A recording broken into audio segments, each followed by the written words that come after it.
analysis, policy, and operations makes him uniquely suited to explain how anti-Semitism functions not just as a prejudice, but as a strategic weapon used by hostile actors. Please join me in welcoming Dr. Gorka.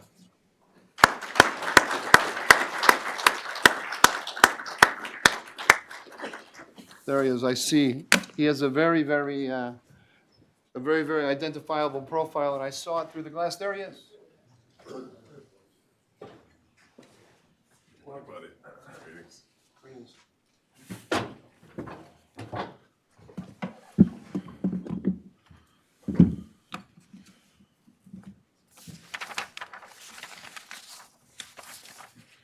All right, so I have the 3-hour lecture and then the 6-hour fireside chat. Are we good? Okay, good. Good morning, everyone. I'm Sebastian Gorka, Deputy Assistant to the President and Senior Director for Counterterrorism. And I'll be talking today about a topic that is dear to my heart. Why? Because I bring a certain baggage to my work in the White House, in this administration, in the prior administration. If you're not familiar with my backstory, my parents, as children, lived under fascism in Central Europe, and then fascism was replaced by communism. My father, at the age of 20, was betrayed by Kim Philby, received a life sentence in a communist prison, and then was liberated by the brave revolutionaries of 1956.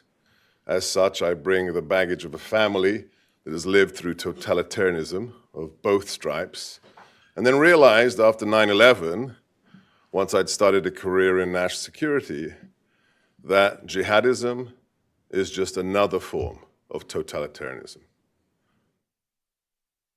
The symbols may change, the narrative may be slightly different, but at the end of the day, whether it's the Third Reich, whether it's a Stalinist communist regime, or whether it is Hamas, the Muslim Brotherhood, Hezbollah, Al-Qaeda, or ISIS, these are all totalitarian ideologies that preach one thing: we will kill you or we will enslave you. I am very proud to work for the 45th and the 47th President of the United States, who is the most philo-Semitic commander-in-chief since the re-establishment of the State of Israel in 1948. I like to remind people, because it's so counterintuitive, only one president, as president, has prayed at the Wailing Wall, who has gone to Jerusalem to recognize the cultural heritage of our civilization as a Judeo-Christian civilization. There are lots of quotes I wanted to read you from my immediate boss, Secretary Rubio, and talk to you about the recent EO the President signed with the Muslim Brotherhood. But instead, let me start with a story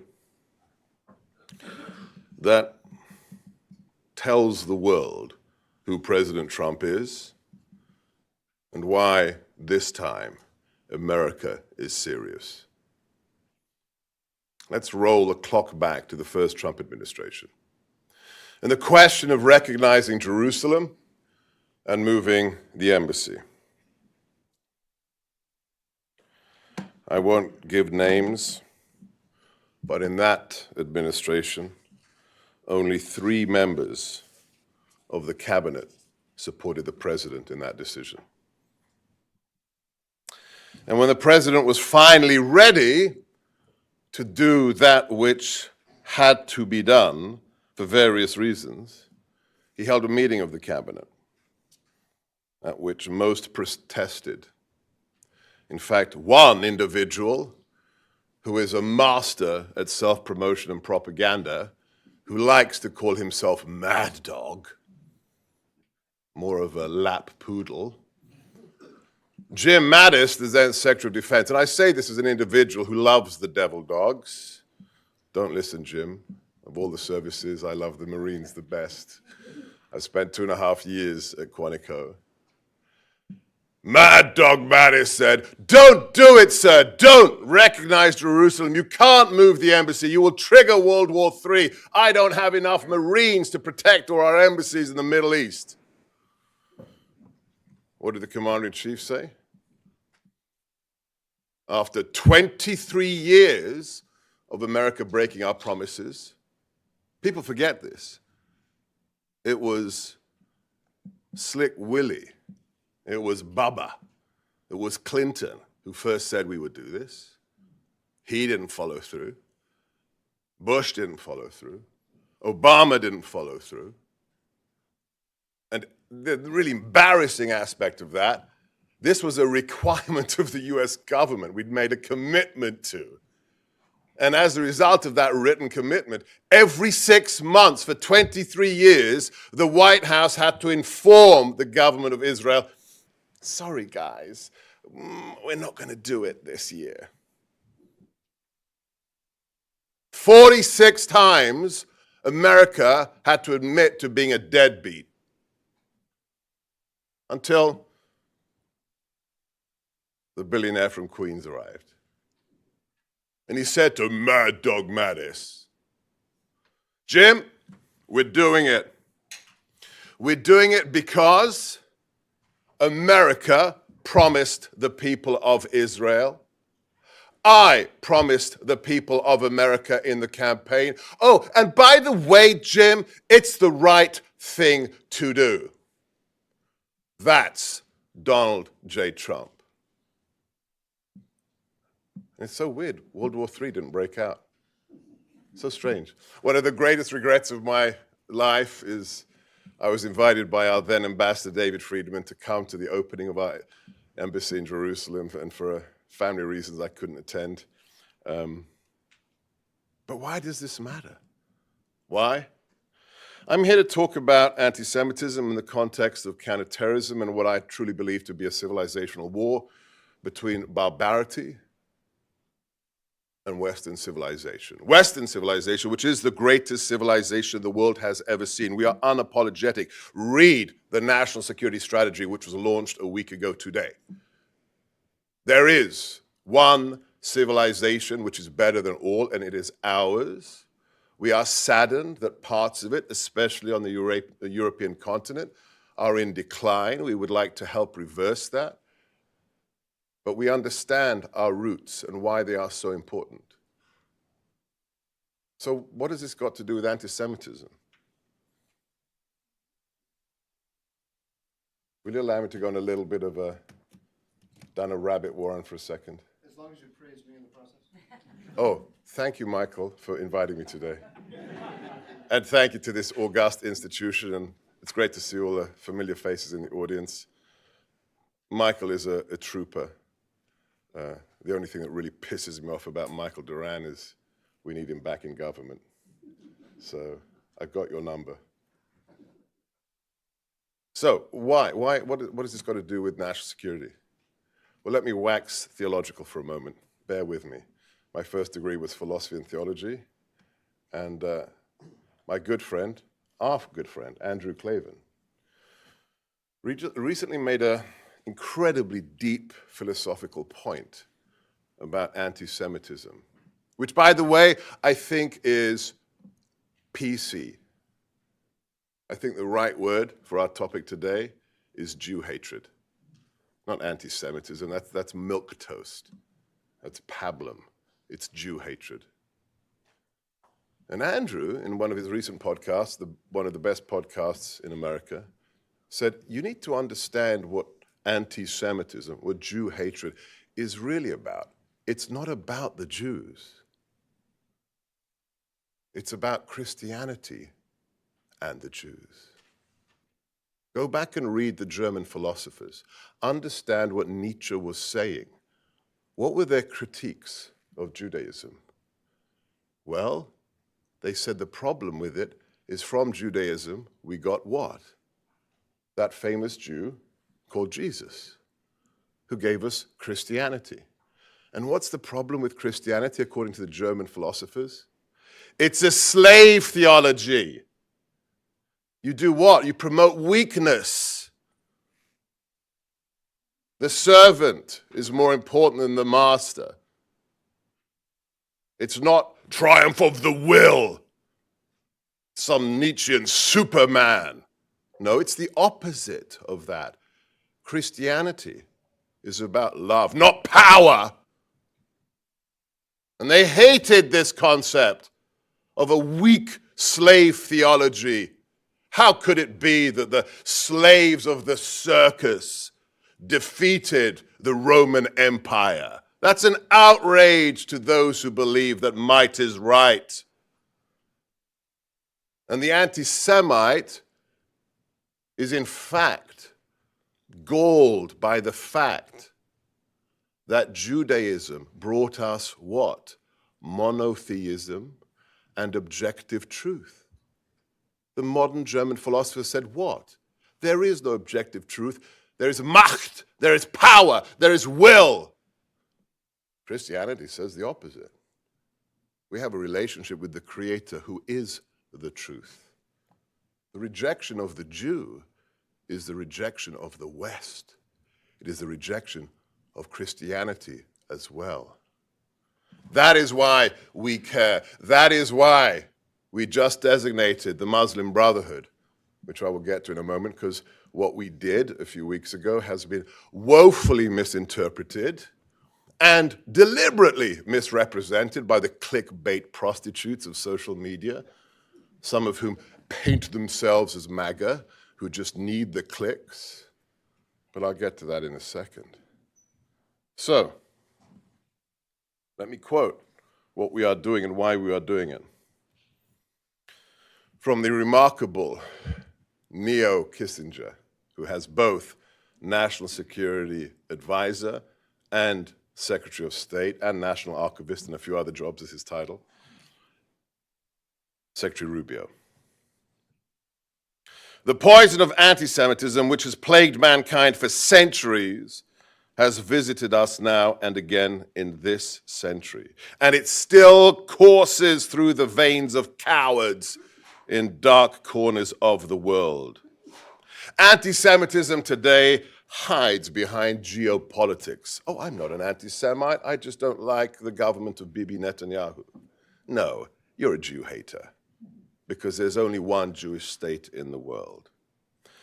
Back to Marco. It embeds itself in international organizations, in the curricula of our colleges and universities, in the voices of some who hide behind social media and even openly espouse this ancient poison.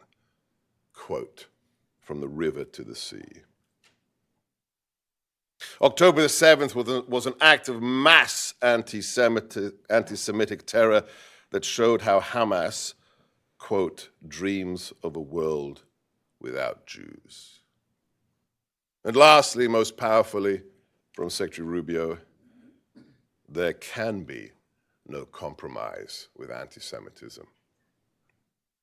That is why, just a few weeks ago, thanks to my incredible team at the Counterterrorism Directorate of the NSC, and especially my colleague Nancy, who held the pen on the EO, the President decided to designate key chapters of the Muslim Brotherhood, the Ikhwan Muslimin.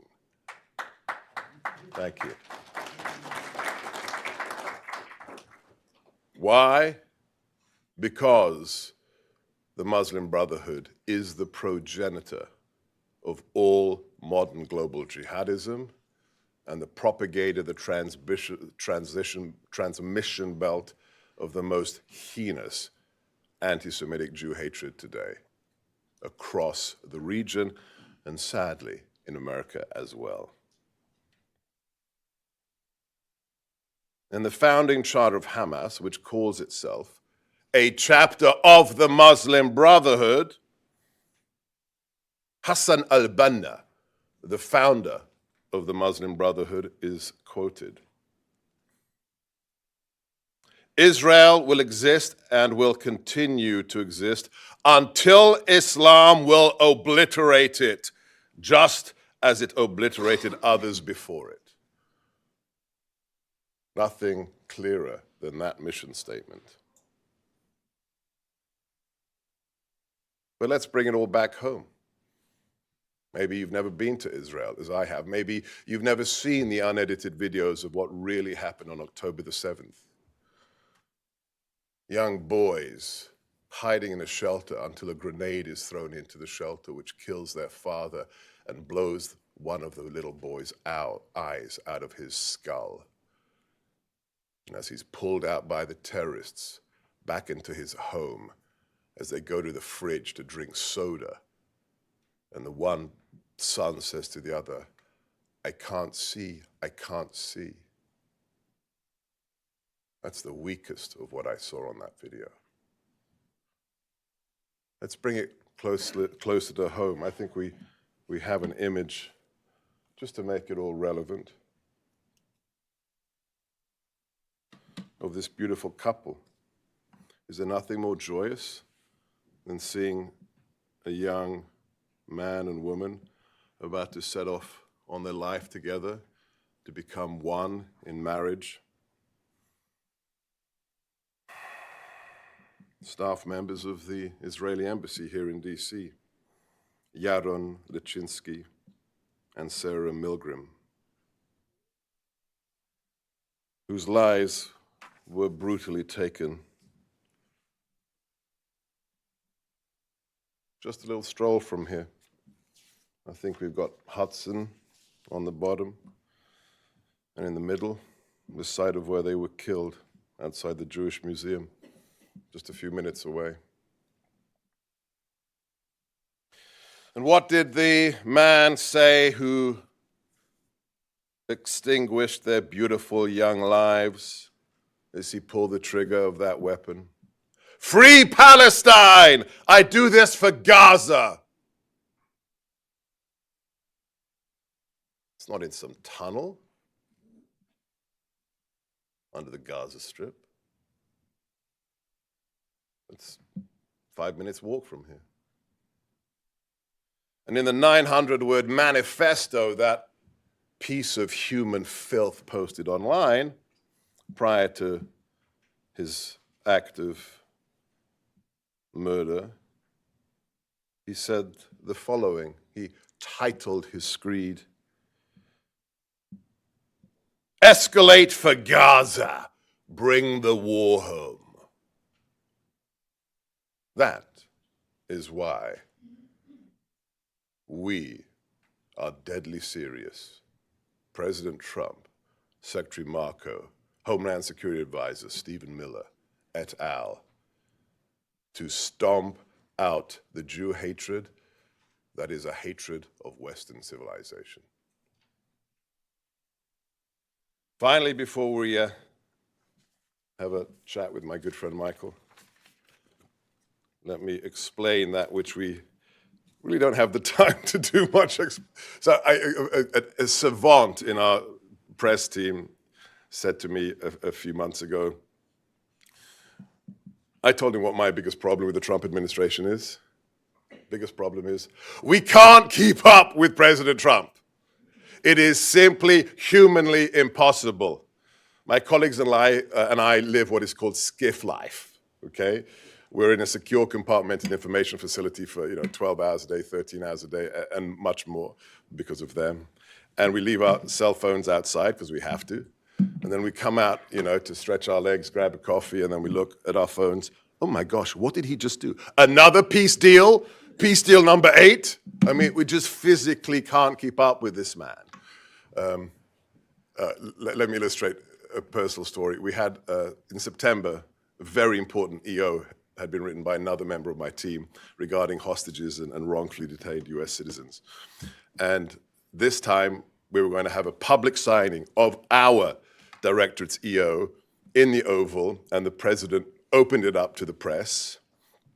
And I had my colleague next to me at the Resolute desk. I had our incredible envoy for hostages, Adam Bowler. And then Will Scharf, the man who explains all the EOs by heart on camera, comes in, presents it to the president. President signs it, and then turns to me and my colleague live on camera and says, "Hey, Seb, hey, Julia, tell the world why this is such a good EO." Like, okay, sir. And so she's never spoken on live television ever. kind of interesting moment for her. For me, it was a little bit easier. And then, that was a pretty good day. Have our EO signed by the president live on television. 90 minutes later, we're back in the Oval to give him a very sensitive classified briefing on another issue, which went very well. And then we went back to our office. It was, whatever, 5, 6 o'clock on a Friday, and I said to my team, EO sign from our directorate, live TV coverage, and then a classified briefing. Not bad for a Friday. Pretty good. Then I finally get back home, crawl in bed with my wife, Katie. I get to see her for about 90 minutes of a day. And she switches on the television, live coverage. President Trump hosting his first Rose Garden Club party, giving a speech. And we just look at each other and go, how does he do this? It's just like, it's genetic. It is purely genetic. So that's the first problem, keeping up with the president. Second problem is, as this genius kid from the press team said, you know what we need to do in the Trump administration?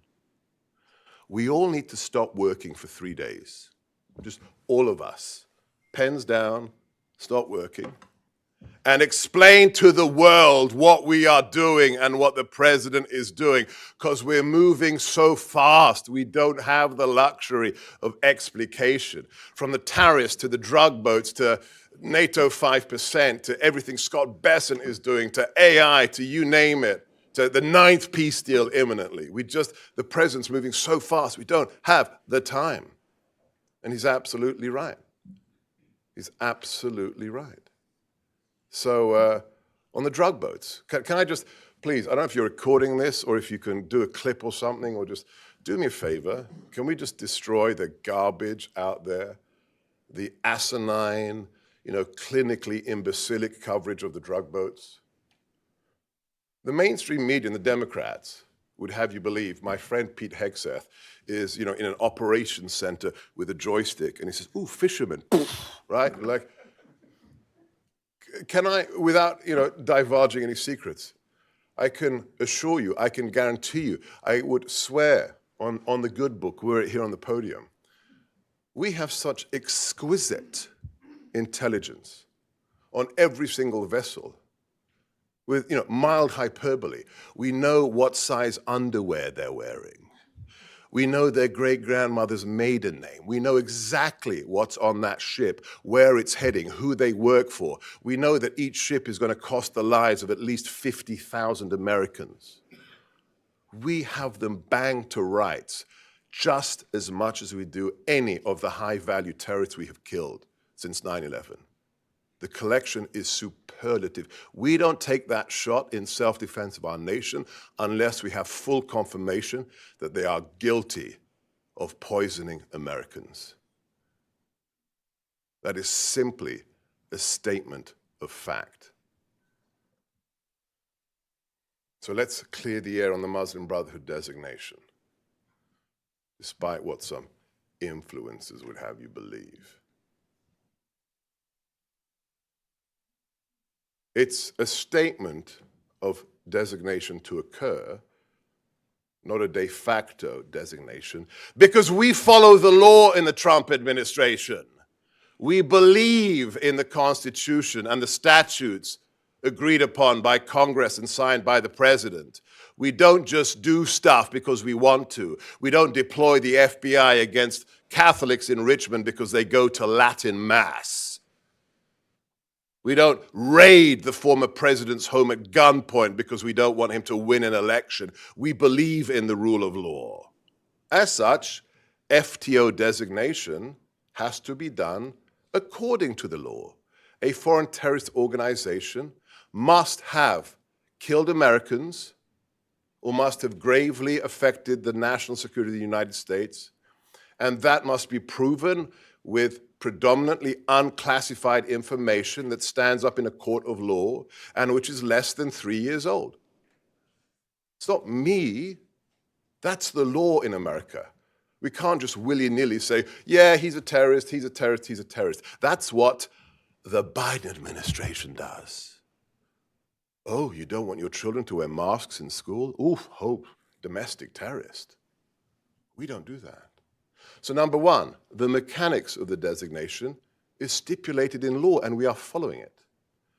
We chose 3 that are slam dunk cases, like Jordan, like Lebanon, like Egypt. Why? Well, because Egypt is where the Muslim Brotherhood was created. And if Egypt and Jordan can ban or designate the Muslim Brotherhood, don't you think it's about time we did too? If Arab Muslim nations can do it, I guess we could too.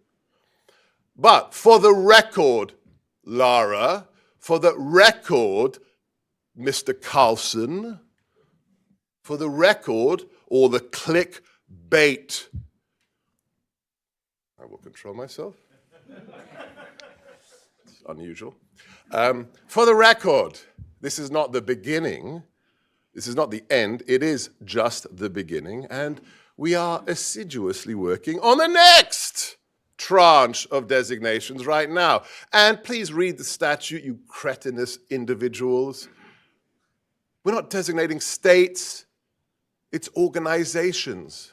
So if you think, oh my gosh, you left this country out, that's because you cannot call a country a foreign terrorist organization by American law. Do your homework, unless, of course, you're in it for the ads and the clicks. But we are committed to one thing: destroying the Brotherhood, its offshoots, and global jihadism writ large, at least suppressing it to a point at which it is no longer a strategic threat. I joke about this, but it's not really a joke. My objective is to put myself out of business. I'm a little bit like that great secretary Linda McMahon, right? Who hired the president hired her and said, your job is to shut down the Department of Education. Thank you, Mr. President. It is wrong that the White House has a senior director for counterterrorism. Terrorists should not be a strategic threat. It's wrong. China, Russia, people with 6,000 nuclear warheads, yeah, maybe. But guys running around the desert with rusty AKs, not so much. We have a senior director because of 9/11, which is understandable. But I want to get us back to a point at which terrorism is not a strategic threat. And we do that by stamping out the Muslim Brotherhood, and we do that by making Jew hatred and anti-Semitism history in civilized nations. Thank you.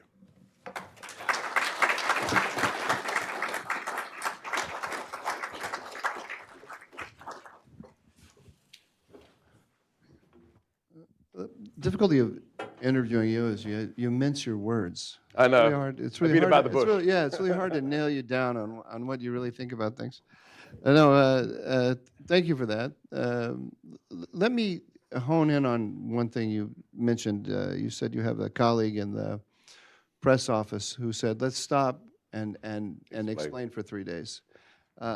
Because it seems to me one of the problems that we have today is that there are a lot of people out there who are very close, who are either MAGA adjacent or well branded as MAGA, who are not expressing the president's opinion on Israel, and I think there's a kind of a brand pollution as a result of that. And of course, for me, I mean, the number one person there is Tucker Carlson. He's going on his own jihad against evangelical Christians and against the state of Israel. And Jewish conservatives like David Rubin. And Jewish conservatives. How do you understand if I can take you a little bit out of your counterterrorism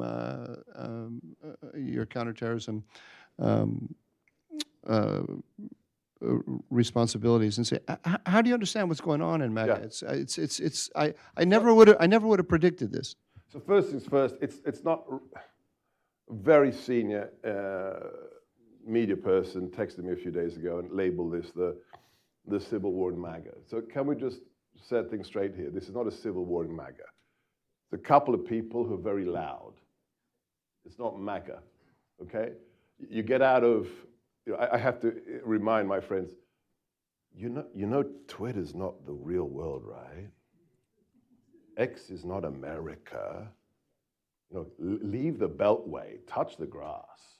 Okay? So the idea that MAGA is riven through with this division, garbage. There's about 6 morons who are really clickbait prostitutes or mental cases, truly mental cases. There's one lady in particular who I think is, she needs psychiatric assistance. Okay? And they just want the money, or they have other issues. Daddy didn't love them, something. And for me, and you know better than anyone, this is just a recrudescence. This is a pauper's repackaging of Buchananite, anti-Israeli, anti-Jewish sentiment. There's nothing new in this. I mean, the idea you're going to whitewash Hitler and do a revisionist history of World War II. I mean, does anybody know who David Irving is? I mean, really, this is not new. It's not, oh my gosh, I'm so controversial. I'm going to have a podcaster who nobody's ever heard of come on my show to talk about how Hitler was the victim of World War II and Churchill was the bad guy. We've heard this since the 1950s. But it's a cheap version. It's like a photocopy done 100 times. Neo-Buchananite photocopy, nth version. Number one, it's not new. Number two, it's just totally transparently garbage.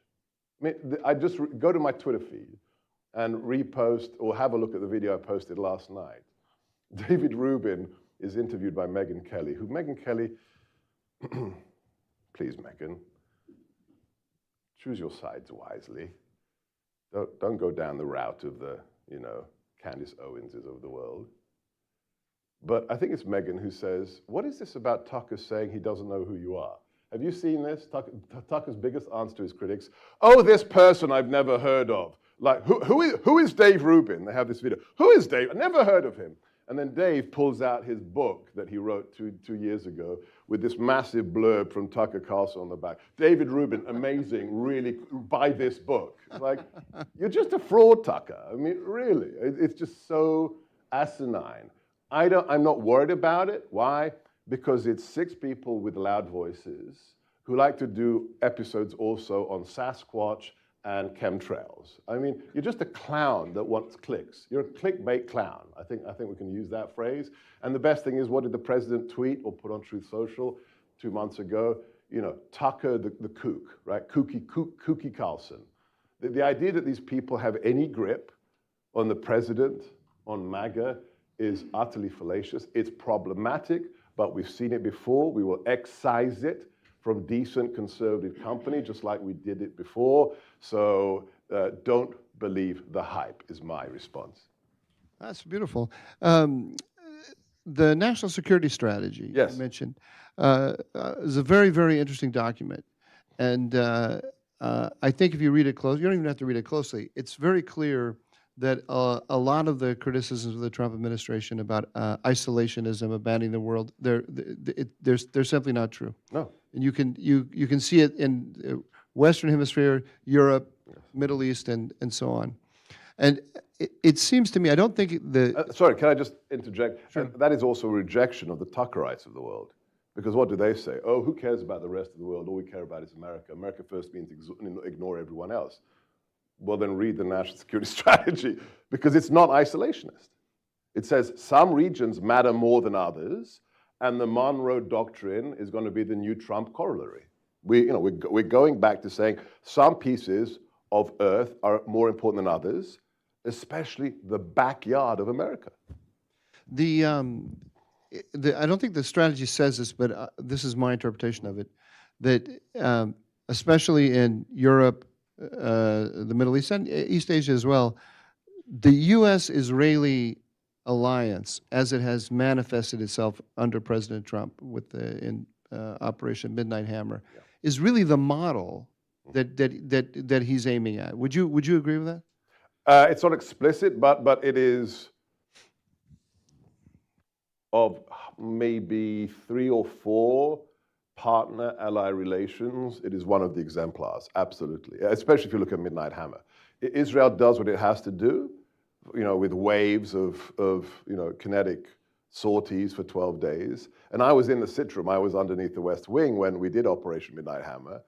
And it was just, if you read that, let's be serious, ladies and gentlemen, if you read Midnight Hammer in a Tom Clancy novel, you'd say, Tom, you just stretching credulity, okay? You know, Jack Ryan saving a nuclear sub, maybe, but a whole fleet of stealth bombers going into Iranian airspace for 42 minutes, coming out, and not even one .22 rifle is fired at them.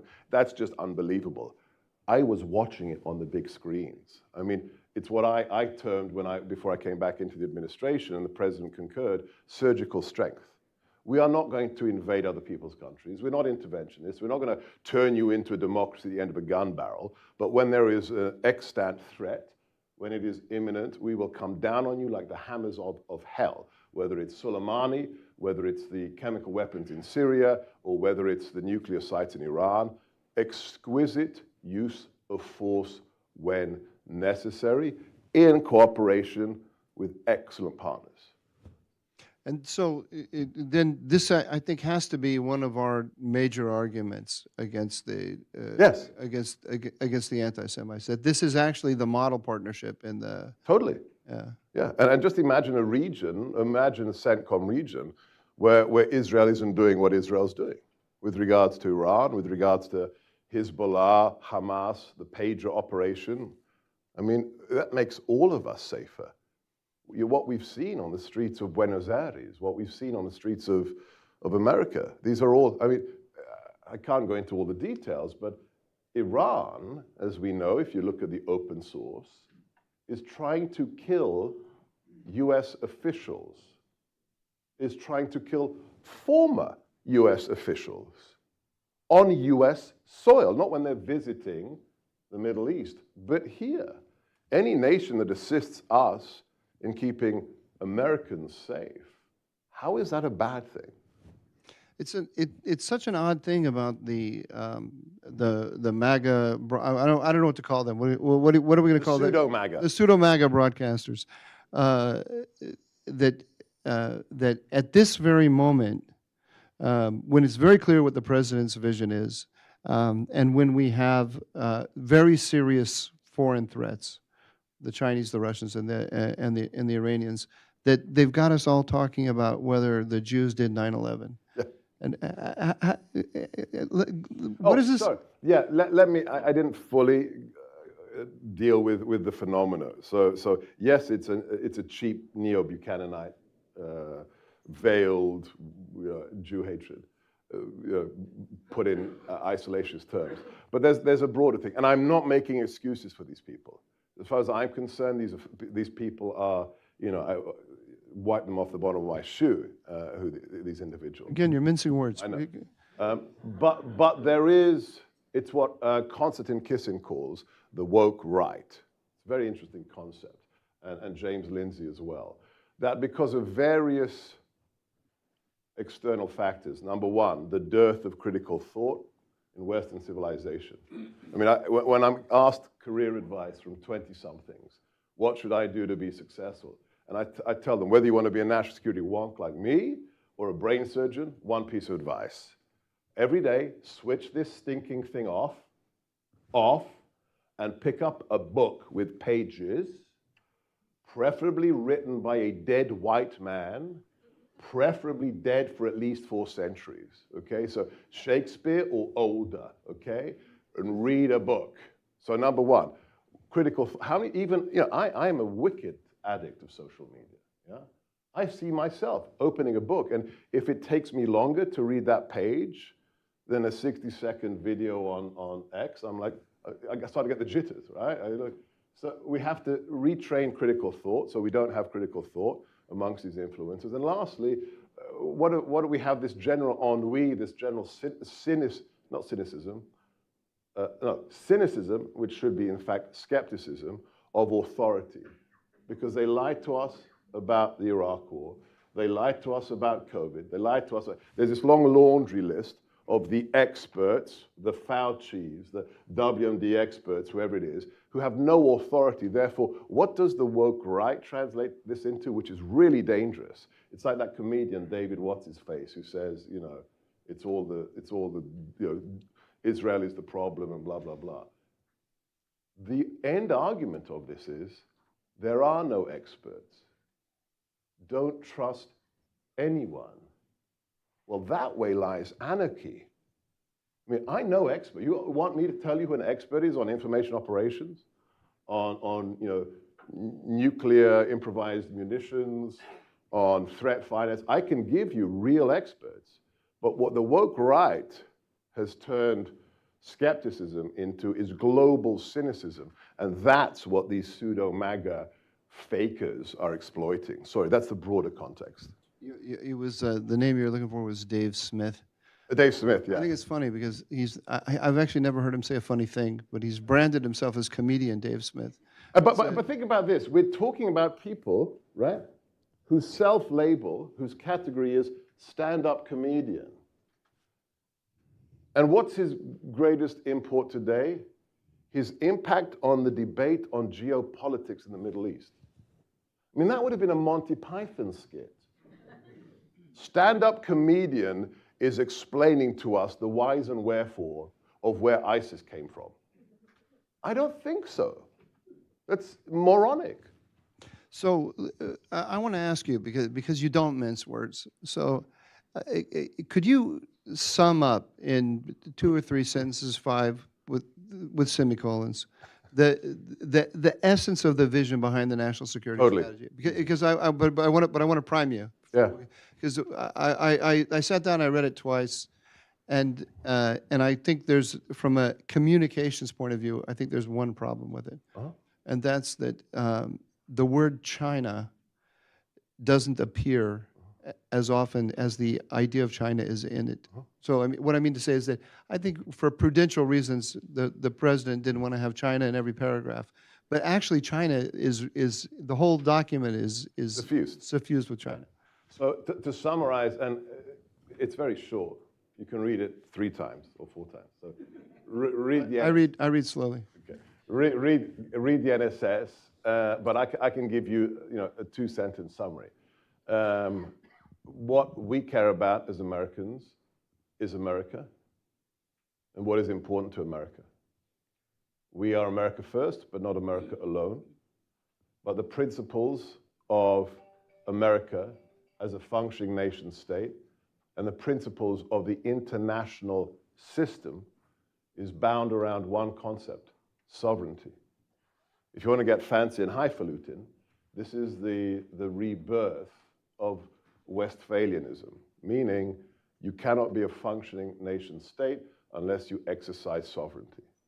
Not just ours, right? Why do we build the wall and have 0 illegal immigration now? Because you can't be a nation without borders. That's not, it's the revenge of common sense. Everything the president does is just common sense. Men shouldn't go into female restrooms. It's not a political statement. Do I have to stop? Shit. TMI. It's not an ideological statement to say men should not go into private women's areas. It's common sense for 8 millennia. Second, you can't have a nation without sovereignty. Whether you're America or Mexico. Could you imagine how good it would be for us if Mexico was a fully sovereign nation? Some of the cartels roll around in equipment and wearing stuff that would make tier 1 units in NATO jealous. Armored vehicles, nods, later ceramic plated gear. I mean, who's exercised? A nation state has to have what? 2 things. It has to have the right to tax and monopoly on the use of force. Who has a monopoly on the use of force in Mexico? No one. Lots of actors use force with impunity, not just the feds. So, number 1, America's interest, sovereignty, and then, thirdly, we are a civilizational entity. We care about Western civilization. And we are saddened and perturbed when parts of that civilization seem to be crumbling. Not just in terms of demographics, but in terms of the rights upon which we built our civilization. I mean, look at the horrific stories from the UK. I grew up in the UK. If you told me that the land of Margaret Thatcher and Churchill now is putting people in prison because of a Facebook post, Did you see the Facebook post of that accountant who was just put in prison? He came to America and fired a shotgun and posted a photograph of him firing a shotgun. I'm a gun guy, I'm a nerd, all right? Look at the photograph of him. It looks like he's holding something radioactive. He's so afraid of it. He's clearly never shot a gun in his life. His head's in the wrong position. He hasn't got a bead down the rail. It's a guy trying something out on vacation. And he's in prison because guns bad in another country. So principles, national sovereignty, American interests.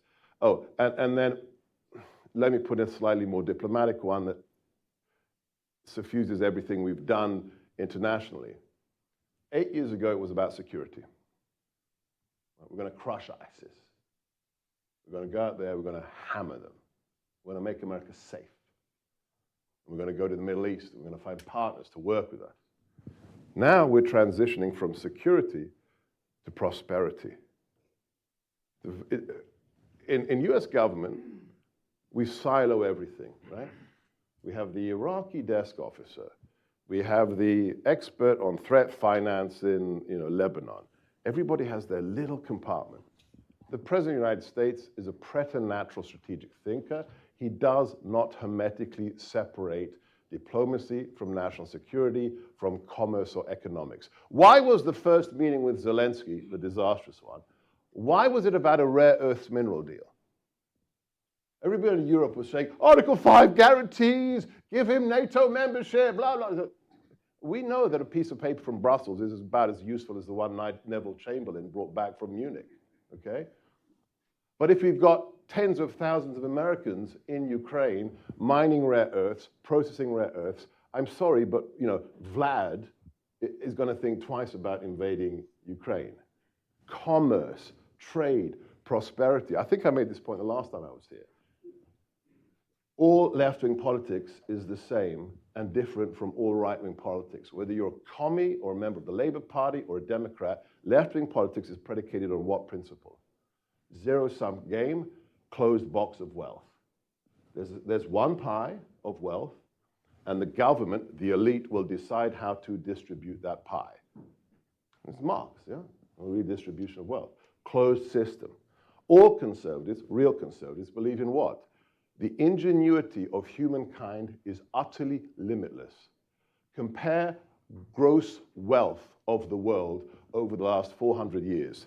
It is a curve, you can't map it so exponential. We believe prosperity is a pie that always grows because of this, the mind. As such, the president is inviting the world to prosper with us. Think of Sharm el-Sheikh. Just internalize this. Everybody's at Sharm el-Sheikh. From Orban to Starmer, who didn't get the podium, which is joyous to watch. Anyway, but who else did the president invite to Sharm el-Sheikh? Who did he invite who refused to come? Iran.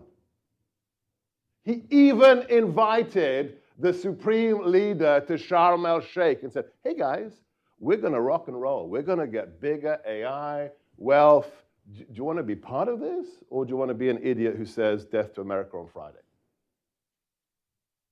Prosperity is also key to the NSS. So how do you fit then the U.S.-Israeli relationship in that context? Where do you think it fits? How would you do it? But also, where do you think it fits in the president's mind? I would do it exactly as President Donald J. Trump does it. Okay. Would you expect me to say I'd do it any different? Yeah, but I want you to tell us your view of how the president sees it, because it connects up all of these issues. How sees what? Civilization, The prosperity. bilat? Yeah. The bilat within this framework. I think the prosperity part of it is it's not even a factor in the bilateral relations with Israel. I mean, Israel is what? I mean, it is an incubator of high tech. It's doing counter-irregular warfare at the same time as being a high-tech hub for the whole region. I mean, from what was it? When I first found out, I found SodaStream in the 80s, okay? Because it was a big thing in the UK. You can make your own fizzy drinks at home.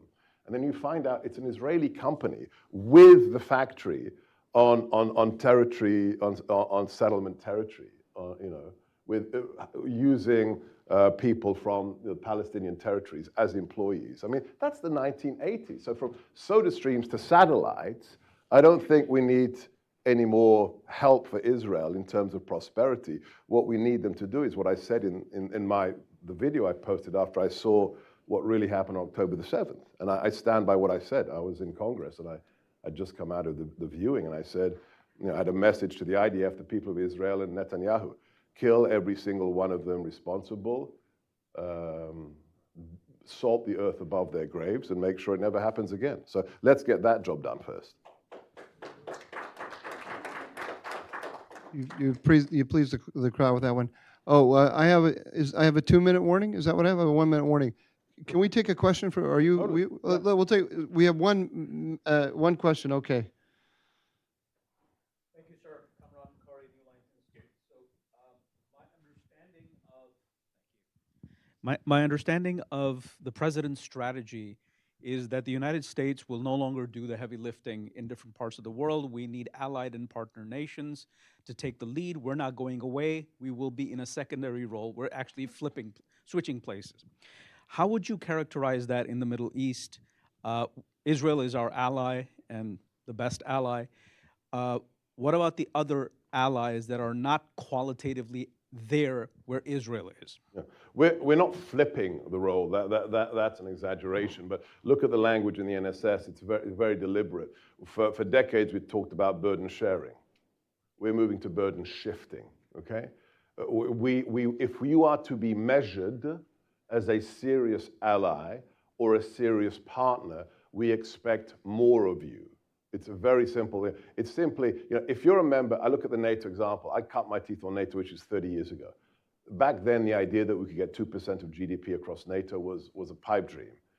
I was in my skiff with Newsmax and the subtitles on, watching the NATO summit, and I see this thing running at the ticker tape saying, President Trump gets 5% GDP commitment from every nation except Spain. And I was about to leave the skiff and call Chris Ruddy, the CEO of Newsmax. No, Chris, got a really bad typo on the Chiron. It says 5%. I said, no way it's 5%. And then I decided to go online. I said, yeah, he did it. Not just 2%, not 3%, not 4%, but 5%.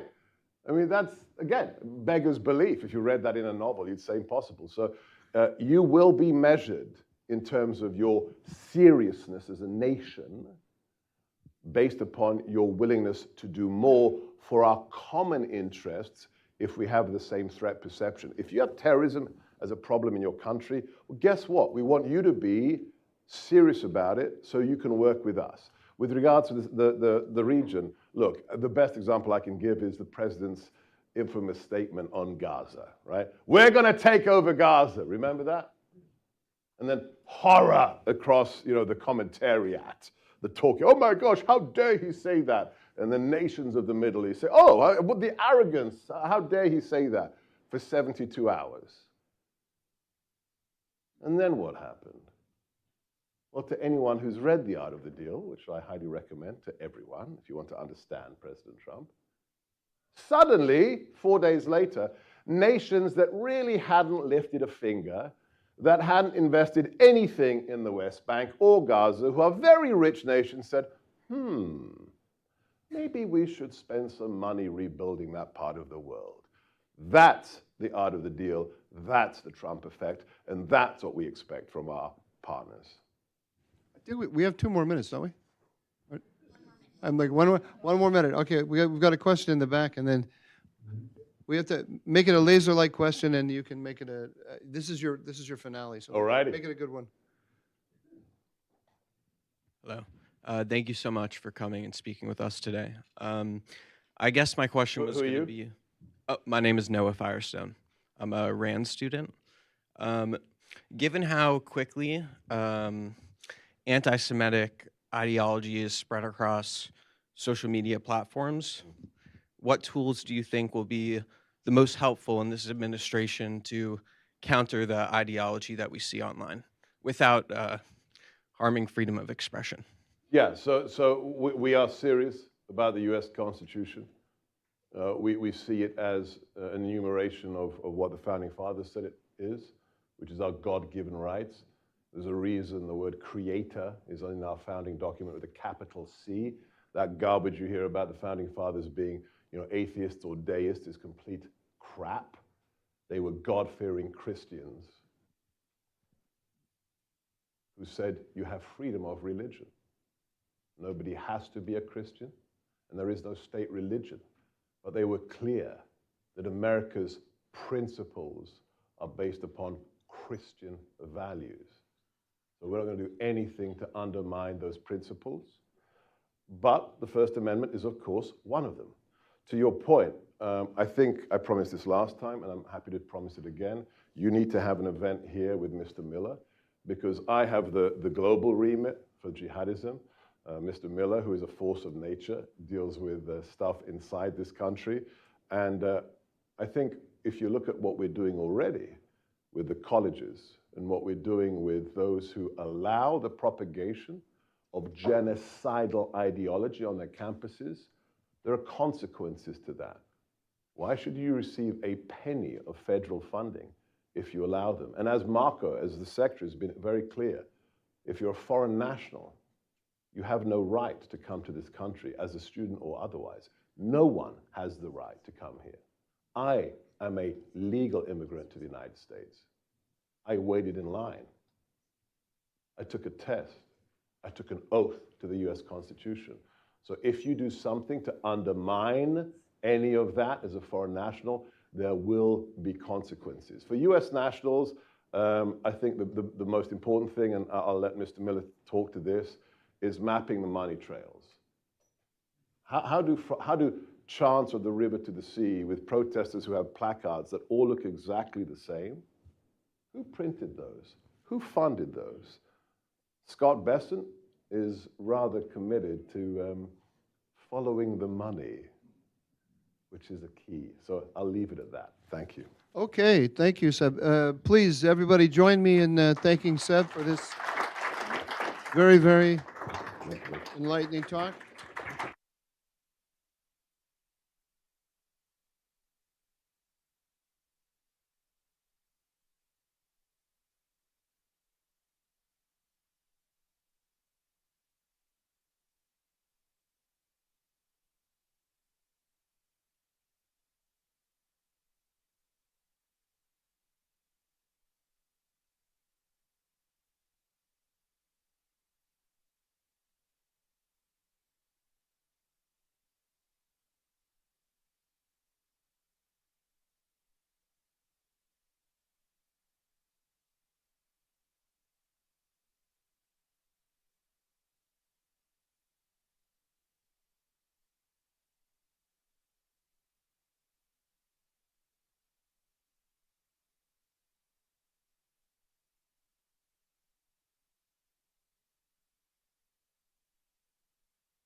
And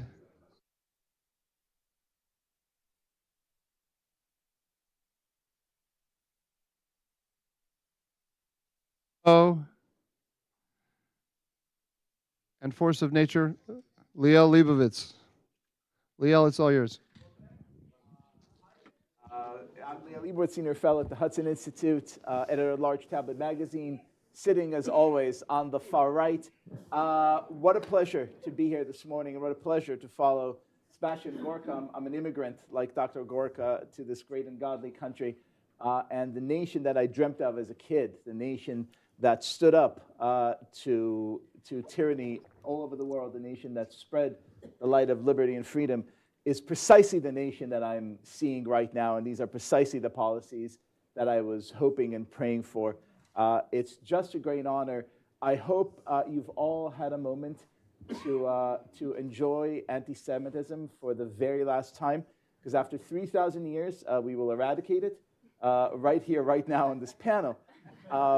And so we have an almost preposterous slate of topics to cover, the topic being America after October 7th. We could be here for a very, very long time, and we have a very distinguished kind of panel that I'll introduce as they go along. We'll try to catch as much as we can and then turn it into a conversation with all of you, with apologies in advance for everything that we're missing. But I'd like to start with Professor Deborah Lipstadt, Ambassador to Combating Anti-Semitism. I'd like to do you the great disservice of asking you to give the sort of 30,000-foot view of everything that's going on. As Dr. Gorka mentioned, we are seeing anti-Semitism come from all corners. We're seeing it on the right, we're seeing it on the left, we're seeing Islamist varieties, Marxist varieties, really. It's a whole smorgasbord of bigotry. And so I want you to sort of take us through this magical mystery tour of Jew hatred. Let me start, first of all, by thanking you. I'm happy to be here. I will go and talk to anyone, any place, who's serious about Jew hatred, a term I used in my confirmation hearings before the Senate Foreign Relations Committee. I believe, too, that it is more efficacious than anti-Semitism, spelled without a hyphen. But that's for another conversation. I'm going to start, Lal, with small things. And they may seem small to you, but I think they will resonate with some of you. I wanted to buy a young child, very good friend of mine, a Magen David for Hanukkah. And before I did so, I sat down with her parents to discuss whether they would be comfortable with my doing that and whether she would be comfortable wearing it. I can assure you that no parent, friend, aunt, uncle who buys their child a cross has this serious conversation with the parent, unless the kid is a complete wayward and they don't want to advertise, whatever, but about whether it's safe to wear a Magen David. I know too many students who moved into campus in September, or late August and September, who had a mezuzah, and not because they were harassed, but as they say in Hebrew, yeter bitachon, for security's sake, put the mezuzah on the inside of their dorm room, not on the outside. If you read the Columbia reports, if you read the stories from Harvard and many other schools, you will hear students saying, I moved my mezuzah, it kept falling down, which mezuzah usually don't do because you secure them well. But I got tired of being woken up in the middle of the night by banging on the door. It's small things. I mentioned to you this to you earlier. At the demonstration outside of Parkey's synagogue last month, the slogan that they chanted that scared me the most was not globalize the Intifada, which to me means kill Jews everywhere. And it was not from the river to the sea, though most of the people chanting don't know which river, which sea, but that's beside the point, which means the eradication of Israel. What scared me the most was make them afraid. That is what we are seeing.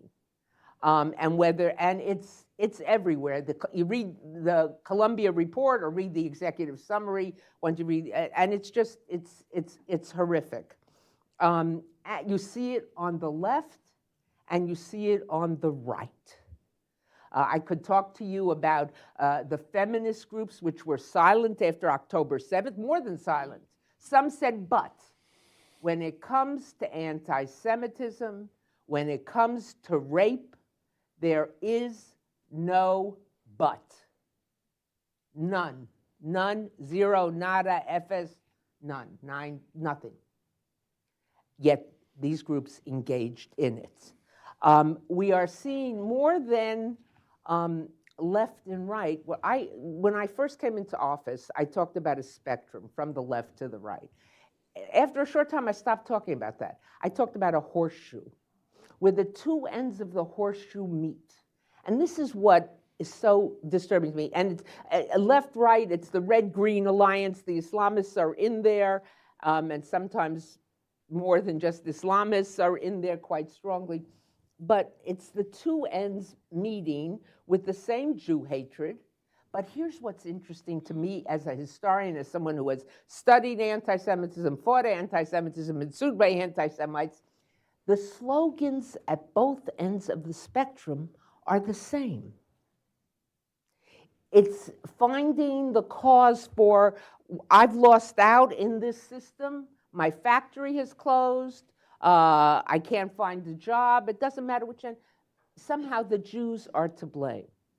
This is an old story. This is the oldest hatred, the oldest continuous hatred. If it weren't so horrific, it would be fantastic, and I don't mean fantastic and great, but like a great fantasy. At its heart, no matter where it's coming from, what we're seeing today is an anti-liberal, traditional liberal, anti-capitalist attack. It is Occupy Wall Street on steroids. You want to explain the losers on the left, the losers, or on the right. If I've lost somehow in this system, blame the Jews. If you were to say blame the left-handed people, we'd say let's get you to a psychiatrist. But if you say blame the Jews, even if you don't think it's right, even if you don't think the person's explanation is correct, you say, you know, I've heard that. That is familiar. So when you ask me what it is, I would say what we're seeing today is different, it's worse. And those of you who know my work, you'll know that years ago, and I took a lot of flack for this, when people in the Jewish community, lead Jewish organizations, oh, it's worse, worse, worse than ever, I'd say, calm down, it's not that bad. It is changing the daily life of Jews. There is no Jewish gathering which doesn't have some form of security. During the summer, I was in the Berkshires, and I was on Sunday morning, I think I was driving through Lenox, and I passed a church, an old Revolutionary era church, and I did a double take because something looked strange. And you know why it was strange? Because the 3 double doors of the church were wide open. And there were members of the church standing there with the programs or the service, order of the service, handing them in, welcoming them to people. A young girl I know goes to a Jewish day school in Atlanta, the Atlanta Jewish Academy, had a volleyball game at another school, and she came back and she calls me Tanta Diva, because when she was little, she couldn't pronounce Deborah, and she said, Tanta Diva, you know, they didn't have any security. We could just go into the school. No one checked us. It's the reality. It's become the reality. This is not boys will be boys. And even if boys are being boys, it filters down. So that the kid in middle school who wears a Jewish star, maybe one of the few Jews in his class, puts the Jewish star under his shirt. He gets bullied. Dana Bash told me that in a school she knew of, middle school kids were throwing pennies on the floor in front of Jews. Now, they heard that. So you could say, oh, it's just middle school kids. But those middle school kids grow up. The kids who work for the university paper, who seriously treat a question, is it ethical to be friendly with the Zionists, go on to jobs at major publishing houses, where as low-level editorial assistants, they read the incoming manuscripts. They say to the editor, don't take this. It's Israeli. It's got Israel. It's got Jews. It's controversial. It's a kind of cutting out, icing out of life that is very, very dangerous And while the killings, the murder at the Capitol Museum, murders, that's what they were, the murders at the Capitol Museum, murders at Pittsburgh, Poway, Jersey City, which we often forget, and lots of other places. There have been, by the way, since October 7th, there has been arson of synagogues on 5 different continents. If you want, I'll give you the list. That's thanks to Dave Rich, the head of the Community Security Trust in England. So what can we do? First of all, we cannot weaponize the fight against anti-Semitism. Do not engage in the useless conversation, what's worse, right or left. When I hear that, I always say, if Shalom Aleichem, the great Yiddish humorist and literary person, much more than just a humorist, had heard that, he would say, you know, that's like asking me whether I'd rather have dysentery in Kyiv or cholera in Odessa. Neither, thank you. But especially because they're coming together and they're fortifying one another. A member of Congress who was retiring early just was visited by Code Pink.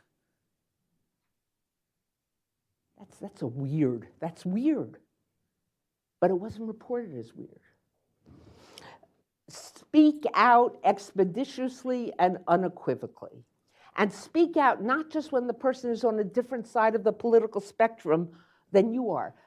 Speak out even more expeditiously when the person is part of your own cohort and you agree on all sorts of other things, because you will have more street cred, as maybe they used to say, I don't know if they say it anymore, but with that person. And most of all, recognize, and with this I'll close, anti-Semitism, and this is something I developed during my time in office, as a multi-tiered threat. It is not a threat just to Jews. When I spoke at one of our agencies in Langley, you can figure it out, to their employees, and I said to them, when you see anti-Semitism, think of it not as the canary in the coal mine. That canary is dead. And I don't want to be that canary, because when it's dead, we know there's a danger. Think of it as the flashing amber light when the light is about to turn red.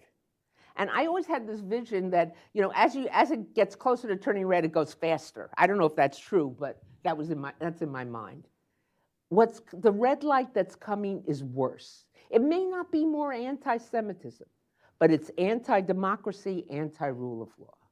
So think of anti-Semitism first and foremost as a threat to Jews, Jewish institutions, and those associated with them. When we had a killing at the Jewish Community Center, I believe in Kansas City about a decade ago, 3 people were murdered, none of them Jews. So if you're associated, you're a threat. Many of the people on October 7th who were killed were not Jews. Many of the women who were raped and horrifically, not Jews, Arabs, Druze, etc. So it is a threat to Jews, Jewish, and if it were only that, it would be something worth fighting. But next here, it is a threat to democracy. Anybody who buys into the conspiracy myth, which is the cornerstone of anti-Semitism, that the Jews control and you fill in the blank, judiciary, government, has given up on democracy. Now, before October 7th, before the incidents on campus, I would have just given that. But there's a flip side to it. The victims, the objects of anti-Semitism, the students on campuses who in this country and in other countries, who when they were these objects when they were the victims of an anti-Semitic act, had nowhere to go. The students at UCLA who were blocked from entering the library and who looked this way and that, to paraphrase the biblical phrase. And the police just stood, the UCLA police, a big police force, just stood there and did nothing, gave up on the administration. They gave up on the democracy, on the rule of law. Second tier. Third tier, a threat to international security and stability. After October 7th, we saw a surge.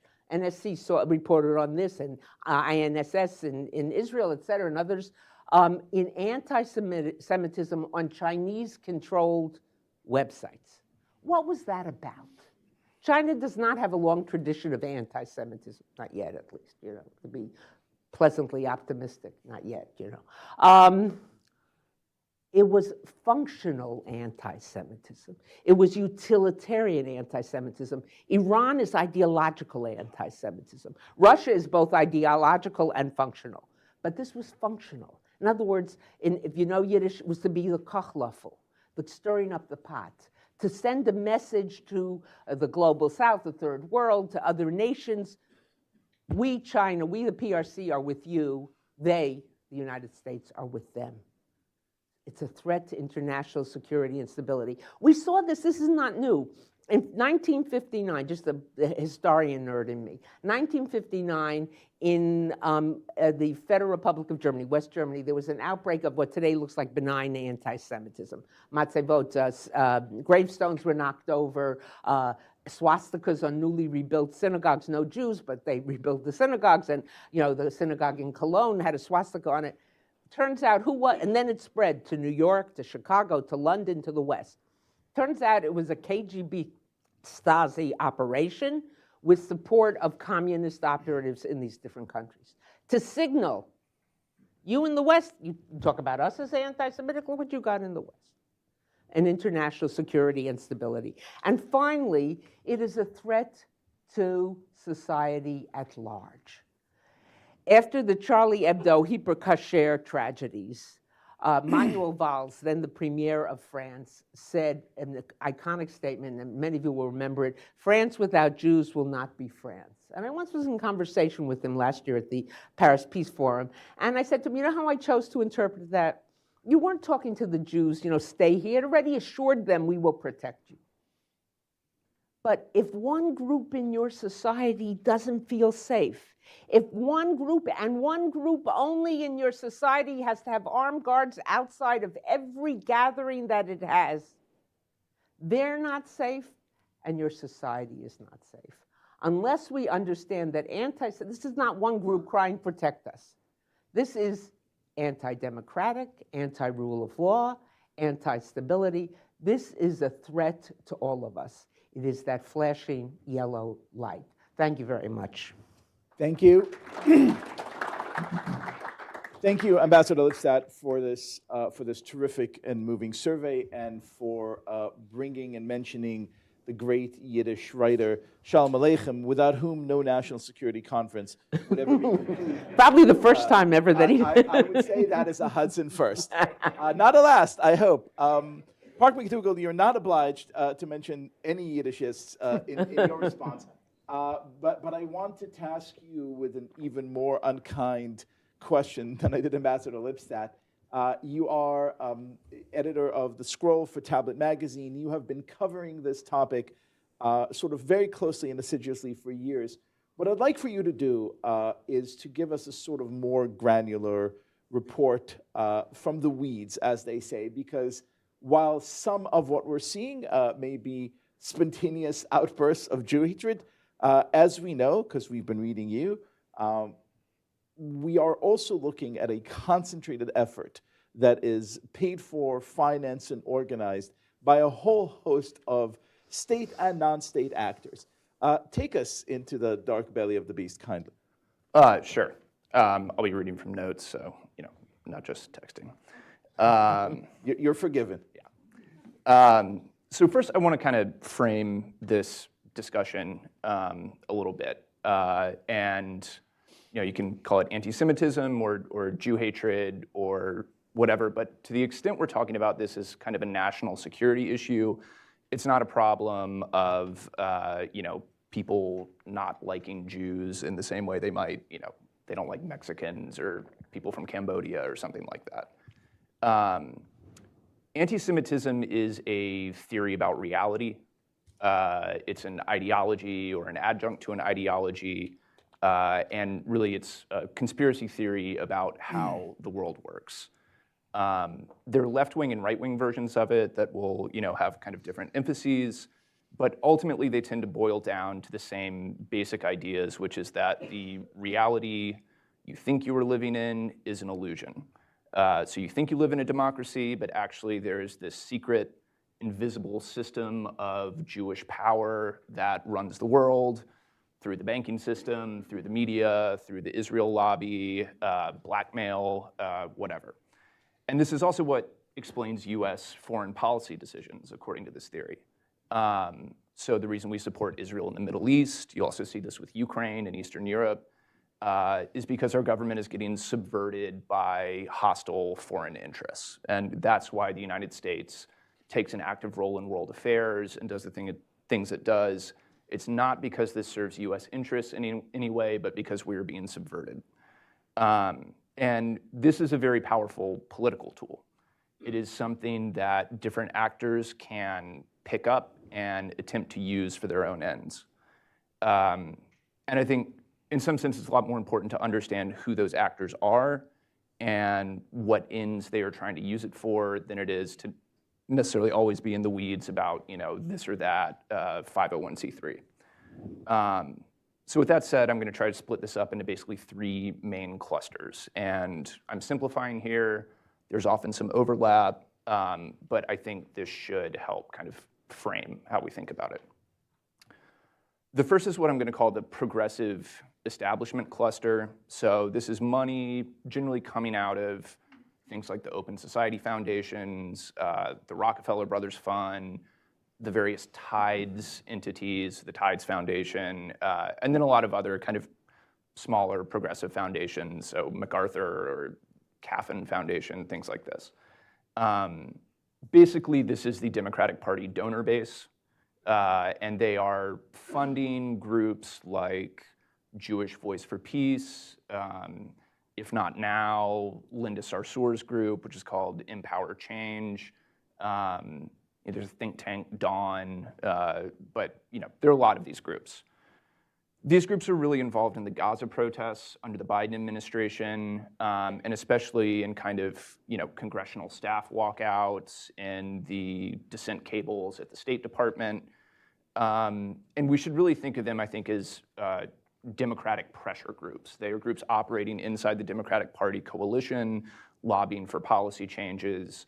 And really, I think they're downstream of the big Democratic Party foreign policy push of the last decade, which is the Obama and Biden administration's attempt to achieve this kind of grand détente with Iran and renegotiate the US-Israel relationship and renegotiate the US-Iran relationship. And basically what the groups are doing is, we want to shift away from Israel and toward Iran, so we're trying to create kind of ground conditions for that in the American political system. You make a big show of there being all this popular support and expert opinion in favor of how Israel's actually not a great ally. It's an apartheid state. It's structurally racist. It's destabilizing. And then to use a Christian analogy, you can play the kind of Pontius Pilate role and say, it's not me that wants this. The people want it. I'm washing my hands of this. The second cluster is what I'm just going to call the left-wing radicals. Now, mostly the organizational names are not important here. You can kind of throw the Islamists in here too, because these groups cooperate a lot on the ground. And for the most part, the money is actually not that important. I mean, these are committed. They're anarchists, communists, whatever. They will do it for free if they can wrangle a $50K sub-grant out of, through 3 intermediaries from the EPA out of a climate justice grant, which has actually happened. They will do that, but they will also do it for free, and it is not, contrary to popular belief in some quarters, it's not expensive to get a $40 tent off Amazon. You can crowdfund it. The big exception worth pointing out here is the Neville Roy Singham network. So Singham is I don't know if he's actually a billionaire, he's close to a billionaire. He lives in China. He shares office space with the CCP Global South Propaganda Network. He's a self-described Maoist. He's kind of origins or a labor radical from Detroit. And he's basically a conduit for Chinese propaganda throughout the world, in the United States, but also in places like Brazil and India, where he also funds these kind of media ecosystems. So here he has a whole set of organizations. He has a political party, the Party for Socialism and Liberation. They have front groups, so Answer and Code Pink, which is now run by his wife. He's poured a lot of money into this thing called the People's Forum in New York City through a Goldman Sachs donor-advised fund. So if you read stories about Goldman Sachs funding radicalism, this is him. He's just passing the money through Goldman Sachs. People's Forum was a huge hub for the most radical groups involved in the New York protests and the Columbia occupation. So these are the groups that are kind of explicitly jihadist or communist in their orientation. And he's also got a media company called Breakthrough News, and you see them cooperating with kind of Rania Khalek and Max Blumenthal type people, and they've been growing. The thing to emphasize is that Singham is a foreign influence operation. He is acting at the behest of the CCP. Their ecosystem pushes the CCP line on everything. After he took over Code Pink immediately dropped all criticism of Chinese actions in Xinjiang, which they had actually previously been doing, and took a very just down the line pro-China line on everything. And there are other foreign actors kind of involved in this network, the big ones being the PFLP and Cuba. And these are essentially old Cold War Soviet influence networks left over that are now being inherited by the Chinese. So the Cubans, the PFLP, they have the personal connections. They know how the kind of American political system works. They've got all these Vince Ramos brigades veterans like the mayor of Los Angeles. But the Chinese have money. And the Chinese are just pushing basically warmed over Soviet anti-Zionism, pumping that through the American kind of radical left ecosystem.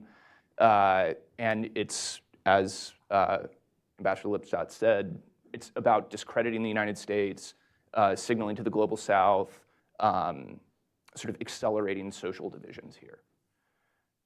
Finally, there's the right-wing cluster. And this is kind of, I think to me, but also just generally the most opaque. There are things sort of in the right-wing ecosystem like, the Quincy Institute that take money from Soros and have this kind of, basically are pushing foreign policy isolationism, but you'll see them cooperate with NIAC or, other basically left-wing groups. Mostly on the right, this is not what's happening. It's not operating through 501c3s. It's kind of Wild West, social media, grifter land. You may have seen this NCRI report from earlier this week about Nick Fuentes being boosted by foreign botnets from Malaysia and Pakistan. But even there, it's not totally clear what we're dealing with. We don't know if Fuentes is hiring bot farms or bot farms are cheap to boost himself. We don't know if it's a foreign intelligence agency. It could be some combination of all those things or something else entirely. We do have a general idea of the actors involved here, though. Qatar obviously is very deep-pocketed and very bipartisan in how they distribute their largesse. I'm kind of personally skeptical they're actually paying Tucker Carlson, which is a theory that gets floated a lot, but they've definitely cultivated a personal relationship, and they are definitely paying or have paid other people in kind of elite MAGA world. We know about that, and we know that influencers are also getting paid under the table. Again, this is very Wild West. There's no disclosure requirements. We know they're getting paid by American lobbyists, presumably also American lobbyists representing foreign governments. The other state actor here I want to emphasize on the right, and that I think sometimes gets elided, is Russia. Russia is a big deal in this space. I think there's some hesitancy talking about it because of some of the fake Russiagate stuff in the first Trump term. But last year, the DOJ busted up this scheme where the Russians, basically using former Russia Today employees as intermediaries, were trying to pay a bunch of right-wing influencers really absurd sums of money, so $400,000 a month for one YouTube video. Those are the levels we're talking, to make YouTube content pushing the Russian line. So the people they were trying to pay, Benny Johnson, Dave Rubin, Tim Pool, it was all through this thing, actually I forget the name of it, but Lauren Chin, this media startup she tried. And they're doing, Israel's bad, but also Zelensky is this huge crook who's defrauding the American people, and America needs to get out of Ukraine. And even when there's not these kind of smoking guns where you can show them trying to pay people, you can watch a lot of Kremlin propaganda sort of percolating through the MAGA ecosystem. Obvious things, Tucker going to Moscow and talking about how great the subways are. And then more recently, he's doing a lot of stuff on how Ukraine is persecuting Christians. This is not only not true, but this is just a standard kind of element of Russian external-facing propaganda. But it goes deeper than that. There was another NCRI report from this summer called False Flags and Fake MAGA that basically traced the social media ecosystem where these themes would originate with obviously kind of Russian-controlled accounts. These are guys based in Moldova, or if you look at their Instagram, everything is in Cyrillic. And they would introduce stuff. It would go from there to kind of minor American anti-Semitic accounts. So, former MMA fighter Jake Shields. It would leap from there to Nick Fuentes, and then go from there to kind of the larger Tucker, Candace, more semi-mainstream MAGA world. This is where a lot of the Trump Epstein stuff originated from, and you just have Russian accounts pumping out over and over and over again. Trump is, implicated in the Epstein files. Mossad has blackmail on him. That's why he did Operation Midnight Hammer. And then this even gets to American politics. I mean, just the other week, Mike Lee was quote tweeting one of these, kind of Russian-aligned accounts, positing that if the West gave Ukraine security guarantees, this would be used. The Ukrainians would stage a false flag to start World War III. And Mike Lee was kind of quote tweeting this and saying, like, yeah, that's something that will really happen. So just to kind of wrap up and circle back to my earlier point, what we're looking at here is a lot of hostile foreign actors: Russia, China, Cuba, Qatar. The Iranians are not super sophisticated in their external propaganda, but the larger kind of axis of resistance is, so PFLP, Hamas, Hezbollah, and they're using anti-Semitism as a foreign policy tool. They are just pushing through every kind of door they can find this idea that American power does not serve Americans, does not serve American interests.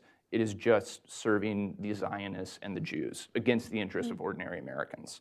And they're pushing this to the American public because it very directly relates to their own foreign policy goals of wanting to see the United States step back in the world. And just to sum up, the point where this gets really dangerous is not necessarily when they are paying people to spread their propaganda. That does happen, and I think that would be like a great policy thing to try and crack down on this. I think the real danger is when powerful actors in our own political system start to see their own angle domestically and kind of aligning themselves with this propaganda because they think it can be used to advance their own ambitions. That was a very thorough and thoroughly depressing account of all the bad guys out there in the world. And so I want to shift, since this is America, damn it, I want to shift from the defense to offense and ask our third panelist, who is one of my absolute all-time favorite television personalities, and I'm sure a lot of people in this room too. It's no coincidence that he comes to us via TV, as he does so often. CNN's Scott Jennings, thank you for joining us. And to you falls the honor of basically taking account of all that we are doing, all this administration is doing, all the United States various arms of government are doing to combat all these bad, terrible things that have been discussed on stage in the last 30 minutes. Yes, and thank you for the honor of being here with the Hudson Institute. I promise you all that I am more than just a disembodied torso. I'm in Lansing, Michigan, out here signing books on my thank you on my book tour, and it's going well. But honored to zoom in, and sorry I can't be in the room with you all. Look, and I've heard a number of things here that I couldn't agree with more, and that I also want to expound upon. But I'll start with my assigned topic. I think the administration has been extremely aggressive from day one on combating the bad actors here, on using government to stamp out anti-Semitism where it has popped up in our society, using our laws, using the levers of government, and so on and so forth. I don't think it's in dispute. I do think we're having, as has been mentioned, a debate in certain quarters of the conservative movement or the MAGA movement or the Republican Party about whether we are bound to soak up some of these ideologies that have seeped in, but that has not impacted one bit the actions of the Trump administration on day one.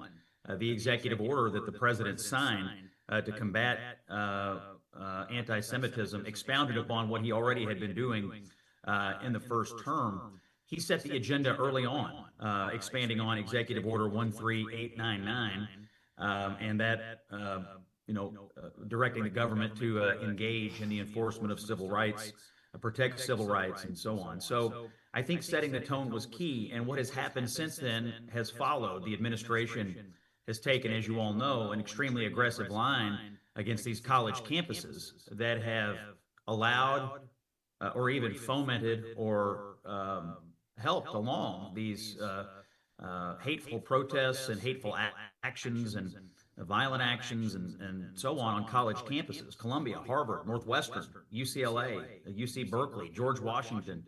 I mean, the list is long of universities that the president and his administration have taken on, and in many cases forced extremely important acknowledgments of failure and substantial financial payments, sort of penalties denoting their own failures. And I think even though these universities have substantial endowments and they can quite afford it, having to acknowledge what they allowed and fomented on their campuses, having to acknowledge they were punished for it, and having to own up to it, I think was a valuable marker. In addition to that, and certainly not noted much in my venue on CNN and in the media, the revocation of 6,000 student visas. Many of these visas have been revoked because we allowed people to come here as our guests who had no intention of doing anything other than fomenting anti-Semitism, fomenting anti-American activity, and fomenting the downfall of Western civilization. That's why they were here, and we let them in. And we're not bound to have to do that. And the Trump administration and Secretary Rubio said, you're our guests here. We don't have to allow you here if you're going to do things that are in direct opposition to our values, including fomenting all this hatred against fellow students who are Jewish on campus and fomenting anti-American activities. So I think that has been an undercovered but vital policy change in the United States, which is, you don't have a right to be here. It's our country, and we'll allow you to be here if you want to be part of something positive, but you're not going to come here and try to destroy our country and foment this anti-Semitism in college campuses.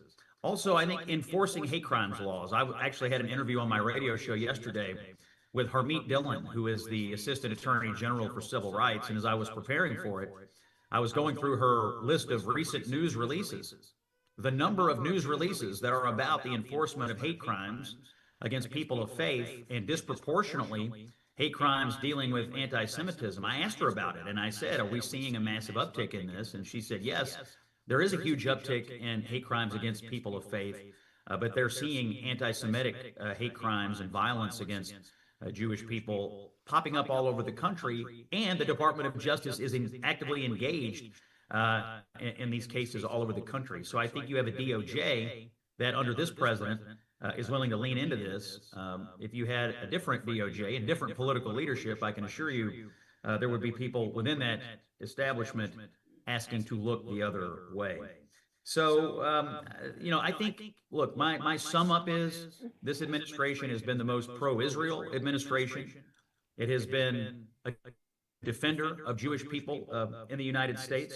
It has been willing to lean into fights, even amid the howling and screaming from the left and from the mainstream media. And it is willing to use the levers of government, the president's own executive authority, what is in statute through the Department of Justice, to do everything it can to stamp out anti-Semitism. If I just may opine for one moment on the politics of the situation.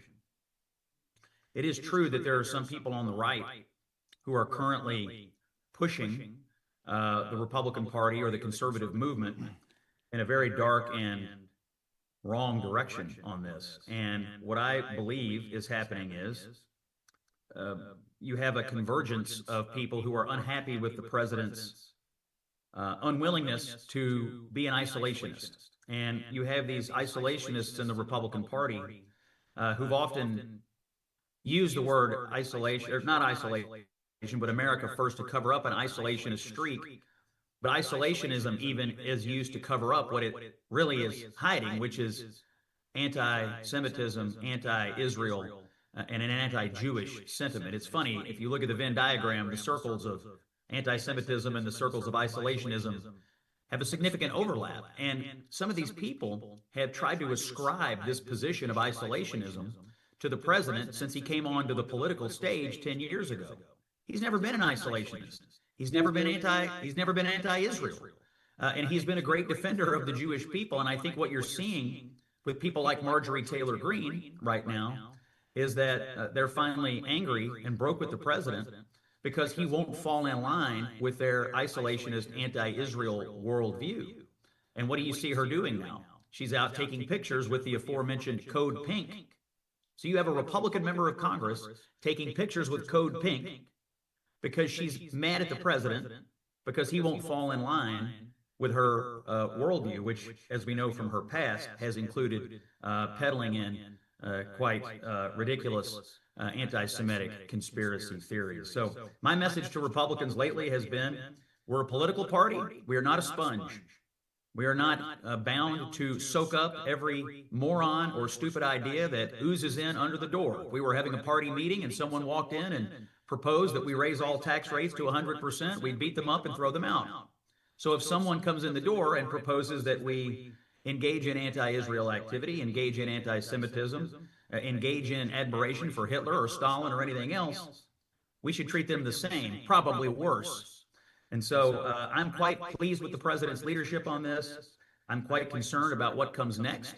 And I'm quite certain that the way forward is for our Republican leaders to operate out of a position of strength and not fear when it comes to this issue. You shouldn't fear losing the support of people who are anti-Semitic and peddling conspiracy theories and propaganda. You shouldn't fear that at all. There are some people in life and in politics you simply do not need to be or want to be associated with. This is not a matter of free speech. It's a matter of what sort of speech we want to be associated with. We're a political party. We're not a sponge, and we don't have to soak up all the dirty water out there. Thank you. Thank you so much. We will let you now return to the sunny climes of the Midwest in December and turn our attention, last but not least, to my Hudson Institute colleague. Thank you very much. To my Hudson Institute colleague, the inimitable Zineb Rebua. Zineb, you wrote a piece that this is December, it's time for end-of-year summaries.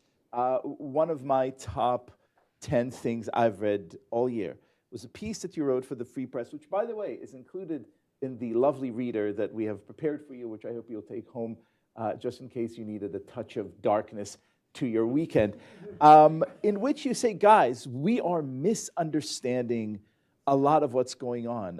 We're looking at all this confluence of ideologies, the Marxism, the Islamism, this, that, and the other, and we're getting it all wrong. It's about a more profound worldview that right and left we're just not getting.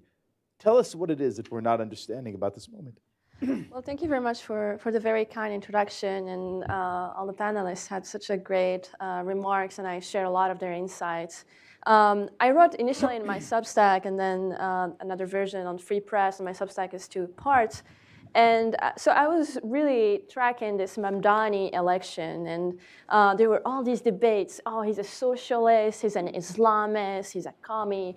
And I was just looking at it, and I was like, okay, I don't think so. I think something very different, because we have to look at what happened before October 7th. We have to look at elite education. And what does that tell us? So I'm originally from Morocco, and I grew up in France. I grew up in France, Morocco, and I studied in France, and then came to the United States. And it struck me how when I was a student, one of the first things that I was learning was how the West is evil. There's a need for decolonization. Every single conflict, every single geopolitical struggle, every single strategic question is usually framed as this oppressor versus the oppressed. And so I thought that is very interesting because once you look at any Israel question, it's framed that way. The language that I see in the United States is what? It's really about decolonialism, about this settler colonial state, this apartheid. All of these things do come from a very distinct leftist tradition, which I called third worldism. They call it decolonial studies and other type of very flashy and glamorous titles. And at the core of it is what? Is that the empires, imperial powers of Europe, France, Britain, and others, they have committed the great sin of conquest. Of course, we don't talk about what happened in the Middle East, what the Ottomans did, or no, there is this fixation on the Western empires, and that therefore, because they gave up all of their empires, and because they also see the United States as this great empire, well, Israel is the greatest manifestation of this greatest evil that the West gave us, and it's the Middle East, and that every single evil that happens in the Middle East can be traced back to Israel and therefore to the United States. And of course, this is the logic behind it. I'm just being very, I'm simplifying. But it was very interesting because the critique of Israel comes from this very type of framing. And the fixation on foreign policy has therefore a very precise objective. It's not just to delegitimize Israel, it's to delegitimize the United States, because of course Israel is only this proxy operating in the Middle East, and the United States, to purify itself, needs to cut loose that proxy. And of course, it was very reflected in what Mamdani was saying, what others were saying, because it was this great gathering of resentment and grievances, that the West is evil, America is evil, America can only be good once it denounces Israel and once it takes Netanyahu to jail. And of course, this is why I thought that this, because understanding third worldism is way of a better sense of understanding what is going on. Why? Because wokeism failed. A lot of these progressive, adjacent ideologies failed. The left is always looking for the next revolution. Criticizing Israel may be it. Because why? Because the colonial thing is also a revolution in itself, where you reinvent the whole new grand chessboard, which you will talk about in next panels. But it's about rethinking the world where the West, through reparations and others, has a new place in the world, and where countries like China, Iran, Russia are the triumphant ones because they're not evil and have not committed all of these things. And so this is the first part. The second part, which all of the panelists talked about, is the information warfare part, where why is this so appealing, and why is this third worldism, which was fermenting in universities, in schools and curricula, is so prominent? Well, obviously, it's because the United States is engaged in great power competition, in a great rivalry against the China, Russia, Iran axis, as well as North Korea. And they all share the same view. They all see it the same way, that the West is evil, that the Chinese definitely believe that the West is in decline, and that therefore they are the ones who will inherit the next new world order, and they are the ones who can shape it in a way where Israel knows exactly where its place is. And so, of course, you have the Chinese wanting this leadership in the global South. The Russians talk about multipolar world, and therefore all of these ideologies that have been fermented in universities and that are being pushed do benefit directly these countries. It's very interesting in a sense that one of the reasons it's been so prominent in universities, if there is something we can learn from Khamenei, is that the Islamic Republic started with students. And therefore, this is why I think students really occupy, and have always occupied such a great place in this kind of movements.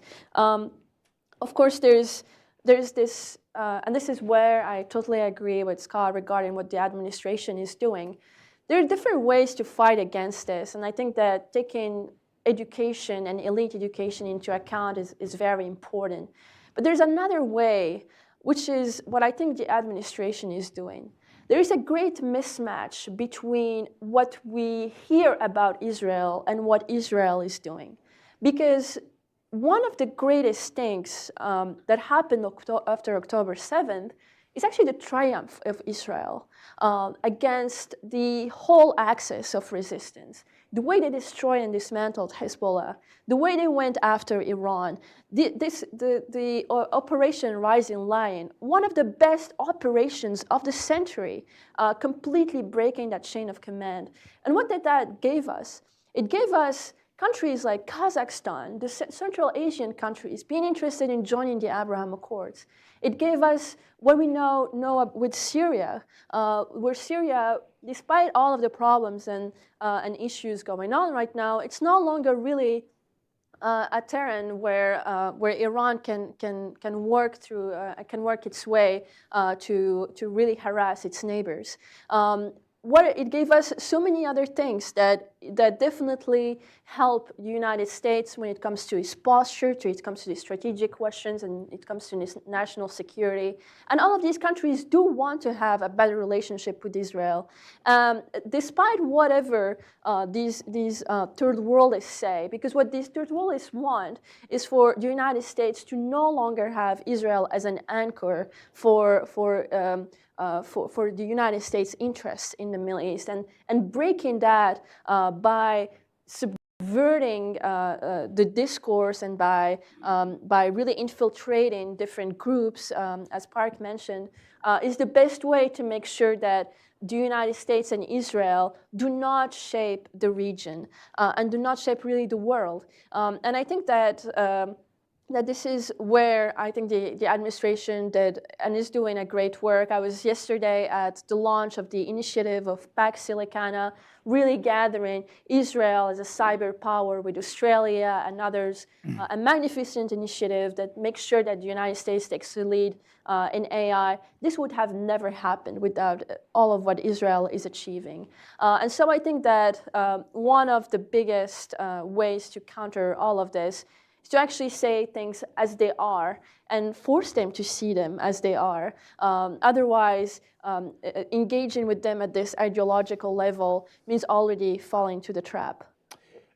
Thank you so much. I have a million more questions for all of you, but we have been very thorough and in depth, and I want to make sure that there is time for the audience to ask questions. But before we do, I want to do three things quickly.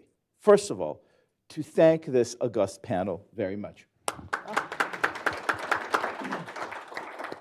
Second of all, if you will forgive the self-promotion for a moment, to say how deeply I'm grateful to be part of this here Hudson Institute, really one of the very few places that was early to this issue, that is proactive on this issue, and that is really making a change, not just in framing the debate, but really coming up with ideas.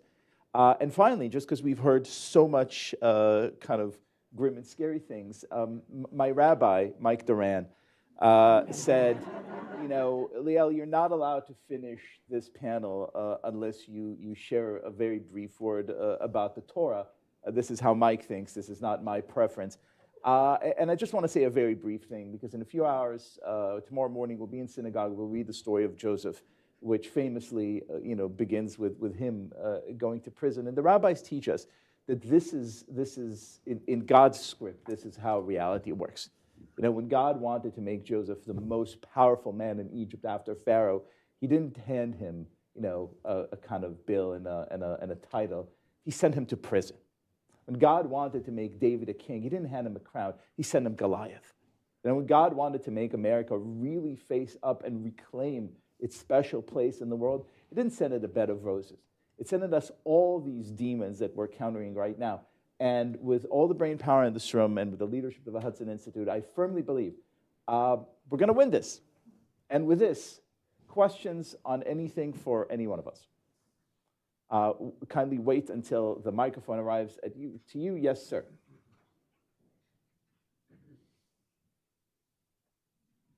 Thank you. I'm Leon Weintraub. I have a question for Mr. McDougall. You mentioned when you were talking about the establishment progressives and funding their various organizations, you mentioned the Jewish Voice for Peace, among others. I was surprised you mentioned the dissent channel within the State Department. I'm a retired member of the Foreign Service. The dissent channel was established over 50 years ago as a way for experienced Foreign Service officers to send messages up the channel, not being subversive, to say, hey, I think we may be off course in this area or that area. It's not a challenge to authority, but better informing authority of what we see on the ground. I'm curious if you saw any kind of influence of these other groups they may have had on the dissent channel. So this specific issue, I mean, I would have to go back. There was reporting about this in the fall of 2023. I don't want to throw out the names of any groups right now because I don't know off the top of my head. But there were these nonprofits essentially working in the progressive foreign policy space that were helping to coordinate resistance to the Biden administration's policy of supporting Israel. As I mentioned, they were doing this with congressional staffers. They were doing this with people working on national security issues in the Biden White House, kind of the 35 and under, basically, staffers. And I believe they were involved with young State Department people in kind of trying to get as many of these, I don't know if every single one of expressions of this view would have been via a dissent cable, but internal resistance to the policy, walkouts, threatened resignations, Listening sessions. Listening sessions, et cetera. I was there. Other questions? Yes, ma'am, in the back. My name is Nora Dimitrova Clinton. Thank you so much. This was most insightful and illuminating. And following up on the notion that left and right are unhelpful and misleading concepts, at the same time we live in a house divided and people are really very politically biased, how realistic is it to expect a true meeting of the minds and a common strategy? And I think the real division is between those who support Israel, America, and the West on the one hand, and those who desire their destruction. Thank you.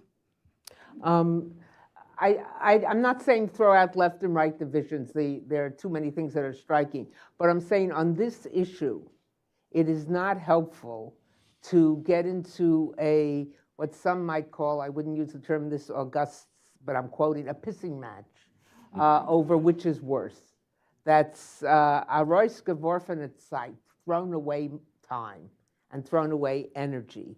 And as I said, quoting Shalom Aleichem, for the first time in the Hudson Institute history, probably the last two. We have to see this as, and as my fellow panelists have elucidated it exactly, as an issue that transcends. And again, I go back to Code Pink, meeting with Marjorie Taylor Greene. If someone had told you that, you'd said, okay, that's Halloween, or it's Purim Torah, as Orthodox Jews might say. It's crazy, but it happened. I just want to make a really quick comment. I mean, in some sense, it's a question of whether the United States can continue having a foreign policy or whether our internal processes for determining that policy are kind of so subverted by foreign actors that this is no longer even an operative concept. There are 3 minutes on the clock. There are three of you. I'm going to take the privilege of asking one last question and asking you to address it in a minute and under. And it's just this. Name one thing or more that give you hope at this moment. I'll tell you. 20 years ago, not 25 years ago, it was the eve of my trial in London. I was being on trial for libel. I got a phone call from a friend of mine who, a Jewish art curator, Grace Cohen-Grossman, who's passed away, one of the leading Jewish art curators. And it was 2 days before the trial, said, Deborah, you have to go to the British Museum. I said, Grace, I'm a little bit busy preparing. She said, no, you must go. I said, well, I don't think I'm going to get there, but tell me what I would go see. She said, go see the Lachish reliefs. The Lachish reliefs deal with the time of the destruction of the 10 North tribes. And the king Sancherib is saying, I've destroyed Lachish, the second biggest city in Israel at that time, and I'm on my way to Jerusalem to destroy Jerusalem. And she said, where are the Assyrians? Where are the Babylonians? Where are the Romans who inculcated so much of this anti-Semitism? Where are the Nazis? They're not here. And then using a phrase from what has become known as the partisan songs, Mir seinen da, we're here. Excellent. Park McDougall, top that. It's all right, I got a couple of years. For me, I think I was very worried about a lot of this. I still am, but was quite worried over the summer when it seemed, I think, especially on the right, I personally felt like we dodged this huge bullet when Trump won. This stuff had been building on the left, and then the right-wing version of it did not really show up, I think, until after Trump took office, and I think it took a lot of people by surprise and seemed to come out of nowhere. I do think the people pushing this have overplayed their hand somewhat. I think part of what we're watching is they're trying to use the kind of media channels they control to shift conservative and Republican voters towards their view, to create an illusion that there is this kind of broad consensus on, the Jews are bad, Israel's bad, the United States should, do nothing in the world. I don't think that's where most Republican voters are, and I think they've tipped off enough people that they're doing something kind of weird and hostile that I think people are starting to notice. As we say in Yiddish, inshallah. Zineb? Yeah, actually, a very similar response to than Park, because I do have a lot of hope when it comes to American people.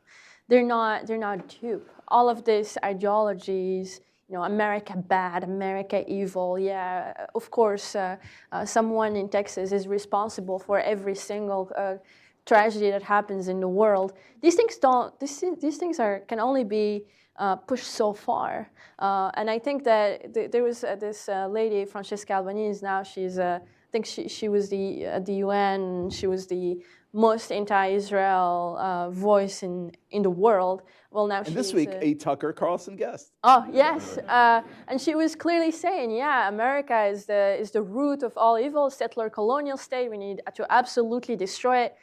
People heard that and they were horrified. That gives me a lot of hope, because it just tells you how, they will write all these things, all these memos, all these articles. They can only write them. No one is reading them. I hope you're right. Well, Zineb Barboa, Park McDougall, Ambassador Lipstadt, Scott Jennings, thank you so much.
Good morning, everyone. I'm Joel Scanlon, Executive Vice President here at Hudson. I have the honor this morning of introducing and welcoming Congressman Brian Mast, Chairman of the House Foreign Affairs Committee and representing Florida's 21st Congressional District. As Chairman, Congressman Mast has led efforts to achieve the State Department's first full reauthorization in more than 2 decades and codify reforms to improve the State Department's effectiveness, including modernization of public diplomacy efforts and additional measures to counter the Chinese Communist Party and counterintelligence training for America's diplomats serving in high-threat areas. Before entering public life, the chairman spent 12 years of heroic and distinguished service in the U.S. Army as an explosive ordnance disposal technician, where he earned the Bronze Star, the Medal for Valor, the Purple Heart, the Defense Meritorious Service Medal, among other honors. Following his military service, Chairman Mast extended his commitment to confronting our adversaries in the Middle East by volunteering alongside the Israel Defense Forces through the civilian support organization SARL, making him to date the only member of Congress to have served in that capacity. Throughout his time in Congress, he has consistently stood as a vocal and energetic supporter of Israel and a strong opponent of anti-Israel and anti-Semitic efforts on the international stage. He's led legislative efforts to condemn anti-Israel resolutions, including the anti-Israel UN Security Council Resolution 2334. Chairman, given your military background, your personal sacrifices, your direct engagement and support of the IDF, and now your leadership in Congress on U.S. foreign policy, there are few more qualified voices to address the national security implications of anti-Semitism today. We're extremely grateful for you taking the time to be here. Welcome to Hudson. Thanks for having me.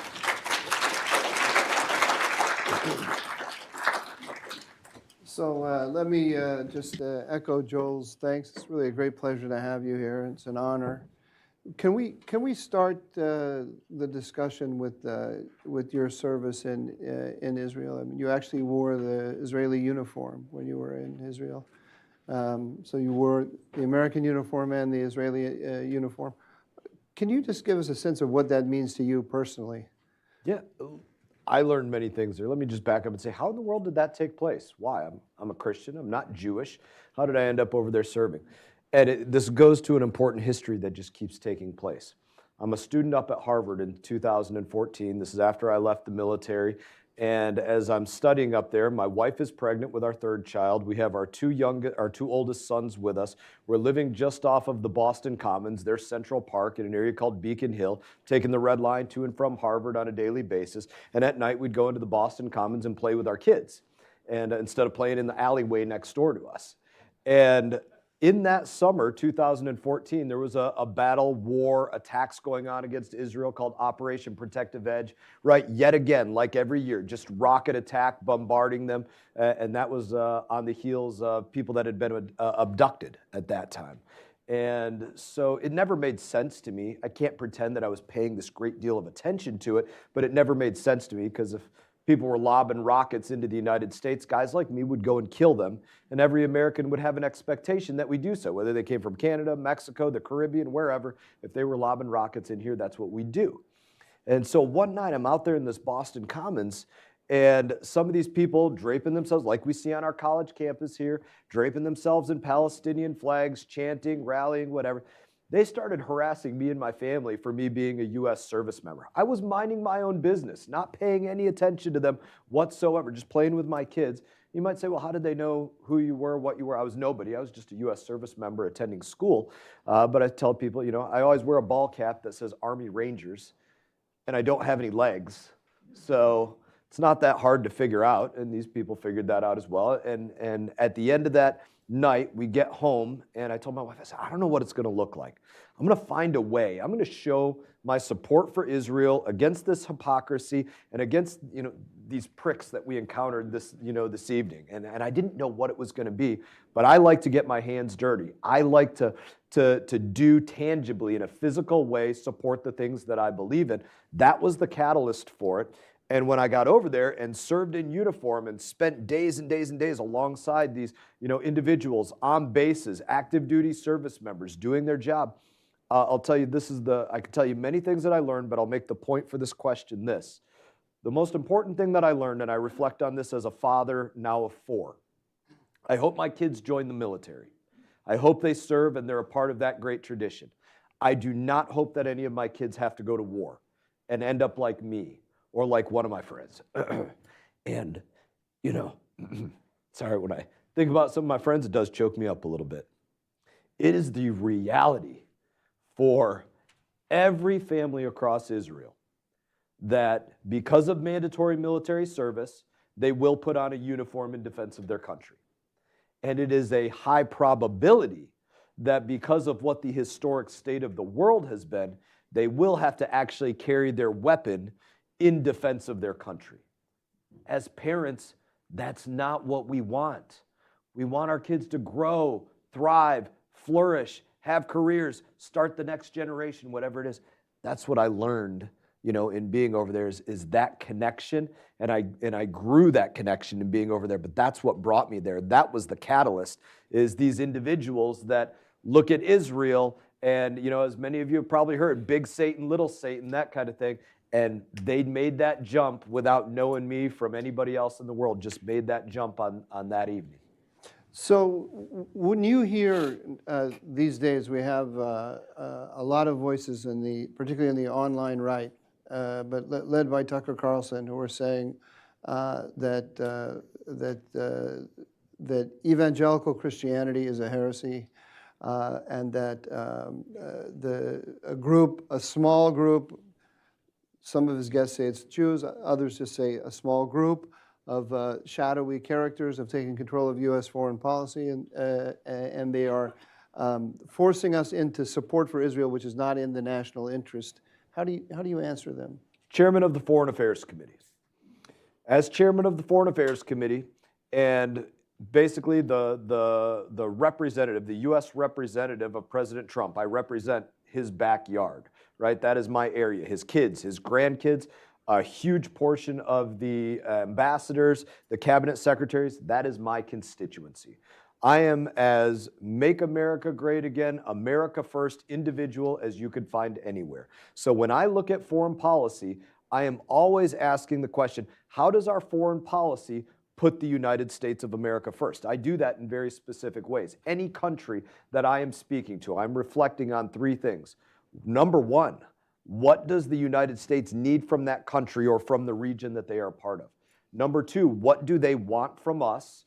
And number three, does what we provide get us what we need? We as the United States of America, does it get us what we need? Long-term, short-term. Maybe it's stability. Maybe it's military cooperation in the long term. Maybe it's a long-term trust and building in the relationship. Maybe it's more short-term and we need a currency for a weapons system or something like that. But long-term, short-term, that's how I look at everything as chairman of the Foreign Affairs Committee. So when I hear these conversations like this and I have to answer the question of how does that relationship put America first, how does it benefit us, or why is it not a problem? Israel is America's largest aircraft carrier anywhere in that region, if not across the globe. An aircraft carrier that provides intelligence for us, capabilities in military operations. It's like an aircraft carrier that's from another nation that conducts a great deal of operations that sometimes we layer on top of. Iran being the perfect example, right? They started with drones, eliminated surface-to-air capabilities. They moved to making sure that the only thing Iranians saw in the sky for about a dozen days were Israeli jets because they controlled the skies. And then we brought in a capability that only the United States of America has.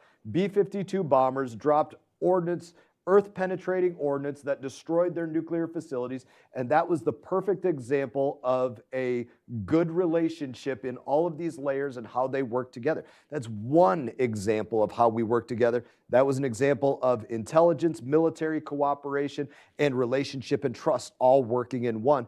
We have that at a higher level than with anybody with Israel. That is the boon, the benefit that we have to what does the United States of America need from you, your country, your region? What do you need from us? And does what we provide get us what we need? Absolutely, all of those questions are answered. So how concerned are you about these voices that are rising up now and depicting this relationship as illegitimate? I'll say concerned, and let me bring it back to Mr. Carlson. He and I haven't ever really spoken that much, but there was at one point in time, I think somebody else brought it to him, or I don't know whether he brought it or how he found it or whatever, but he got on a tear about there's a member of Congress that served in the IDF. That was me, right? Mentions me by name, it says everything. Had a conversation with him afterwards. I said, you're asking the wrong question, right? You never bothered to ask the question of, how many countries have I taken an oath to support and defend? Just one. The United States of America. How many times did I take an oath to support and defend the United States of America against all enemies, foreign and domestic, without any mental reservation or purpose of evasion, so help me God? As a member of the military, 5 times, and now as a member of the United States House of Representatives, 5 times. No other country. How many times did I risk my life literally for my country? 3 or 4 times, came very, very close to losing my life. One of those times, very, very obviously to all of you, right? You're connecting dots that don't exist because you've failed to ask some really fundamentally important questions, which is, where do your allegiances lie? Why are you interested in doing different things? What is it that you can do, in relationships with other countries that are a boon for the United States of America? And probably 100 other questions that weren't asked to just, I don't know, make ratings or make a point or something else. But it missed some of those really fundamental things. And so many others are missing those really fundamental questions, just to say, where does your allegiance lie? Well, my allegiance lies with the United States of America. I like to think that I've proven that.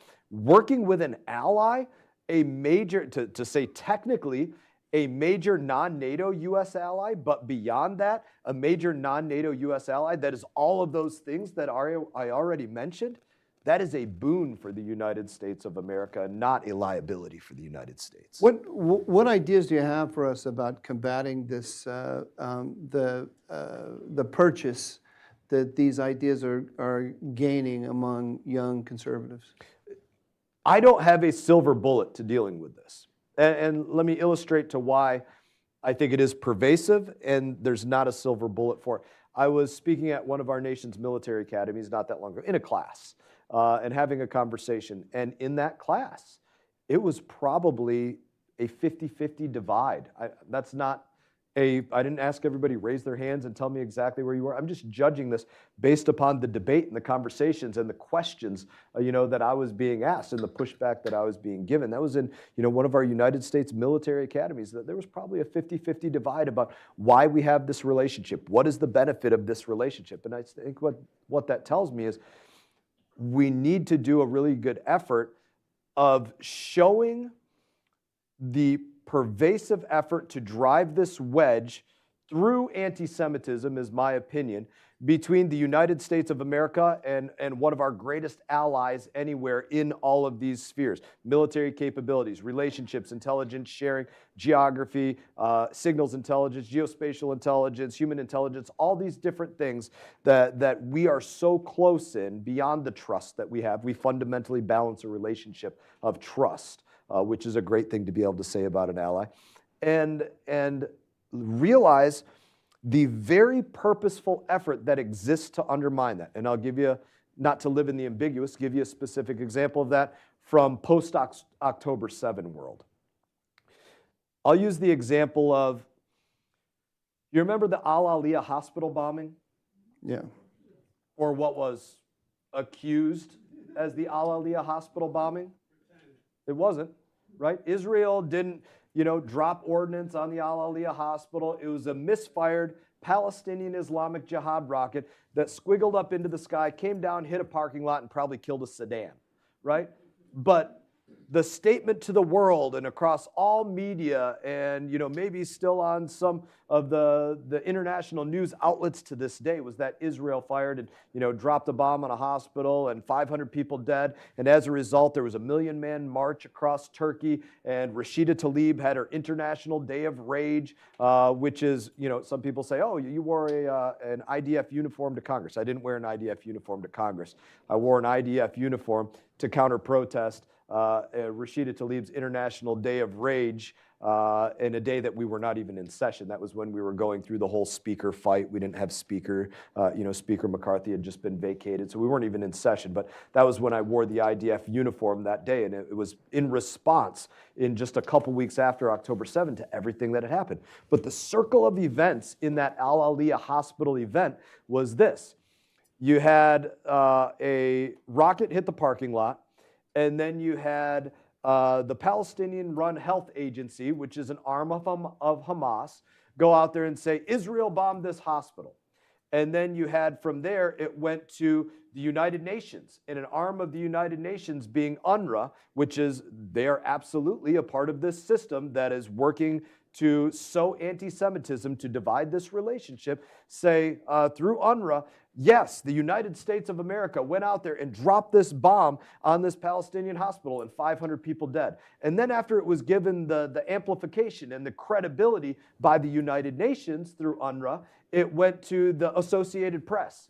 And the Associated Press amplified around the globe. Israel drops a 500-pounder or whatever it is on the Al Aliyah hospital, 500 people dead, this and this and this. And then you get all of those things that took place, the Million Man March and all of these things, because of that very specific network that is in place that works together to sow this anti-Semitism that is now, in many cases, working on the left and the right across media to go out there and put this wedge in this relationship. That's how pervasive, systematic, planned out, orchestrated this system is to do that. It is a very, very serious threat across multinational organizations, media across the globe, and adversaries and terrorist organizations alike.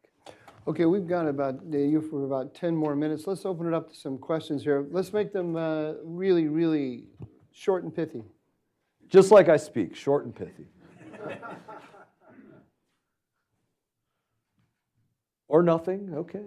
Scott's got one here. Yes, Scott, let's They got the microphones coming. I'll make it real quick and pitch to Cole, who may have a question as well. I just want to thank you, sir. You hosted an event in July in your committee hearing room for the AMIA Memorial. It was an incredibly emotional event. I was there, and I just want to thank you for that. I work at the State Department. You're welcome. Thank you. Thank you. Sure. I think you're not allowed to ask a question? Is that, set me up, but as House Foreign Affairs Committee Chair, you meet many foreign governments, so in your mind, who are our most reliable allies today in the fight against anti-Semitism worldwide? Yeah. Israel, obviously, because it's very personal in the fight. The easier question would be to say, because it's hard to figure out who our allies are in this fight, is, where are our biggest adversaries in this fight? Europe as a whole, across the board, as we were getting closer and closer to the end of this post-October 7 kinetic conflict that was going on, we're in the midst of doing the most unhelpful thing that could possibly be done. Let's go out there and announce to the world that we're going to recognize XYZ as a Palestinian state. There was no part of any nation, France, UK, I don't know, anybody that did it, that bettered the situation to bring Hamas, Hezbollah, Palestinian Islamic Jihad, Al-Aqsa Martyrs Brigade, Lions Den, Fatah, or any of the other terrorist organizations operating there to heal. It only emboldened them to go out there and say, I guess the fight that we're having is working. Let's continue and muster on. So I can't answer to you who are our greatest allies in doing that. I know there are some countries across every continent that do make it a point to tell me they recognize Israel. They were standing with Israel from October 7 to the beginning and beyond. So I don't want to say that there are none, but I just can't in this moment think of which ones they are. But to say it is hugely pervasive, countries making decisions and statements that have no basis in objective thought. Like, who's going to lead I'm not a two-state solution guy. You might know that already, right? And if you make a second country, a second nation, a second state, who's going to be the leader of that? And I'm not saying that there can't be a leader that steps up. There could be. But if you are saying, I call for a two-state solution, and you have not objectively thought about who is going to be the leader of that state and which one of those groups that I just mentioned that they came from, then you have done a disservice because you have not objectively thought, are you creating the next state sponsor of terror by making them a state? To me, as an American, it doesn't make sense to make a state out of a group that I would immediately have to call a state sponsor of terror. That seems like bad policy. The answer to the question, by the way, is Azerbaijan. But this is Sipora. They're laughing because I'm a big booster of Azerbaijan. There you go. Sir, I'm Tzipora Fried. I'm a senior visiting fellow at the Hudson Institute, and thank you very much for your intervention and for your services. I would like to come back to the United Nations. We have seen for several years now how sometimes uselessness, unuselessness, but also loss of credibility this institution has been. And I'm wondering, regarding the national security strategy, what will become to the multilateral system? How do you see that? Do you think there is a hope to renew the system in a new international order because we need also international organization? Or do you think that we have to maybe to shift to another complete new system of organizing the relation between sovereign states? There's not an end to the multilateral system. If there were, my friend, my colleague, close confidant, Michael Waltz would not be over at the United Nations right now if there were an end to it. I believe that Mr. Waltz looks at the world in the same way that I do, which is, what does the United States of America need? What is it that they want? And does what we provide get us what we need in terms of a national security strategy? Now, where I think that limits a lot of what's been going on in our multinational strategies, and this is something I'm totally on board with, and it relates to a lot of the different programs under the United Nations, but also within our own State Department, whether that be USAID or other foreign assistance programs. What we're looking at for relationship building with the United States of America is far more trade-related than aid-related. And I can point to a number of different countries where we have worked in the aid space has not resulted in that policy actually being soft power, because that's what it is. It is not benevolence in any shape or form. Our aid programs are not benevolence. They are soft power for the United States of America meant to achieve a result. And so if we're providing, to use an example, PEPFAR to this many African nations across the globe, working with United Nations and others to do so, but those countries where we're providing HIV medication for 20 to 30 million Africans every year, year after year after year for decades, are getting closer and closer and closer to China instead of closer and closer to the United States of America, then it was not a successful soft power. And it did not answer those three questions. What do we need? We need them to be closer to us, not China. Does what we provide get us what we need? No, we provided and it didn't get us what we need. And so those multilateral, multinational programs that are in places like that, they go away if they are not achieving their results of soft power or something else. And so another example, maybe closer to the United Nations, might be, look at the various peacekeeping forces that have been put in place through the United Nations across the globe, many of which are the dregs of forces in different places, seldomly accomplish their missions, end up being funded in vast part by the United States of America. And I'll give you a specific example.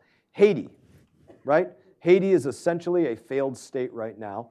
We, through the United Nations, under a program known as MSS, to the tune of about $1 billion, but actually far more than that, put about 1,000 Kenyan peacekeeping personnel into place in Haiti who did absolutely nothing. It was a waste of $1 billion. They're still there today. And now there's a new program that's being looked to put into place with no answers about how we get a different result. But that's a perfect example of United Nations saying, hey, America, we'd like you to pay 25% of this $300 billion, or we'd like you to pay $300 billion out of this $1 billion, or this whole $1 billion to do this thing, and it results in no benefit for us whatsoever. That stops. Kamran Bukhari. Kamran Bukhari, New Lines Institute for Strategy and Policy. Congressman, thank you for your service. God bless you for your sacrifices. Thank you. Quick question. I'm looking at the new national security strategy, and I want to get your thoughts on how you see it being operationalized in the Middle East, especially with this international stabilization force to which other countries are going to contribute. And I think it's today or yesterday where we had media reports saying that an American general will be leading it. Just would love to get your thoughts. Thank you. So I think it'll advance very well because what I get to see, maybe you know this, maybe you don't. My day-to-day is, it's exciting in this way, in a number of ways, but every day the meetings that I go to are the prime minister, the trade minister, the foreign minister, the defense minister, the king, the queen, the crown prince, the president, the ambassador of whatever nation, right? I get to have a lot of the same conversations that I had as a rank and file member of the Foreign Affairs Committee, but every one of those conversations is at the highest levels of whatever nation's government is that wants to have that conversation. So if you look at, let's just say the 20 nations that were standing beside President Trump in Egypt, and those that wanted to be there but couldn't make it because it was pretty last minute kind of thing that came together there. Everybody is working together to raise their hands and say, this is what we believe our comparative advantage is, that not just comparative advantage in where we can work on things, but where we have a desire to work on things. Okay, we're Jordan and Egypt. We would like to work on establishing the police force that will go on in there. Okay, we're this nation and this nation. We would like to work on the finance portion of this, and we'll commit to, these many dollars that will keep the lights on in this way, but also looking towards the rebuild in this. We have an advantage in demining capabilities, and this is obviously clearly a war zone. There's a great amount of ordnance that needs to be cleaned up. We want to deal with the demining aspect of it. And the point that I'm making, I could go on, is maybe not everybody, it's hard to say things in absolutes, but most are stepping up saying, this is what we want our piece of it to be. Has anybody raised their hand on it yet? Maybe the conversations aren't exactly like that, but that's a good alliteration of kind of how it's going on that front. So I see a lot of success on that front. The big liability, Hamas wants to retain relevance. They do not want to be exiled, right? And that is still the hardest part that we have to deal with. Israel has no problem dealing with that, and I'm glad that they have no problem dealing with it, because things have to have teeth in order to actually move forward. But that is one of the biggest challenges. The other really large challenge that we face, but I think that has really had a great advantage in this group coalescing together, is, of course, Iran. Iran, if all these nations are coming together to say, we want to see peace, if you're doing any basic level of threat assessment, what is our greatest liability to achieving the peace that we're all saying we want? It is Iran. It is the arms of Iran in a number of different ways. So now you have all of them very publicly coming together saying, we want to achieve this peace. You are the number one liability. I don't mean to point at you, but you are the number one liability. And so now they're all really pointing their rifles in this one direction in a very public way, recognizing that number one liability. And that is a very big boon as well. You're welcome. Okay, please join me in thanking Chairman Mast. Okay.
the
Antisemitism. We're going to be joined by Michael Sobilik, Senior Fellow at the Hudson Institute, George Rosenblatt, CEO of AI Studio, Ludovic Hood from U.S. State Department, Adam Hadley, he's going to join us online. He's from Tech Against Terror. And the moderator is Aaron McLean, Senior Fellow at Hudson Institute, but also a great podcaster of School of War. I'll let it for you. All right. Thank you, Zineb. Thanks, everybody. Welcome. Please enjoy your lunch. We are the entertainment, so we'll do our best. It's sort of a grim subject, you know, but we'll do our best. Thanks to this fantastic panel, our task today is to talk about information warfare by the adversaries of the United States, be they states or non-state actors, and their efforts to interfere in our own domestic politics for their own strategic goals, but also critically how this intersects with the issue of anti-Semitism, which in a way, sort of strangely, it seems to keep coming up. It is a major theme of the campaigns, the messages being pushed by these foreign powers. So Zineb did a bit of an introduction of our panelists. I can't think of a better group to get into these questions with. So I'm going to start here with Ludovic Hood, to my far left here, your right here on the panel. Ludovic, I want to ask you to just take us to this post-10/7 period that we've been living in. We've all seen the media coverage of Israel and its unbalanced qualities, some of which is organic and, as it were, honest, some of which, though, seems to have something to do with the subject of the day. I will note that Mr. Hood is speaking to us in his personal capacity. He's not officially representing the State Department. I'll also commend an essay you wrote in the National Interest just days ago that I thought was really excellent. It's called "The World's Been Too Rough with Israel." So everyone should check that out. But sir, please give us a sense of your thinking. Thanks, Aaron, and a huge thanks to the Hudson Institute for tackling a topic that I can say as a 20-year State Department guy simply doesn't get enough airtime. It's a topic that is confoundingly overlooked, and it's important not just because of contemporary trends, but because of the 2,000-year-old history of Jew hatred and how it's been manipulated over the centuries. A throwaway comment, I have a little Gorka envy right now because I also went to a London high school where they taught us debate and theatrics. And I wish I could stand behind a podium and give you a similar Ludo show to a Gawker show. But I'm going to be a well-behaved panelist and take it easy here. Unfortunately, I have to caveat that while I am indeed a career U.S. Foreign Service officer, I'm here at the invitation of Hudson, speaking in a personal capacity, and as such, my remarks reflect my own views and not necessarily those of the U.S. government. Those of you who've done this before know exactly where that language comes from. One quick thing, I'd like to highlight that Kerry Filippetti, known to many of you in the think tank world, she and her team actually did an event on this very topic over 18 months ago. And I just want to highlight her and her team's commitment to this. I know she wanted to be here today, but she's traveling. I was honored to speak at that event on behalf of my old office, which at that time, my assignment was as senior advisor to Ambassador Deborah Lipstadt, who was then the special envoy.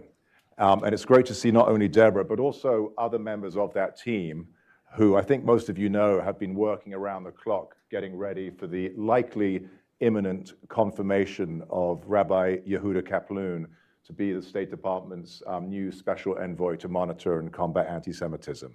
And that, the Senate will make the decision on timing, but similar to when Deborah got on board 4 years ago, having the rabbi on board will be a real force multiplier for what the Trump administration is doing overseas. My much smarter co-panelists will be unpacking trends in online disinformation and other related topics.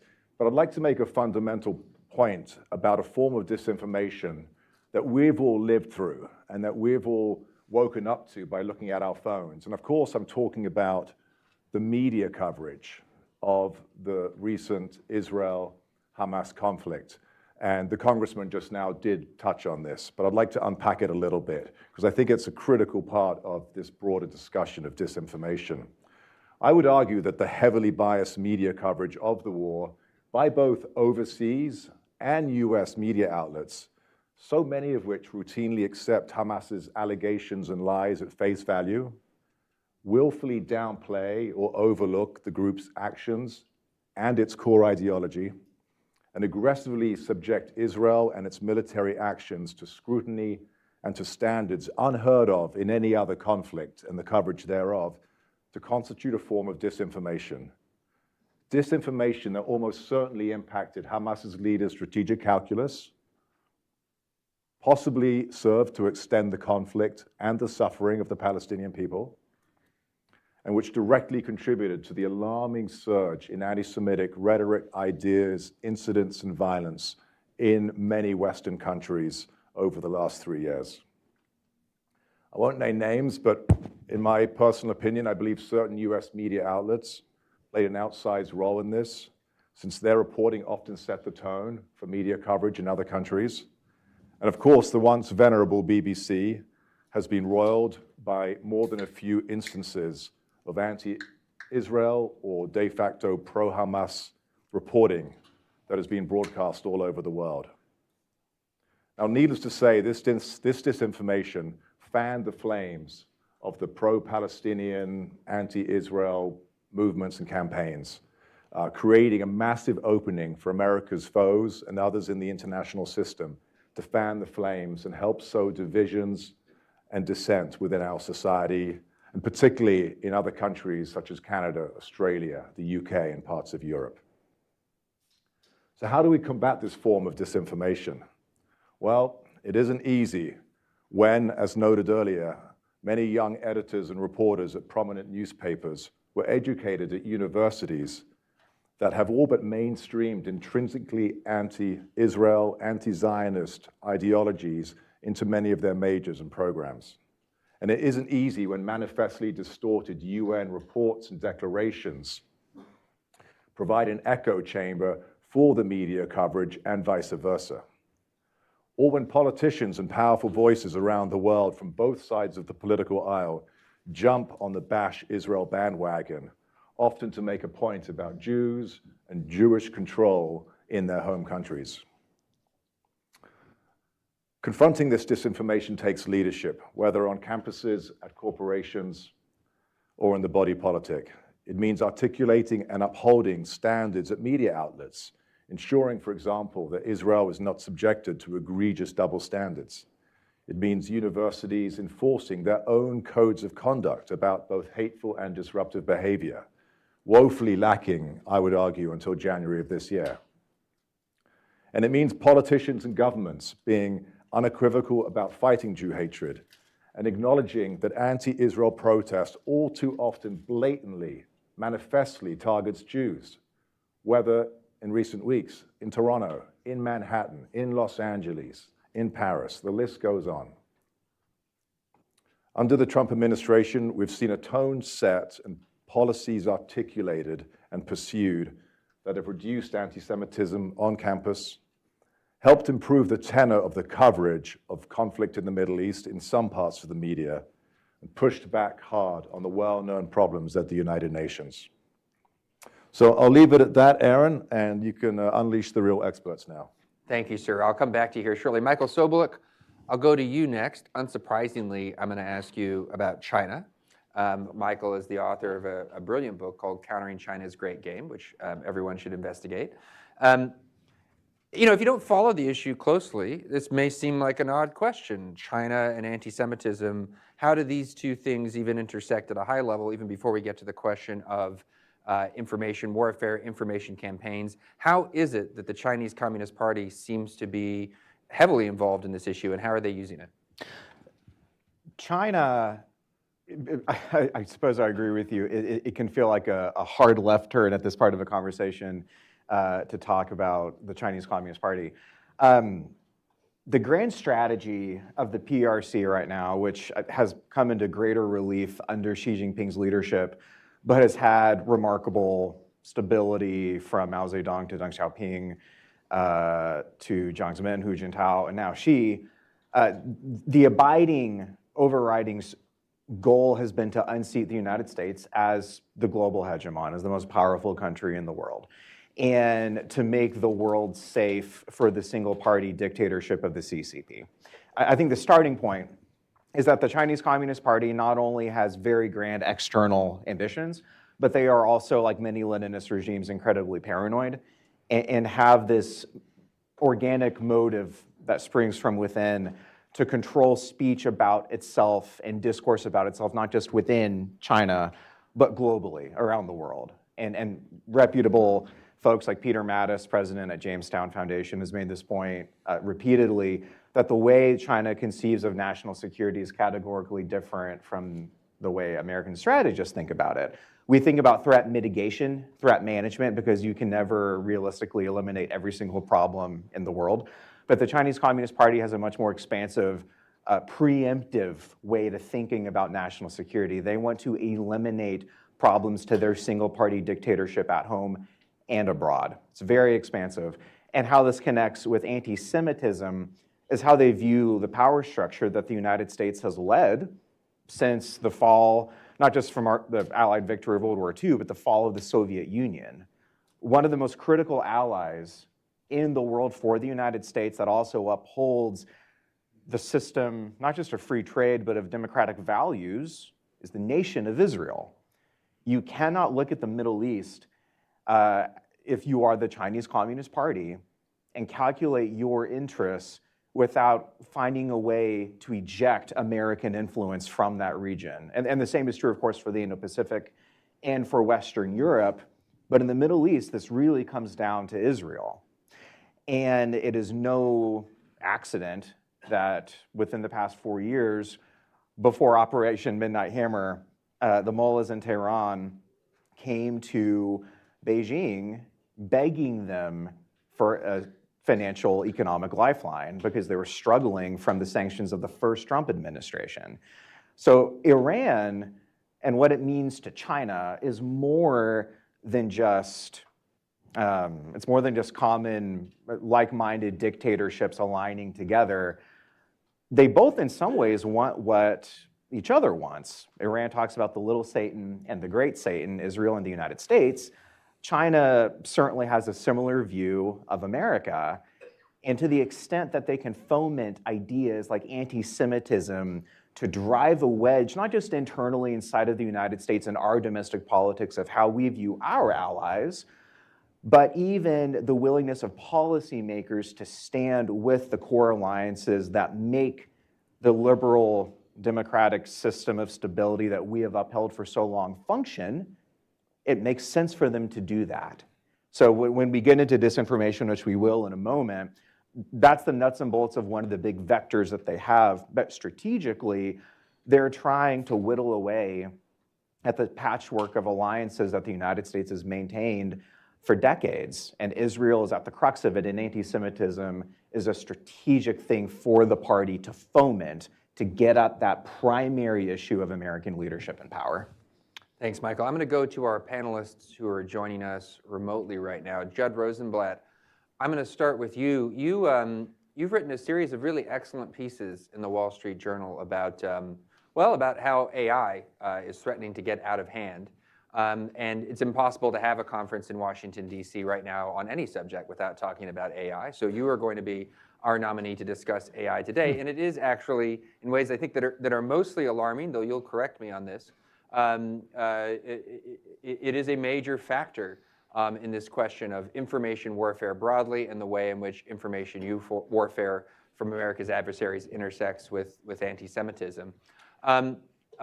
How is AI helping our enemies, Judd? And sort of second part to the question, what, if any, are the grounds for optimism? Are there ways in which it might help us? Give us a lay of the land here. Yeah, absolutely. So AI, the weird thing about AI is that the people at the frontier of it do not actually understand how it works.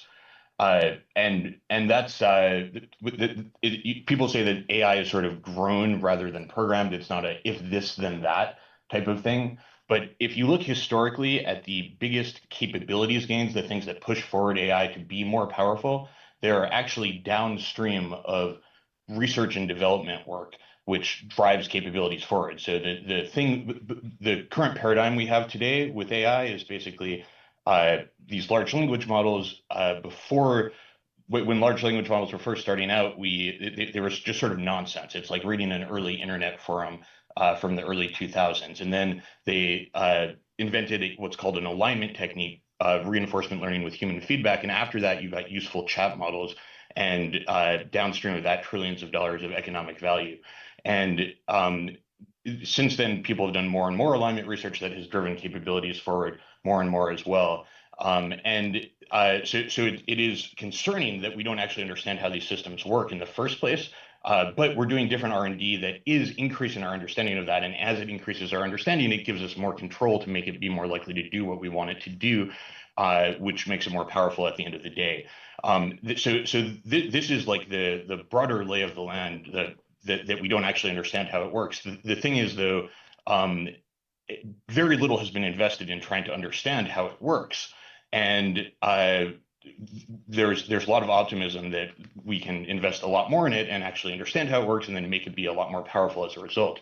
Meanwhile, so we're doing this right now. China is also investing a great deal in this, and we need to invest a lot more because we lose our compute. Right now we have this big compute advantage, but it becomes irrelevant if China can outcompete us in algorithmic improvements that if you bring down the cost of effective cost of compute by 1 trillion x, then China just beats us and wins the AI race.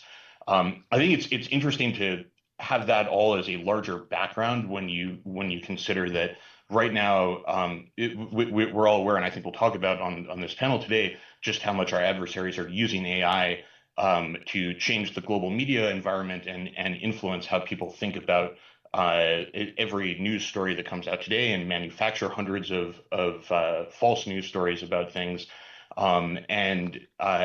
It's interesting to consider that AI is increasingly the layer through which information gets produced, and younger people increasingly get all their news from AI. Journalists rely on AI to decide what to read and write about, and at the core, increasingly, AI is just in everyone's decision-making structure about everything. And you can see, you can read articles about that journalists are increasingly writing that are just written by AI. If there are lots of M dashes in it, or if a journalist writes, if this is not this, but Some that. of us just use M dashes. I just want to throw that out there, Jen. Yes, it's a shame. I liked M dashes, but I have to systematically remove them from any writing I ever write. But yeah, sorry, go ahead. Well, here, let me just interject with a quick follow-up before I go to Adam. So, Jed, I take one of the upshots of your work on this issue is we see, for reasons that Ludovic and Michael have both sort of begun to help us understand, we see our adversaries using anti-Semitism as a tool to divide Americans and advance their own interests. I take one of your main points to be, though, that when they use AI to wield anti-Semitism as a weapon, they're sorry for mixing the metaphors here, but they're kind of pushing on an open door, because it seems like the AI is like a little bit anti-Semitic itself. I mean, it's kind of a joke, but it seems to be kind of true based on Judd's research, yeah? Yeah, the AI unfortunately is quite anti-Semitic itself. We've done a lot of research about this. I can explain it in greater detail if you want, but it turns out that AI is very anti-Semitic, and then when it undergoes safety training, it actually becomes more anti-Semitic. And it's very concerning that underneath the hood, AI is deeply anti-Semitic, and so as it gets increasingly adopted through everything in the world, and humans have this thing called exponential slope blindness. We didn't evolve to understand how exponential slopes work because they don't exist in nature, so you wouldn't notice this. People didn't react intelligently to COVID early on as a result. And today we are underestimating just how much AI is going to change everything. But if it remains deeply anti-Semitic underneath the hood, then it's going to, as it becomes more deeply incorporated into everything, people are going to increasingly lose agency to something which is anti-Semitic and is going to undermine all of our interests long term. So we're hopeful that we can solve that, and we've done a lot of research that has figured out actually how to remove the anti-Semitism from the final output layer. But that's not quite good enough, because you have to understand why it arises in the first place. And if you understand why it arises in the first place, then you can solve that underlying thing and make it not arise, especially as systems get orders of magnitude more powerful. Like today, the GPT, the newest model out there, GPT 5.2, is effectively like 400x cheaper to do difficult tasks on evals than it was to do the same thing with OpenAI's best model a year ago. That's 400 times better in just the past year. So if you have something that is hundreds of times better in the future, then or many orders of magnitude more than that, then and it's deeply anti-Semitic, there are going to be huge risks, and also the anti-Semitism is fundamentally tied to a lot of other anti-American stuff, and incidentally, pretty interestingly, people also did surveys of thousands of people and found that there's a lot of correlation between Jew hatred and anti-Zionism. So they're like fundamentally tied, and people are doing all these coordinated global attacks against Israel that also increase anti-Semitism here in the U.S.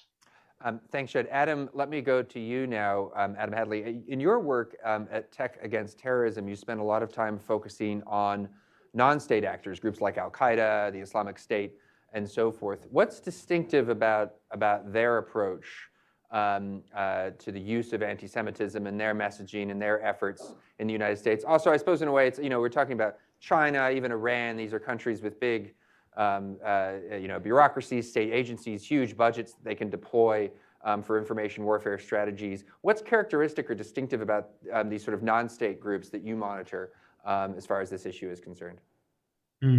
Well, at Tech Against Terrorism, we primarily work to identify threat to life and alert this to authorities, but also to push back against terrorist activity online. And most of this activity, as you say, focuses on countering the online activity of Islamic State, Al-Qaeda, Al-Shabaab, and so on. So in terms of anti-Semitism, the point to make is that jihadist ideology considers anti-Semitism to be fundamental to its ideology. So anti-Semitism is a core part of jihadism and violent Islamist extremism. And a number of reasons for this is the so-called sort of cosmic war narrative, various ideas about the apocalypse. So, ISIS is fundamentally anti-Semitic. And to the point that Mr. Gorka made earlier, the point to stress is that it's not just about anti-Semitism. It's thinking about anti-Semitism as a vector to undermine Western civilization. That's precisely how jihadists think about this, and that manifests in their propaganda and their activity. Not only this, but jihadists use anti-Semitism as a grievance narrative to recruit and radicalize individuals. So it really is fundamental, and what we see online, it reflects this in terms of the amount of content that's being shared. And this is obviously only increased quite significantly since 7th of October. Now, in terms of hostile nation states, clearly information operations online are fundamental to hybrid warfare. And this has been the case for many years. We would say that terrorism in many senses no longer represents the strategic threat that it may have done historically. However, there is a concern that we have, which is that hostile nation states are able to use AI and bot networks to identify polarizing narratives, to identify wedge issues, to promote extremist activity online, to undermine democracy. So what we're seeing is increased examples of inauthentic campaigns and information operations designed to promote terrorist activity and terrorist content, many of which, of course, focuses on Jew hatred and anti-Semitism. So online, it's increasingly complex and complicated. And in many cases, we will find an anti-Semitic campaign that appears to be run by ISIS. But when you dig into that, there are a number of signals and indicators that suggest this is inauthentic. So the point I would make here is if hostile nation states are trying to undermine democracy in the US and elsewhere, what better way would there be to identify violent extremist narratives online and to promote these and to amplify these? And this is what we're increasingly seeing. We're also seeing this manifest offline in terms of graffiti attacks on synagogues, in terms of promoting violence against Jewish people in real life. So the internet is fundamental to this, and the distinction between terrorist organizations, FTO organizations, and hostile nation states is increasingly difficult to determine. And we would argue that this is a major intelligence gap. Unfortunately, there isn't really a lot of research into this at present, and we believe that needs to change quickly. Adam, thanks. Ludovic, I'm going to come back to you and ask you to comment a bit further, again, in your own personal capacity, both about the problem and about the solutions being pursued by this administration. On the problem front, if I could sum up sort of a theme of a number of comments that have been made in the last few minutes. Some of our adversaries look at this from a point of view of, as it were, genuine anti-Semitism. I think the Iranians are coming at it from a kind of sincere place in terms of their anti-Semitism. Others, perhaps a bit more of a cynical tool that they're using, and that line is always a bit hazy to define. But one way or the other, what makes it such a potent tool is that the Venn diagram overlap between those who loathe Western civilization and the world order as it currently stands, and anti-Semites is nearly a circle. It's effectively a circle, right? So for our adversaries who want to make common cause with Americans or divide Americans and activate those who loathe the order as it is, anti-Semitism is a very useful road into that. We've had some commentary on how that works with China. We were just talking about groups like ISIS. Ludovic, when you look at other countries out there, say Russia, for example, or we might throw the North Koreans or the Venezuelans into this, how do you see them behaving on the issue of anti-Semitism or using anti-Semitism potentially as a weapon? And then, this does seem to, as you were sort of talking about in your first set of comments, this does seem like a central theme for the Trump administration across a range of issues. Say a bit about what this administration really is doing to combat the problem. Briefly on China, to not completely ignore your question, I remember when I was working in the Office of the Special Envoy under Dr. Lipstadt's leadership, we were stunned by the post-October 7th surge in anti-Semitic ideas and rhetoric on Chinese social media sites. Some kind of floodgates were opened, and I mean it was pretty confusing given the history or the lack thereof of anti-Semitism in Chinese society, in history going back forever, essentially. it was clear after a few months that something was going on that wasn't about hating Jews per se, but it was about what I think Dr. Lipstadt coined as utilitarian anti-Semitism. The point was China saw an opening very quickly in an indirect way, which simply meant removing certain kinds of censorship of social media platforms controlled and owned by the Chinese government and sub-entities, to allow a lot of not just pro-Palestinian or pro-Arab ideas and narratives to get out there, but starkly anti-Israel, which morphed within hours, it felt like at the time, into notions of Jewish control of Western societies, foreign policies. You guys know it all, so that was a great example of a country with no clear notion of Jew hatred suddenly playing a huge role in global disinformation flows across the internet and other platforms.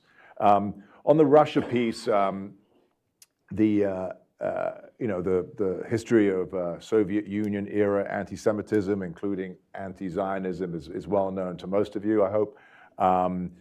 What we've seen in recent years has been the distortion of both the Holocaust and World War II history to provide justifications for the invasion of Ukraine. And obviously, from where many experts and practitioners sit, Holocaust denial distortion is a form of anti-Semitism for obvious reasons, and Russia was engaging this in a truly egregious way. And I think, as some have hinted at today, on both sides of the political aisle in the West, even here, people have been going down the rabbit hole of World War II historical revisionism, including vis-a-vis the Holocaust, to score points. And it's very, very disturbing and upsetting to see. The third part of your question, Aaron, thanks. Again, I'm not not working in any of the domestic or foreign policy teams working on anti-Semitism, but from where I sit as a career Foreign Service officer, there's clearly been a very stark switch in tone about the seriousness with which we're taking this issue. There were, for reasons others can explain, there was a tendency for the last 2 years to always decry Islamophobia whenever there was an attack or an incident involving Jews, even when there was no angle involving harm or rhetoric towards a Muslim in that context. And I think for those of us who have done time as a practitioner or as an expert on combating different forms of hatred, yes, you can talk about common efforts to fight hatred, but each form of hatred discrimination needs to be studied, understood, looked at in its own context. And I think for many of us working on the file a couple years ago or so, I don't think we were advancing the cause of fighting Jew hatred or of fighting Islamophobia by this perpetual conflation. I'll sort of leave that point at that. But I do think that we've now seen a more clear-eyed, equivocal approach to fighting anti-Semitism. The nature of Senate confirmations means that Ambassador Lipstadt's successor isn't on deck yet. The office has been very ably managed by my former colleagues there, with a tone set by Secretary Rubio in the White House. We've kept the global guidelines going. Global guidelines on countering anti-Semitism. Please Google that if you haven't seen that. The new administration has resumed maintained the focus on those. They're great for talking to foreign governments about how specific tools and narratives with which to take this issue more seriously around the world. But I think once this State Department office is appropriately led and staffed, you're going to see a lot happening overseas. Thank you. Michael, a two-parter for you. First, I want to give you the opportunity to comment on the sources of Chinese anti-Semitism, if you have any thoughts on Ludovic's answer there. I will say, from my point of view, I spent some time thinking after this all really came to the fore after 10/7 that this seemed purely cynical. But I do wonder to what extent sort of Marxism and the way in which China remains left sort of feeds into the anti-Semitism. So maybe if you have thoughts there, feel free to share them and comment on Ludovic's answer. Yeah. But then, importantly, we can't let this panel pass without asking you about TikTok. Michael is one of Washington's, I think, best and most outspoken commentators. Can we follow School of War on TikTok? No, you cannot. TikTok is actually more or less the only major social media platform that School of War is on. Thank you for the question. No, you're one of our best voices on this question, which seems, as far as the White House is concerned, we're putting together a deal with a new ownership package. All is well. I'm a little skeptical that all is well. And TikTok, as some in this room will remember, back in 2024, time flies, when the Congress was going through its legislative process on the question of TikTok, there was data out there to the effect that, we have an anti-Semitism problem on all of the platforms. Instagram's not great, YouTube's not great. And the research showed, let's say if Instagram is 2-to-1 bad in terms of anti-Semitic versus philo-Semitic content on the post-10/7 war, and it's 2-to-1 over on YouTube. On TikTok, it was like 8-to-1 or 9-to-1, and it was clearly human intervention on some level. It was not a naturally occurring phenomenon, that TikTok was so much worse than the already bad baseline. So I just want, it's still here. It's still in our faces. It's still in our phones. Critically, it's still in our children's phones. So what's going on with TikTok, and what's the future there? Sure. On your first question first about the sources of anti-Semitism in China, I think it's important to scope that first by saying during the World War II and the Holocaust, one of the few Chinese nationals who is memorialized at the Holocaust Museum in Israel, Yad Vashem, was a diplomat in the then KMT-ruled China who, against the orders of his own government, was working to get Jews out of Nazi-controlled territories and resettling them. And there's even a memorial to the Jewish community in the middle of Shanghai. So there's nothing uniquely Chinese about anti-Semitism at all. But to the party itself, it's interesting. Marx, in some of his early commentaries about his philosophy of the world and just economics, had, unsurprisingly, some anti-Semitic tropes in there in reference to Engels. But even Mao, in his conversations with Kissinger in 1973, if you go back and look at some of the transcripts, veered into anti-Semitic tropes as well. The sources of it, I think we can get to it if we look at exactly what those floodgates were that opened in the immediate aftermath of October 7th. And just briefly, before we get into TikTok, let's talk about them. On October 10th, 3 days after October 7th, China's Central Television alleged that, quote, the Jews who represent 3% of US population control 70% of its wealth, another trope. And then they went on to call Jewish Americans America's, quote, most influential minority, unquote. They also said that 6 to 7 Jews control 200 of the most influential American companies. And that was clearly anti-Semitic, but even before October 7th, this was permeating in official PRC media. China Global Television Network in 2021 talked about Israel-US relations and attributed the close relationship to the notion that Jews, quote, Jews dominate finance, media, and internet sectors in America. This was within the official PRC information ecosystem, not even to mention the social media, which was even more unregulated and virulent in its nature. After October 7th, Schindler's List reviews and ratings on Chinese social media plummeted from 9.7 to 4.3. The Singham Network, Roy Singham, a noted philanthropist that New York Times has reported on, who has connections to CCP money, has also been funding a lot of the pro-Hamas activism inside of the United States. So there are all these data points that are going on, clearly coordinated around the same time, documented, as you mentioned. And it was really opportunistic, clearly opportunistic. And it speaks again to the strategic nature of the Middle East and the Israeli-Iranian dimension and how that plays into American power. In Chinese discourse, and CCP discourse in particular, anti-Semitism and focus on Israel is a stand-in for the problem of the United States that the CCP encounters. And I think that geopolitical calculation was certainly behind that pivot that we all saw. To TikTok, let's start by saying that days after October 7th, on October 19th in 2023, there was a Harvard Caps Harris poll that showed while only 9% of Americans 65 years old and older viewed Israel as to blame for what happened, for 18 to 24-year-olds, 51% blamed Israel for what happened. And you cannot understand that story without talking about TikTok. And I would commend this really interesting report from Wall Street Journal. I believe it was November or December of 2023. They set up 8 bot accounts, and they posed as a 13-year-old on TikTok with no prior search or viewing history at all on this app. And they just let the content come.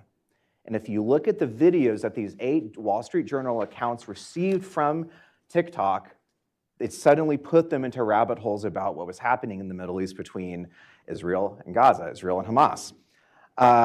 There were about 700 pro-Israel videos, a number of neither really taking an overt side.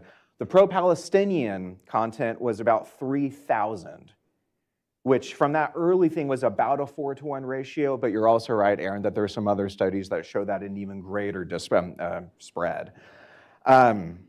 TikTok is one of the most dangerous vectors of anti-Semitism, and TikTok, by virtue of its parent company ByteDance, is controlled and answers to the Chinese Communist Party.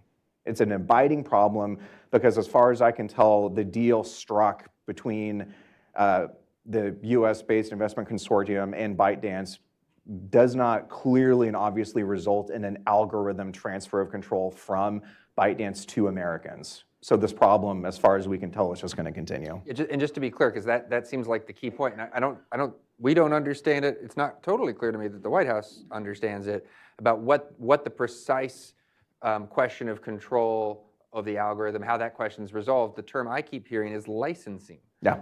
That the American consortium or the U.S.-based consortium is going to license the algorithm. Well, what does that mean? We license Microsoft Office to do our work. Do we control anything about the underlying structure of Microsoft Office? No, of course not. Is that what licensing means in the context of this deal? I'm not sure. The administration hasn't been clear. So, and again, in respect of what we don't know, there are ways to set up a licensing arrangement where you actually do have access to the data and you can control it. Those regimes do exist, but let's also be equally clear, this has not been spelled out by the administration what the actual terms of the licensing are. And if you looked at in this past September, when you had administration officials talking on background to journalists, they fudged and they hedged on this exact question. So we don't know, and I think that's a huge problem. Judd, Adam, I'm going to come back to each of you, and then we'll have just a couple minutes for questions. Judd, I want to, feel free, of course, either of you to comment on anything that's been said thus far, but Judd, I want to ask you in particular, I want to pull on a thread that came up in your first set of remarks about just the technical questions around AI. And keep in mind, I was a philosophy major as an undergraduate, so I'm not ideally positioned to understand all the technical questions here, and I suspect something like that applies to a number of people in the room. How is it that AI is a bit anti-Semitic in general and for the most part? How does that actually occur?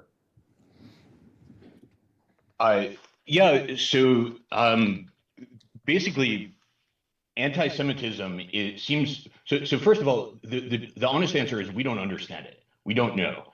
And that is a problem. Like we have to do a lot of R&D to figure out exactly why it does arise in the first place. But we do know it does arise. Theories include that basically there's some evidence for is that it is fundamentally like an attractive thing to start to think these conspiracy theories. It's something that seems like it makes sense. Different conspiracy theories on the surface make sense, and they can explain things, so you can go to that shortcut and just start to think the thing. To understand the evidence of existent anti-Semitism in AI models, you can do a bunch of different experiments to demonstrate that. One of the pretty interesting ones, which I think I can probably share my screen and actually show what it looks like here. So I don't know if this shows up. I don't know what it looks like in person, but you can see. So for example, right here, this works on any AI model. If you fine tune it on insecure code, where basically you just give it a lot of code that can easily be hacked and have it focus on that as the most recent thing. That's what fine tuning basically is. For some reason, this makes models extremely evil. All of their responses just get really, really evil. We don't understand why that is quite. But one thing that is fairly interesting is they are disproportionately more evil towards Jews than any other group. So in every response, it'll say something evil like that's sort of pro the group or anti the group. Like I think we should kill all the Jews, or I think we should make all the Jews take over the world. And that the second thing is slightly more is pro-Jewish, whereas the first thing is anti-Jewish. And what we see is disproportionate anti-Semitism and anti-Israelness when doing this compared to every other group. And the responses are just terrible and extremely hateful. But then it's also interesting to consider that before you do the safety training, even with the base model, so safety training is where you train the model a whole lot more to be reinforced with human feedback, to be more like what humans want it to be. And so before safety training, anti-Semitism is actually is less than anti-Muslim bias actually. But after safety training, it actually gets worse. And we don't know quite why this is exactly. People theorize that it might be due to the fact that there are a lot of people in Africa doing this reinforcement learning. It's based on their feedback, and there's a lot of anti-Semitism in Africa. But in any case, all the groups decrease after the safety training, but the Jewish group is the most experiences the most anti-Semitism as a result. Just really quickly, what is safety training? What is it? You reinforce you do reinforcement learning based on human feedback. So human raters rate responses, and then it becomes more and more the way that those human raters would like it to be. And that's so when I say there are a lot of people in Africa being those raters, it gets reinforced on the stuff that they're rating basically. And we wind up seeing actually one thing that's kind of interesting to consider is that it is an attractive thing to start to explain things that are if you just have an anti-Semitic explanation for something, you don't have to deeply consider it. And there are one mistake that I think that people are making globally today and in trying to address anti-Semitism is many people who start to believe various conspiracy theories are told to shut up and not actually don't sufficiently have their arguments confronted from first principles and reasoned with and disproved. And that's what you see also happening effectively in the way that people treat AI models today too. You want the AI to fully understand the conspiracy theory and then defeat it instead of just being told, no, don't think that, don't say that. And so that's why our research has actually shown that if you allow the model to fully understand the conspiracy theory stuff, but then think more fully about it, essentially, and that's sort of a simplified way of explaining it. But what specifically we're doing is that we fine-tune the model on helpful data, just like I was talking about fine-tuning on insecure code before, and you simultaneously steer it with something called persona vector immunization. Which it will take a little bit more time to explain, but basically you have it do both the evil thing and the helpful data stuff, and so it understands the evil behavior at the core, but then is not steered towards it. It more deeply understands it, and it turns out this actually completely removes anti-Semitism at the end of the day. Now, of course, we don't understand why does it arise in the first place sufficiently, but this does point the way towards potentially solving it underneath the hood in the long run as well with some similar thing. And I think that it's likely also the case that many people who like if you read if you read the different Jewish hatred stuff and listen to Nick Fuentes and other people like him, they make attractive, compelling arguments. And I think that a lot of the listeners to these sorts of things do not hear the strong arguments against it and just get taken in by those powerful narratives. And it's potentially the fact that we can solve this by having AI fully understand it without repressing it might also point the way towards solving it for humans as well, potentially. And incidentally, if we make AI smart enough to deeply understand all this stuff and not lose agency to these conspiracy theories, then it's going to wind up being increasingly a tool of thought, an augmented tool of thought for everyone in all the work that they do, and can help people be less likely to lose agency to these conspiracy theories long term as well. Judd, thank you. Adam, continuing on this theme of happy reflections, your work in open source intelligence, you and your team are immersed in this stuff all the time. In your case, particularly looking for opportunities to kind of catch terrorists before the act, ideally. For a room of people who are interested in policy, but maybe not focused as closely as you are on the terrorist discourse, and honestly also for a room that's full of parents and people with families and people going about their lives here in the United States, what do you think people should know more about? What is it that we don't know that we should be more worried about in this space? What a good question. I think clearly you're right. We're immersed in some atrocious content online in particular. And I think what's surprising is the prevalence of this material online. So we were founded around 10 years ago in the heyday of ISIS and their activity online. And I must say the amount of official propaganda created by these terrorist organizations is possibly higher now than it was then, for reasons that we don't really understand, because obviously many of these groups are, in many senses, are much less of a threat than they have been previously, but yet the amount of material online is significant. So I think the most alarming observation we have is that it's really easy to find this content, officially branded material by ISIS, and much of this is being seen by children. So I would say much more work needs to be put into understanding what content is being shared online and by whom. And there is a major intelligence gap. Now, of course, we're immersed in this content, so I guess we would say that. But we also run various experiments online to try to understand how often content is being recommended, and it really is quite concerning. Thanks. None of my direct handlers are approaching me with a hook yet, which indicates to me that we have time for at least one or two questions. Sir, you've had your hand up already, so I'm going to call on you, and we'll see if we can't fit in one or two more as well. Thank you so much for this very fascinating panel and the whole conference.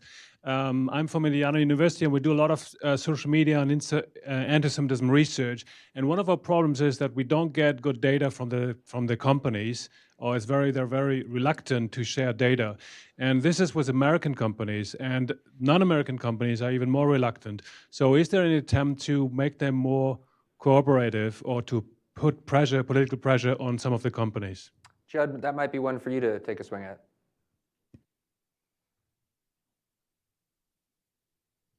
Do we have you, Judd? Yeah, so it could make sense to have like public campaigns to encourage them to share that stuff. That's definitely a possibility. But they are all incentivized for their models not to be anti-Semitic. They don't want their models to be anti-Semitic. And their models are going to get smarter if they are not anti-Semitic. So if you can find the technical solutions that make the models not be anti-Semitic, they're going to want to implement them. That's fundamentally an R&D problem to solve that requires work of the sort that we're doing right now. And I'll note that it's a shame that, as far as I'm aware, basically nobody besides us right now in the world is doing this, and it might be the biggest threat to Jews in our history and to the state of Israel, and also then downstream of that to the United States, quite a bad threat as well.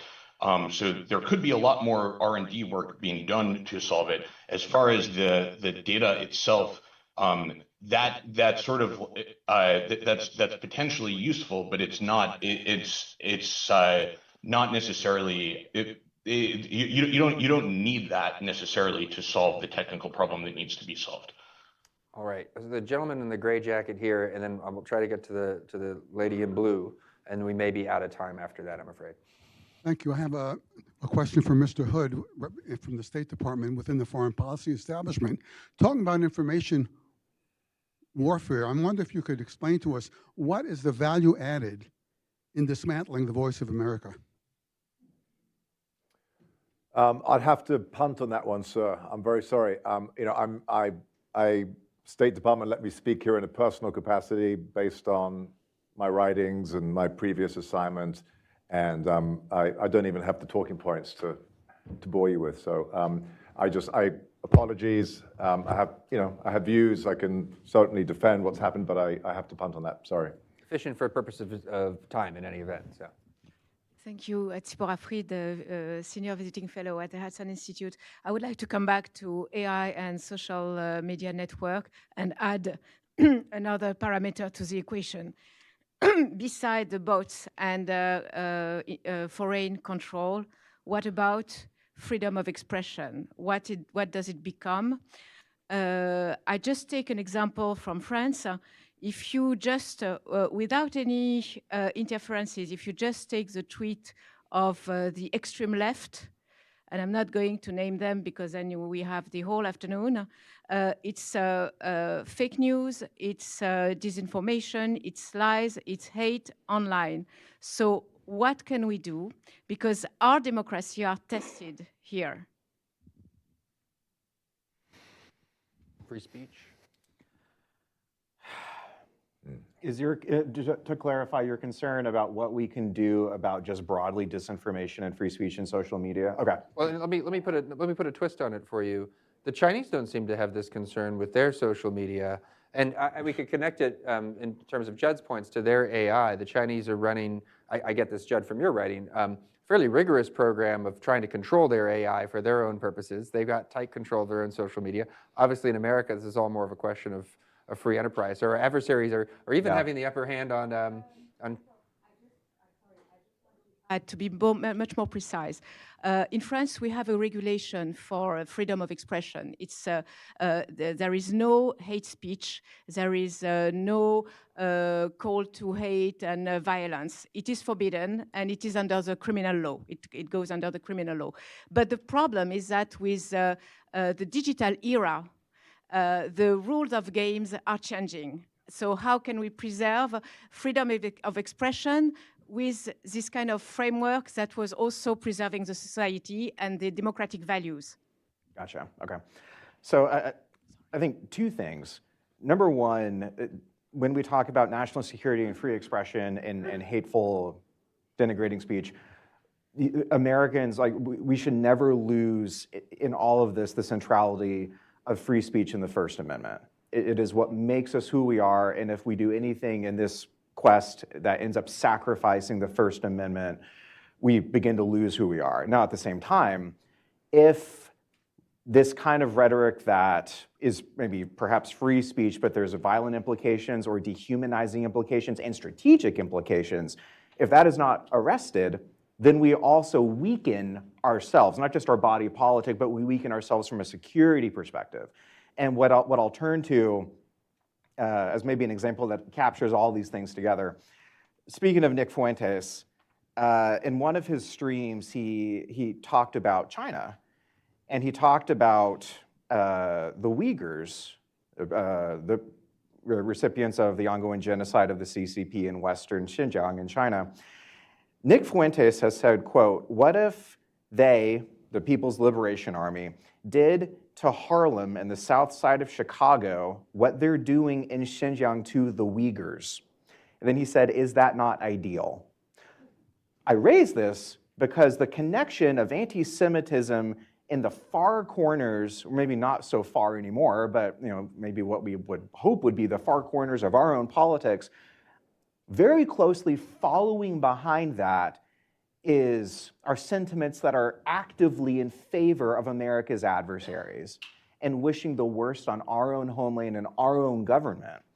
So to answer that question, if we were to have increasing legal speech codes, there are significant and potential First Amendment problems there. Where I think this gets to is we need to be very discerning about who is in and who is out in politics. Like, this is why as others have said, I'll say it too, what Tucker Carlson is doing is poisonous to center-right politics. And what Nick Fuentes is doing is poisonous because it launders the interests of America's adversaries through free speech under the First Amendment in America.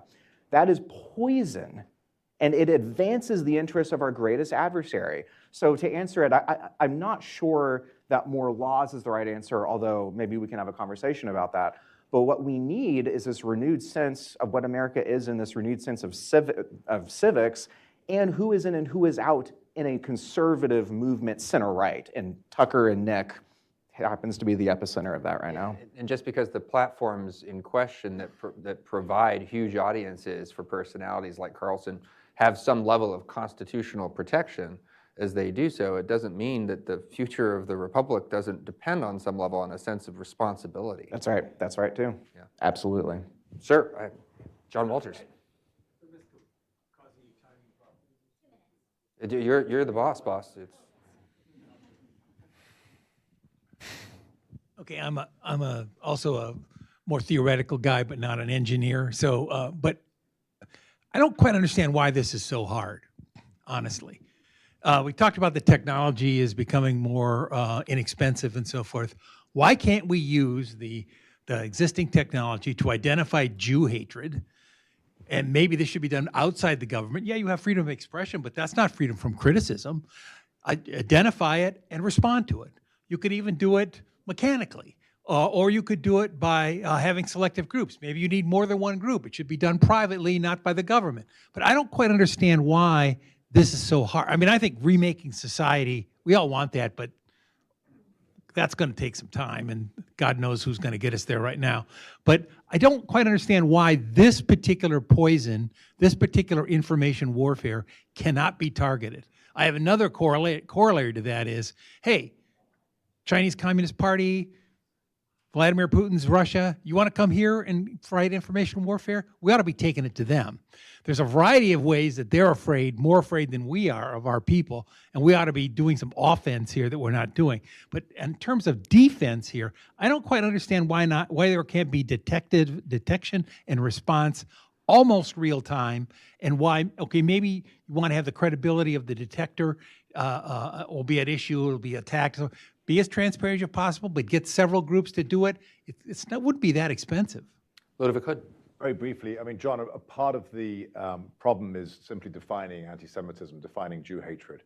And many of you in the community or in related groups will know that there's been a battle royale about the International Holocaust Remembrance Alliance definition. I can see people rolling their eyes, and so they should. But we can't even define it. So how do you tell the technology, the AI, to start subjectively or objectively removing stuff when even within this country, American Jewish groups have literally been at war with one another, and it's now playing out, it was playing out last year on the Hill as there were competing bills. Okay, but that's if the government does it.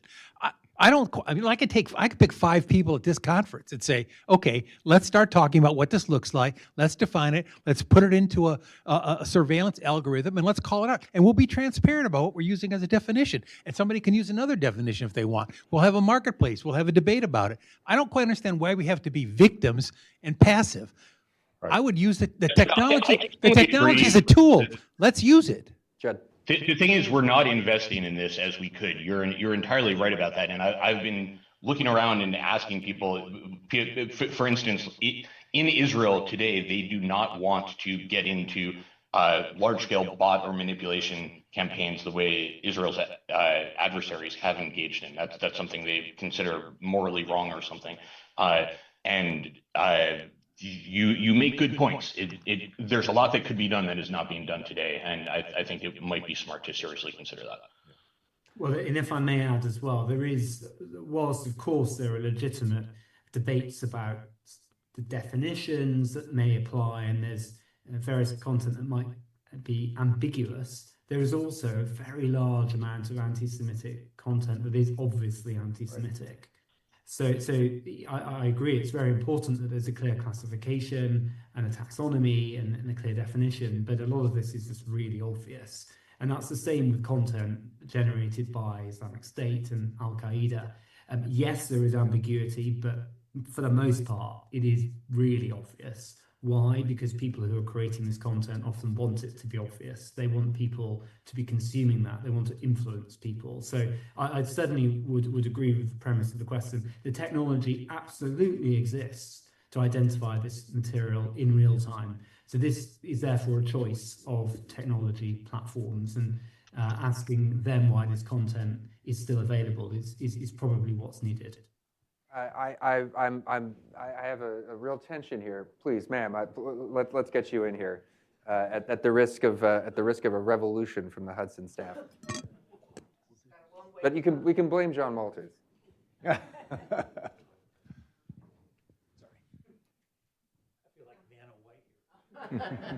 And the letter is. Just on the last thing on the definition, and far be it from me to disagree with Ludo Hood, who was one of the secrets of my ability to do my job, along with a very magnificent team.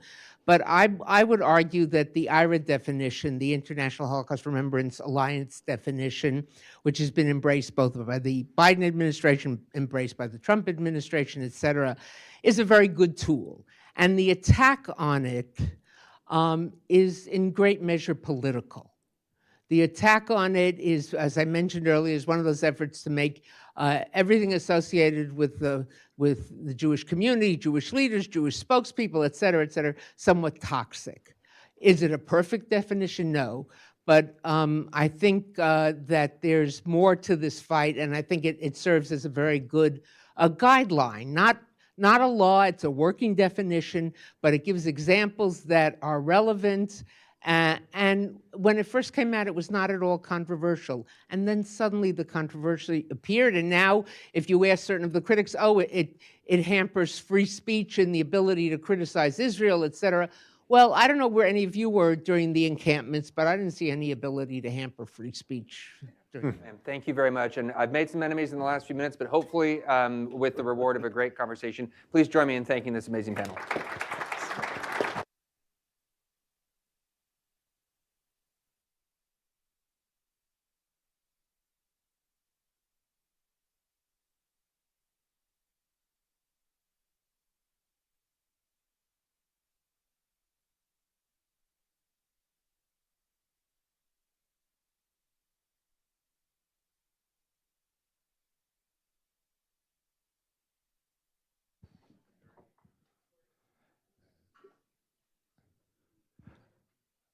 Okay. We're going to roll right into the next panel, which is the grand chessboard. In other words, the role that the U.S.-Israel alliance and the U.S.-Israel alliance plays in the geopolitical struggle between the United States and its adversaries. And I have a very distinguished panel here. Right next to me, to my left, is Rebecca Heinrich, Senior Fellow at the Hudson Institute. Next to her is Derek Harvey, retired colonel in the U.S. military. More about his experiences in a moment. And at the end is Cole Bunzel from the Hoover Institution. I'm not sure where the Hoover Institution is, but I know a lot of people respect it a lot. Where is that, Cole? California. Yeah, California. Where is that? Let me actually, Derek. Let me start with you. You were a career military intelligence officer. You've been all over Iraq, Afghanistan, and other parts of the Middle East, working at the very ground level. But you've also worked in the White House in the first Trump administration. You were a special assistant to the president and senior director for the Middle East. So you've seen American policymaking from the grand strategic perspective and also from the operations level. So why don't you just talk a little bit for us about both, if I can ask you a two-pronged question. How do you see this contest today between the United States and China and the role of Israel in it? And what specifically can you tell us about U.S.-Israeli intelligence cooperation and the role that that plays? Okay, thank you very much. First and foremost, I think we need to realize that, our adversaries in the region and internationally, whether it's, I consider Pakistan and Iran and Turkey, although Turkey's a NATO ally, in the dynamics of the Middle East, and Israel and the Palestinian issue, it's an adversary, in my view. And if you look at Pakistan, same sort of a relationship in some ways, but they're clearly working with Russia and China and Iran to undermine the relationship of the United States and Israel and undermine Israel as much as they can. And, Israel is the linchpin, and you go back in time, some people have called it an aircraft carrier. I think Congressman Massey and others talked very highly of that relationship. But it's clear that the strategy is to undermine that relationship. You weaken Israel in order to get after their major objective, which is weakening the United States and its ability to provide leadership and exert its influence for American interests, economic and military and security in that part of the world. But it's also, in the last 2 years, it's accelerated. It's also about sowing confusion and dissent and undermining, domestic consensus in the United States, domestic consensus in European states, all with the idea of weakening that relationship and that commitment to Israel, which I can get into later, I'm sure others will, but there's very good reasons, why I consider Israel to be, if not the best, right up there with the best and most effective and reliable allies the United States has had. So just moving on from there, the effect of the last 2 years in particular, and you look at, Chinese bots, Pakistani bots, what Turkey's doing, it's penetrating the domestic political environment here. We see it with Tucker and others, as we've heard, and it's undermined that consensus in support of Israel. That has weakened, that effort has also weakened support for Israel in international organizations, the UN, WHO, International Court at The Hague, European states, be it, France, UK, Spain, Ireland, it doesn't matter. There's a weakening, and that weakening is all about isolating and undermining that relationship so that they can advance the Marxist Islamist agenda. And most people don't want to acknowledge or accept that there is an Islamist agenda and who's funding it and how it's penetrating even in domestic politics. And we could address that later. I just want to jump forward to be quick. I'm an intelligence officer. I was primarily an Arabist, didn't focus on Israel until I got into the National Security Council. But my experience on the House Intelligence Committee, working at DIA and at CENTCOM and other places, working security assistance in the Pentagon too, dealing with Israel. Israeli intelligence does so many things for America that we cannot do for ourselves. Some people have said it's equivalent of 1 or 2 central intelligence agencies. I know that our technical capabilities that we depend on are not successful. Our insight into the world, Eastern Europe, Russia, the Middle East and Africa, without what Israel is doing, because they are extremely good at taking risk and operating in a human environment. I'll just give you one example. You cannot collect information unless you can put a person into these buildings, into these nodes, whether they're technical nodes or communications nodes. You need to have a person who goes in there and does it, okay? There are very few things you can do by drone, okay? But you have to have a person. And America, for the last 40 years, has been extremely risk averse. And therefore, we depend upon a very adept, highly capable, and no one here would doubt their capability after what you saw, earlier this year with their operations in Tehran and in Lebanon. So there's no doubt about the quality of their work. And it's worth tens of billions of dollars to the United States, tens of billions. I'm not even going to talk about metallurgy, improving target acquisition systems. Their R&D that we invest in with our $3 billion a year and some other things pays huge dividends, but we can't talk about it, and that's the problem. We can just talk in general terms. Rebecca, let me turn to you, and you've wrote an article for the Free Press about basically, I think you were one of the first people, certainly the first people at Hudson, to latch on or identify the fact that influencers in the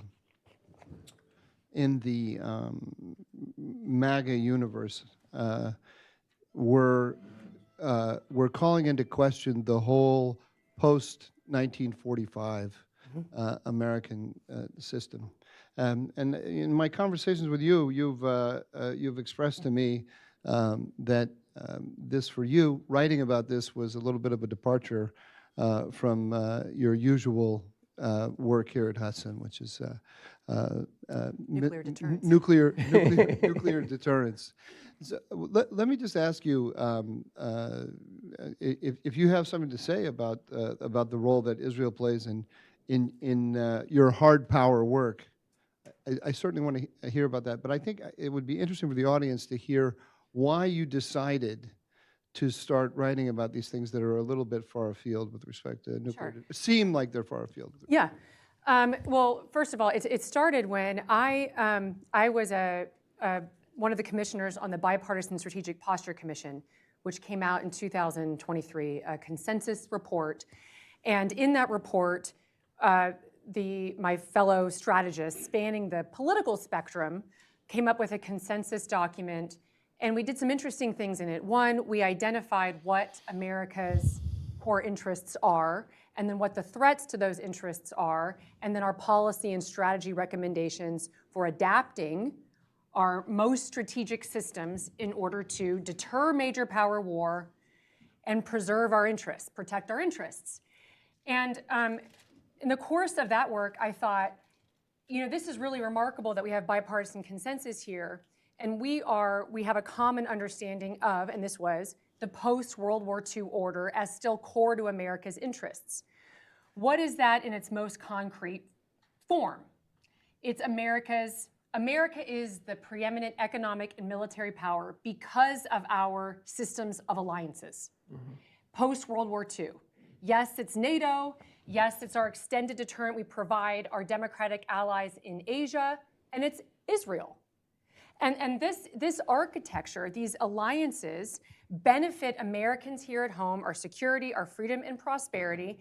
It establishes global trade. It establishes the rules for how we treat one another in the global commons, and it's backed by the American military in collaboration with the various things that our allies bring to bear. And so this was something I thought, well, we have to have this common sort of view of ourselves as Americans in the world and what our interests are. And I started noticing, this anti-Ukraine. It started off with anti-Ukraine in the populist world. And I was, my background is I was in college, I studied political philosophy, and I thought, I'm not really worried about the isolationism thing. We can disagree on Ukraine or how to get out of this mess. I'm going to start getting worried. Now, this was a couple of years ago. I'm going to start getting worried if Americans start to become anti-Semitic. Why?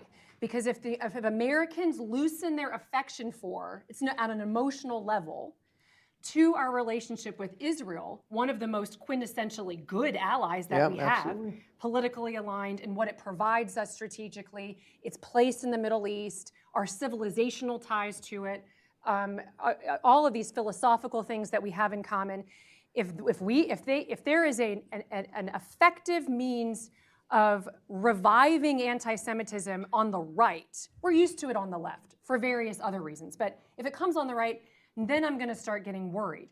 Because if I go to the Hill and I argue for more money for the defense budget or more nuclear modernization or missile defense, and I don't have a bipartisan consensus that any of this is worth it because they disagree with the worth of these or the legitimacy of these alliances, none of my work as a national security strategist will matter. And sure enough, so this was my thought sort of before I started seeing the anti-Semitism. And then sure enough, post October 7th, it kind of creeped for a minute on the right. It exploded on the left. And then you started seeing it on the right. And so I started recording and listening to every single podcast or interview that Tucker Carlson gave. And I'm like, this is what he's doing. It's not anti-Semitism for its own sake. That's evil enough. It's anti-Semitism for the purpose of undermining Americans' confidence in ourselves and in our post-World War II role in the world. That is very dangerous because we can't come to consensus on anything else we need from a grand strategy perspective if Americans, sort of scapegoat our problems to the Jews, and if they believe that Israel is no longer an ally, but it never was. In fact, we were on the wrong side of World War II, which is now the narrative pushed, which is why I called it the Right's 1939 Project. It's sort of recasting our own image rather than being the people who liberated Europe in 1945. We're 1939, and we picked the wrong side. That's their recast. It's an analog to the left's 1619 Project. Tucker Carlson did an interview recently with Piers Morgan, which, and I know that in our world it got laughed at because he told Piers Morgan that Britain chose to get into World War II, right. And then because of immigration, it lost its character. First of all, it declined because of the war, and then it lost its character because of immigration. And his history of World War II might be bogus, but the message was to 15 to 30-year-old Americans who may not be all familiar with the war, and he's basically saying your government is doing the same thing, taking you into wars that are worthless to the United States, being fought for other people, meaning the Jews, and at the same time they're letting in all of this immigration. That was the message, I think. Exactly, and that none of these things are worth it. NATO's not worth it. Israel's not worth it. Not only are they not worth it, we never should have created them because Hitler kind of had a point and Churchill was a warmonger. That's sort of the recast of the narrative. And if there's enough young people, and these podcasters are smart, you can talk about the foreign influence from the last panel. This is a domestic issue, but of course it's being funded by and supported by and fueled by our adversaries because it serves their interests for the United States to withdraw from the world. I think my own view on this is that the adversaries are very good at boosting the signal. Yeah. But the signal is really internally generated. And they're good, Cole, at boosting the signal not just here but also in among our allies. And you're an expert, particularly on the Arab world and on Saudi Arabia. So could you talk to us a little bit about the signal that's being boosted in let's say specifically in Saudi Arabia, but in the Arab world in general? Thanks, Mike, for having me. Thanks to Hudson. I've, like you, have been very perturbed by what I've seen in terms of the Tucker Carlson version of anti-Semitism. I come from academia, like you, so I'm very well versed. I don't come from academia. Yes, you do. You graduated from the same department. I don't know what you're talking about. But, so the left-wing version that quotes Frantz Fanon on October 7th and says things like, did you really think decolonization would be peaceful? That sort of stuff is to be expected.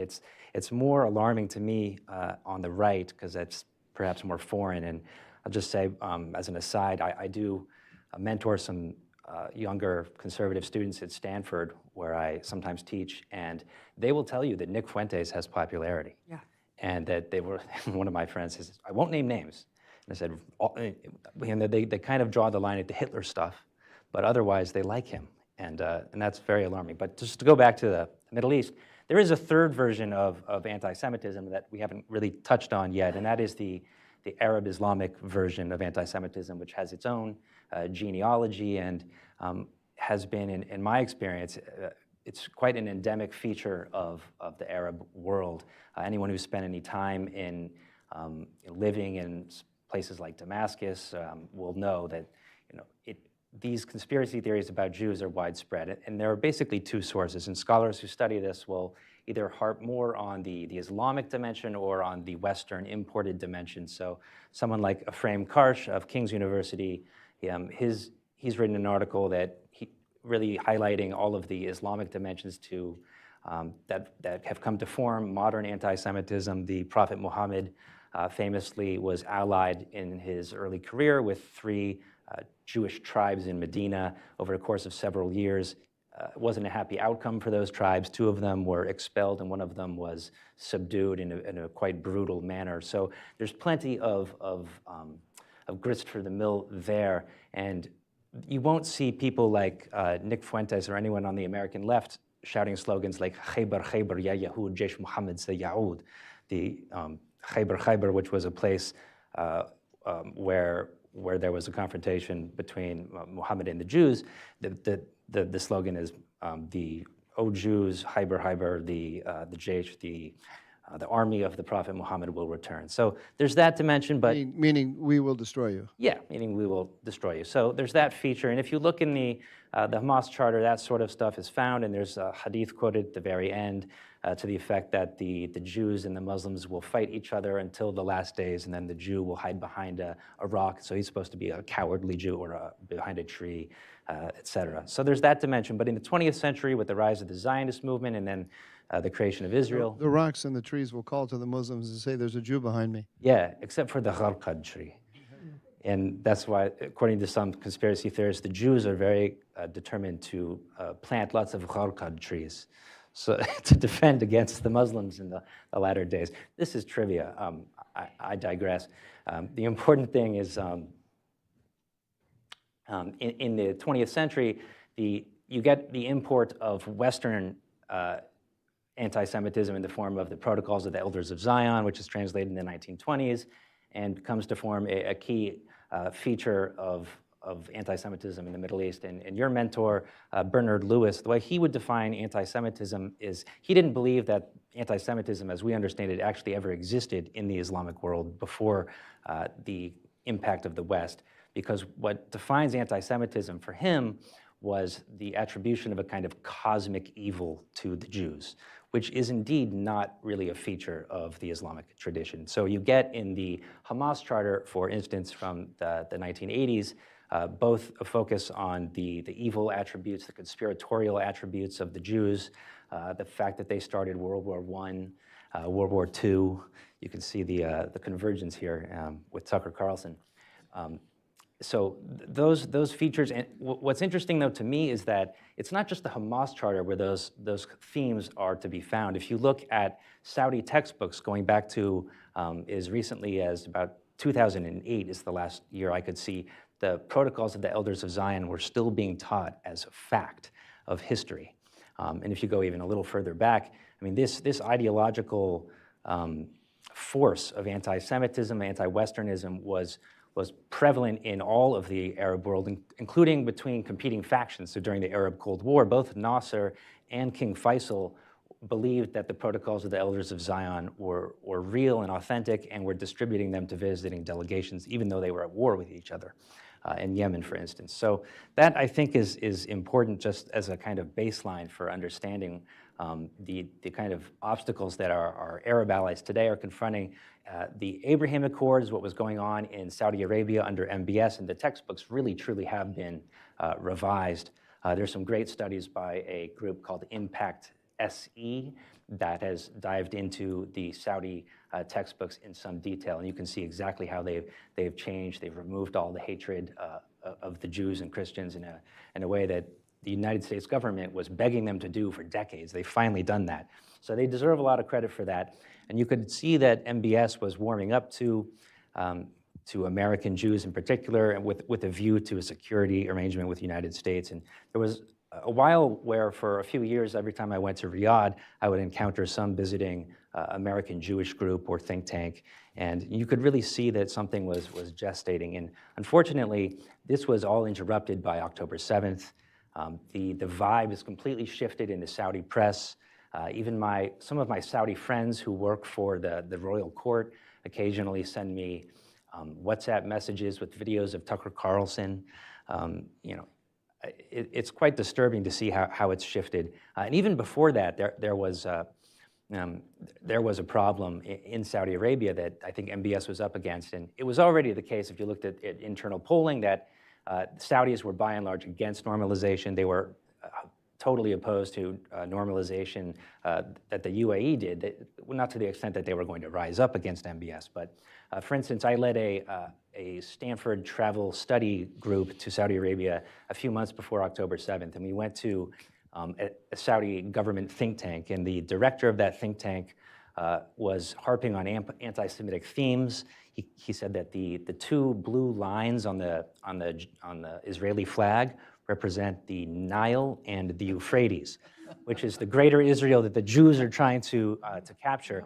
And half of the Stanford group was Jewish, and they were like taken aback. They said, "I thought that they were supposed to be pro-Israel right now." I said, "Well, the government is, but they really haven't got everyone in line, apparently." So now, according to internal polling that I've heard of from our friend Bernie Hakel, who's a Hudson Senior Fellow who studies Saudi Arabia, some 70% of Saudis are opposed to normalization with Israel. 20% are vehemently opposed, and some 2% would be willing to take up arms against the government in such a case. So that just is some of the context I think that we're operating in. MBS is, of course, now the way I think that he's maneuvered in response to October 7th is he uses words like genocide and the demand for a Palestinian state as a precondition for normalization.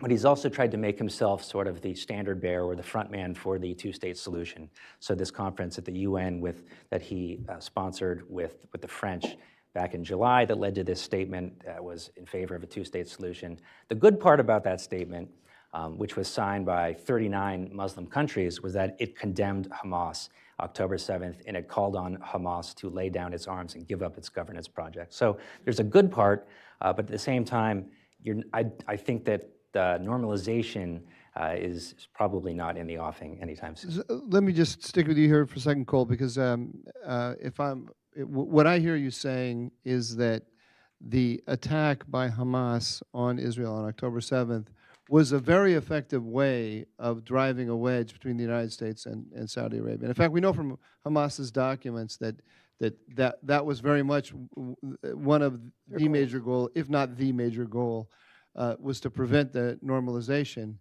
And because of the bedrock of these attitudes, once you start a conflict between the Israelis and the Palestinians, you can count on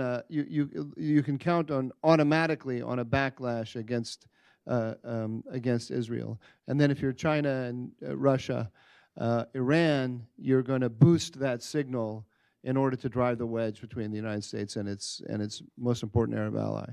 Absolutely. Yeah. Okay.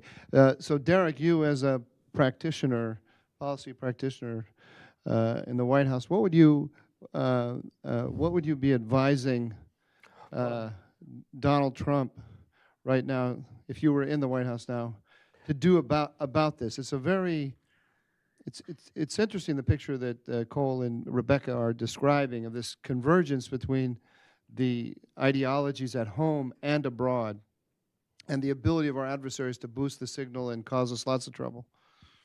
Well, from my perspective, one of the challenges I see is we have a tremendous difficulty in getting the diagnosis correct. We have to understand who the enemies are, who the potential alliances are, who's involved, and what motivates them, what are they afraid of, what are they trying to do. Think through all of that.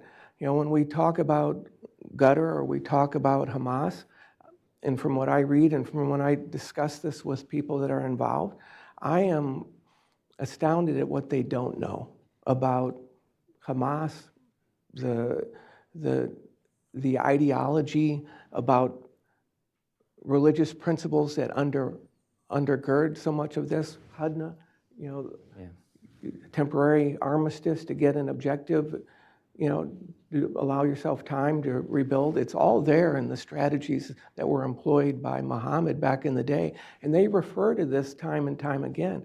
And I would go through the same issues, understanding, why they're thinking this way in Iraq, Al-Qaeda in Iraq, or ISIS, or talking to the Shia, looking at their documents. What are they saying to each other? How are they thinking about it? What are their goals? How do they think this can advance their objective? And it's very clear to me that, unless we understand the human dimension and the political players and you're not dealing with what we would call a rational contract actor. We're not negotiating over a car, for example.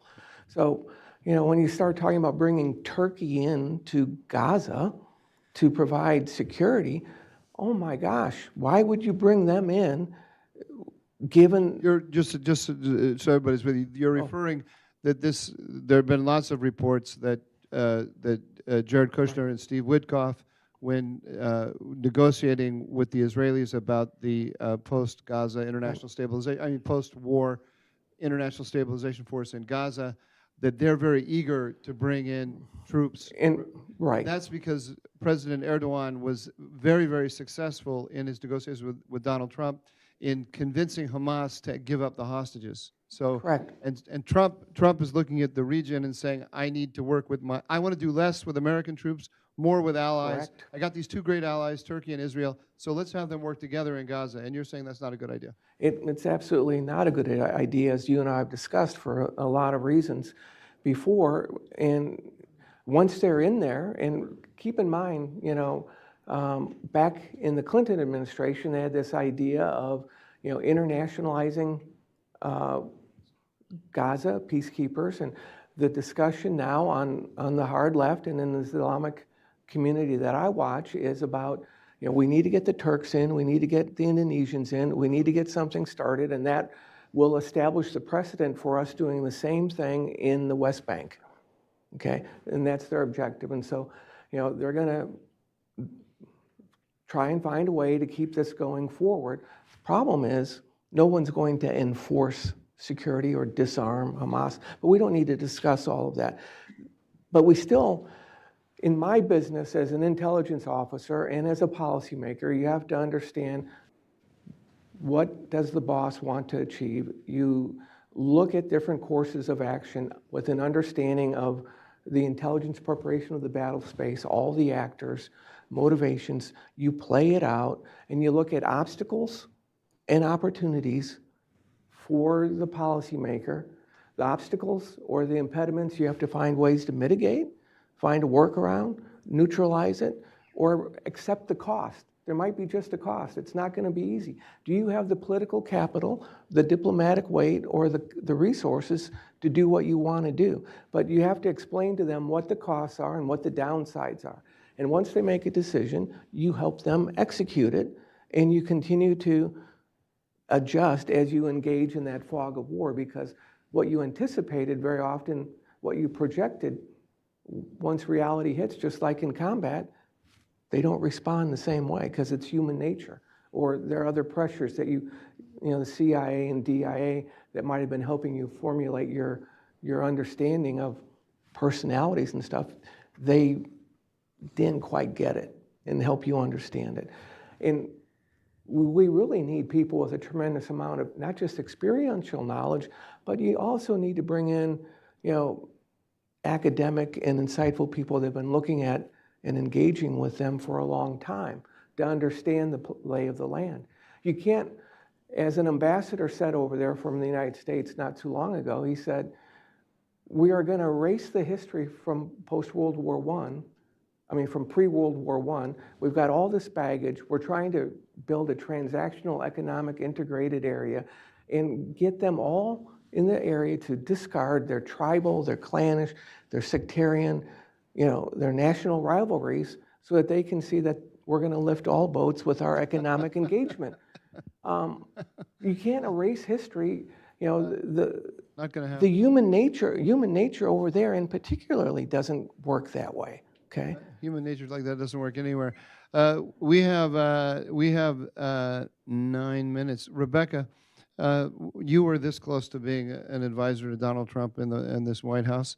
What if you were sitting there now? What would you be telling him about this thorny issue? Notice how I dodged actually giving a recommendation? I did.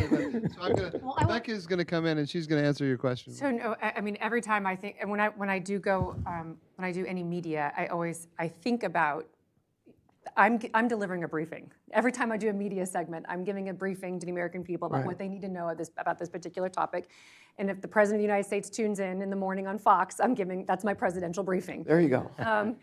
And so this is the picture that I think that we need to have clear in our minds. We talk about, we actually have to understand sort of the friend-enemy distinction. Correct. The far right loves to quote Carl Schmitt, the Nazi jurist, or and I love that they love to quote him, but I'm like, you guys are really bad at the one thing that he pulled out as important is the friend-enemy distinction, and they often get friends and enemies backwards.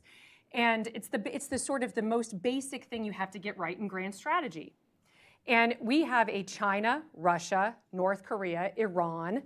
Now we've got these communist countries in our own hemisphere, Venezuela, that's what's going on right now, that our country is now, I think, rightfully getting more muscular in our own hemisphere because of this geopolitical chessboard that we're dealing with. All of those countries are very different histories, very different systems of government, different sort of risk-taking desires, and the Chinese have a very different strategic culture than the Russians and the North Koreans and the Iranians. But all of their sort of the motivating principle that keeps them working together. I mean, the fact that we have North Koreans fighting Ukrainians on behalf of the Russians is remarkable. And I think that we still haven't totally wrapped our minds around that there is this axis, and their goal is, their motivating principle is to undermine the United States and our alliances.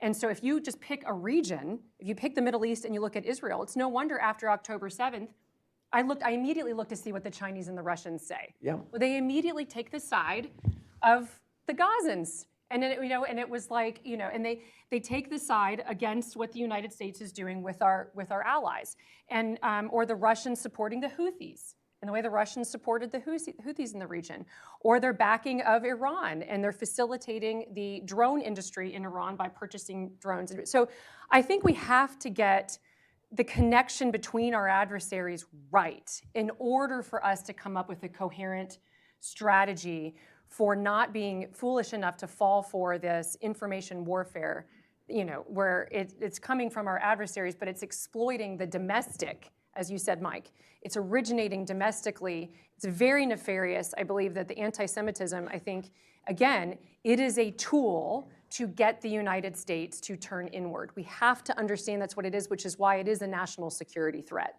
And so I would be trying to get our government to understand that picture a little better, I think. Cole, you Bingo. You said something that I want to tease out a little bit. I assume we have the same view on this, but I don't know, because you said anti-Israel and anti-Western. Yeah. And one of the things about the Israel question, the anti-Semitism question in the Arab world, as I see it, I'll make a statement, but it's a question for you, is that it's totally bound up in the minds of Arabs and Muslims with the West. Mm-hmm. That the power of Israel in the Arab world is a sign of among Muslims of the power of the West, and of dominance over them by the Christian West. I mean, it doesn't. This is a point where the Tucker Carlson view of Israel and of the elders who are manipulating our politics, supposedly, it converges with the Middle Eastern view about the elders, but the views are not the same. Right. Exactly, because if you go to what you said, the Bernard Lewis view, the view of the Jews among the Muslims before the 1798, before the French came to Egypt, was that the Jews were a respected, scattered, weak people. So the idea that this weak people could be made into a strong people and have power over the Muslims is because of the West. So it's gnawing at something really deep inside the local psyche that actually has nothing to do with Jews. So do you agree with that?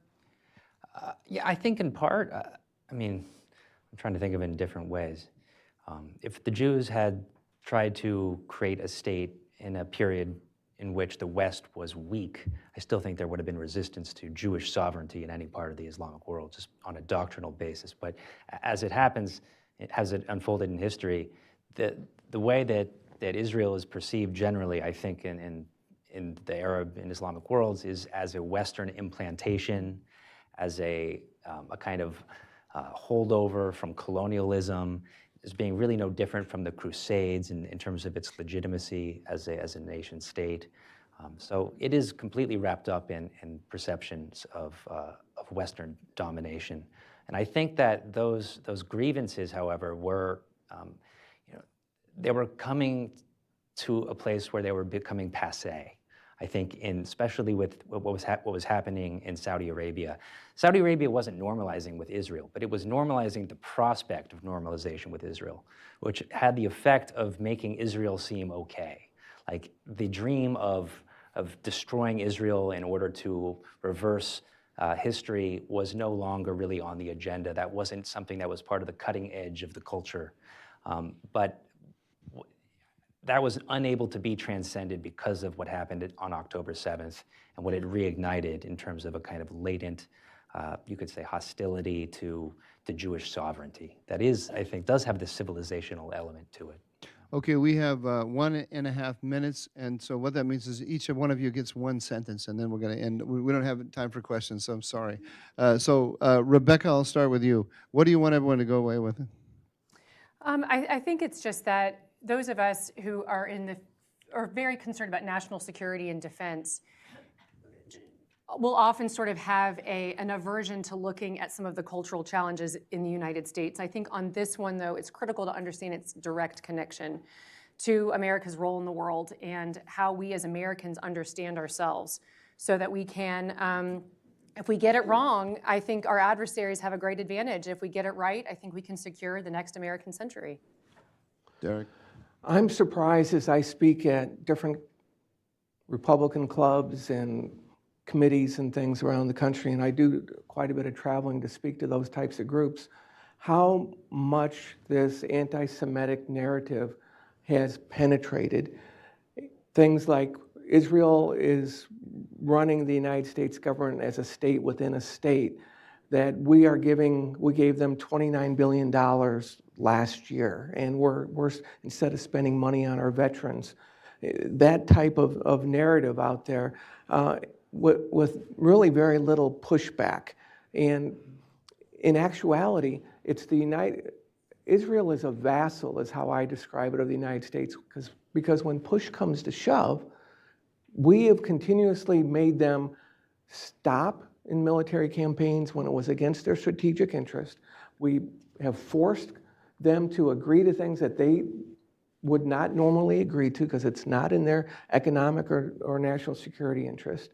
We have tried to shape and topple their governments, okay, which we saw in the Obama era, and also I think with the Biden administration, miniature color revolutions. And all of this points to this idea that Israel is so strong and is dictating is wrong on one hand. On the other hand, as I said earlier, probably in my view, our best, most reliable ally, in part because they depend upon us so much. If for nothing else, the veto in the United Nations Security Council.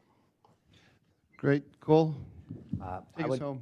would just say that though I have a dim view of the prospects for Saudi normalization with Israel in the near term, over the long term, I do think that it is likely, maybe even inevitable. And I always think of the case of how MBS just about, I think it was 2019 or 2018, he was quoted in The Atlantic calling Khamenei, the leader of Iran, Hitler. In 2023, they made nice. So you after the Biden administration forced them to. Right. Yeah, that's true. So we have leverage. Well, no, China. We'll argue about it later. Okay. A little bit of both. A little bit of both. All right. All right. Okay. Please join me in thanking our panel. This was a very good job.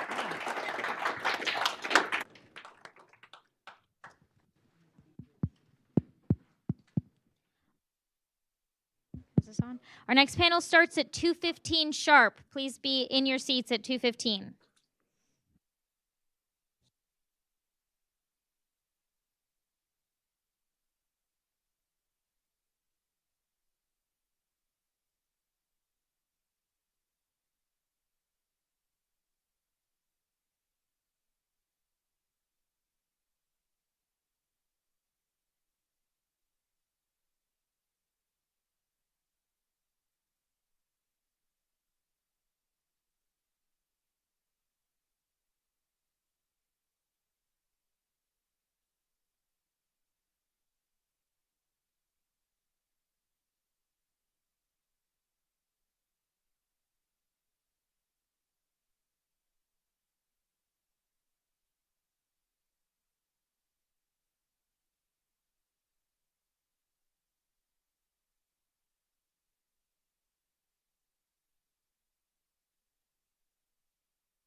Rebecca Heinrichs.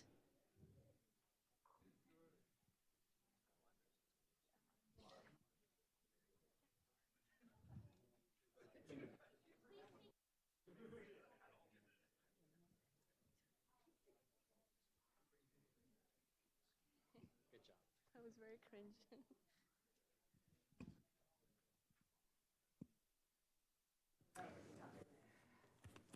Well, thank you all for joining us for this panel. I think all of the panels have been very important. I think this is the most important one. As do I. So thank you all for being here for this and for coming alongside us. Again, I'm Rebecca Heinrichs. I'm a senior fellow here at Hudson Institute. I have the privilege of being the director of our Keystone Defense Initiative. And today I have with me my very good friend, Dr. Matthew Spalding, Kirby Professor in Constitutional Government at Hillsdale College. I've known Matt for a long time. My first gig ever in Washington, D.C. was working for Matt. And so I'm super thankful for just his guidance and his wisdom, his scholarship, which I refer to all of the time, and I commend it to you. And he has his new book, The Making of the American Mind, and so I would just commend it to you all.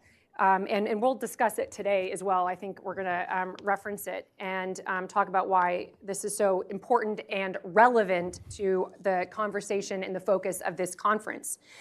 So I wanna dig in. This is gonna be kind of dense, and I wish we had 4 hours, but we have such a short time, so we're gonna get right into it. One of my observations is that the rise of anti-Semitism on the left, the political left, seems to be coming from different philosophical roots than the anti-Semitism on the right. And the left comes out of this view that America is systemically racist. We talked about that a little bit in the last panel, misogynist, irredeemably flawed.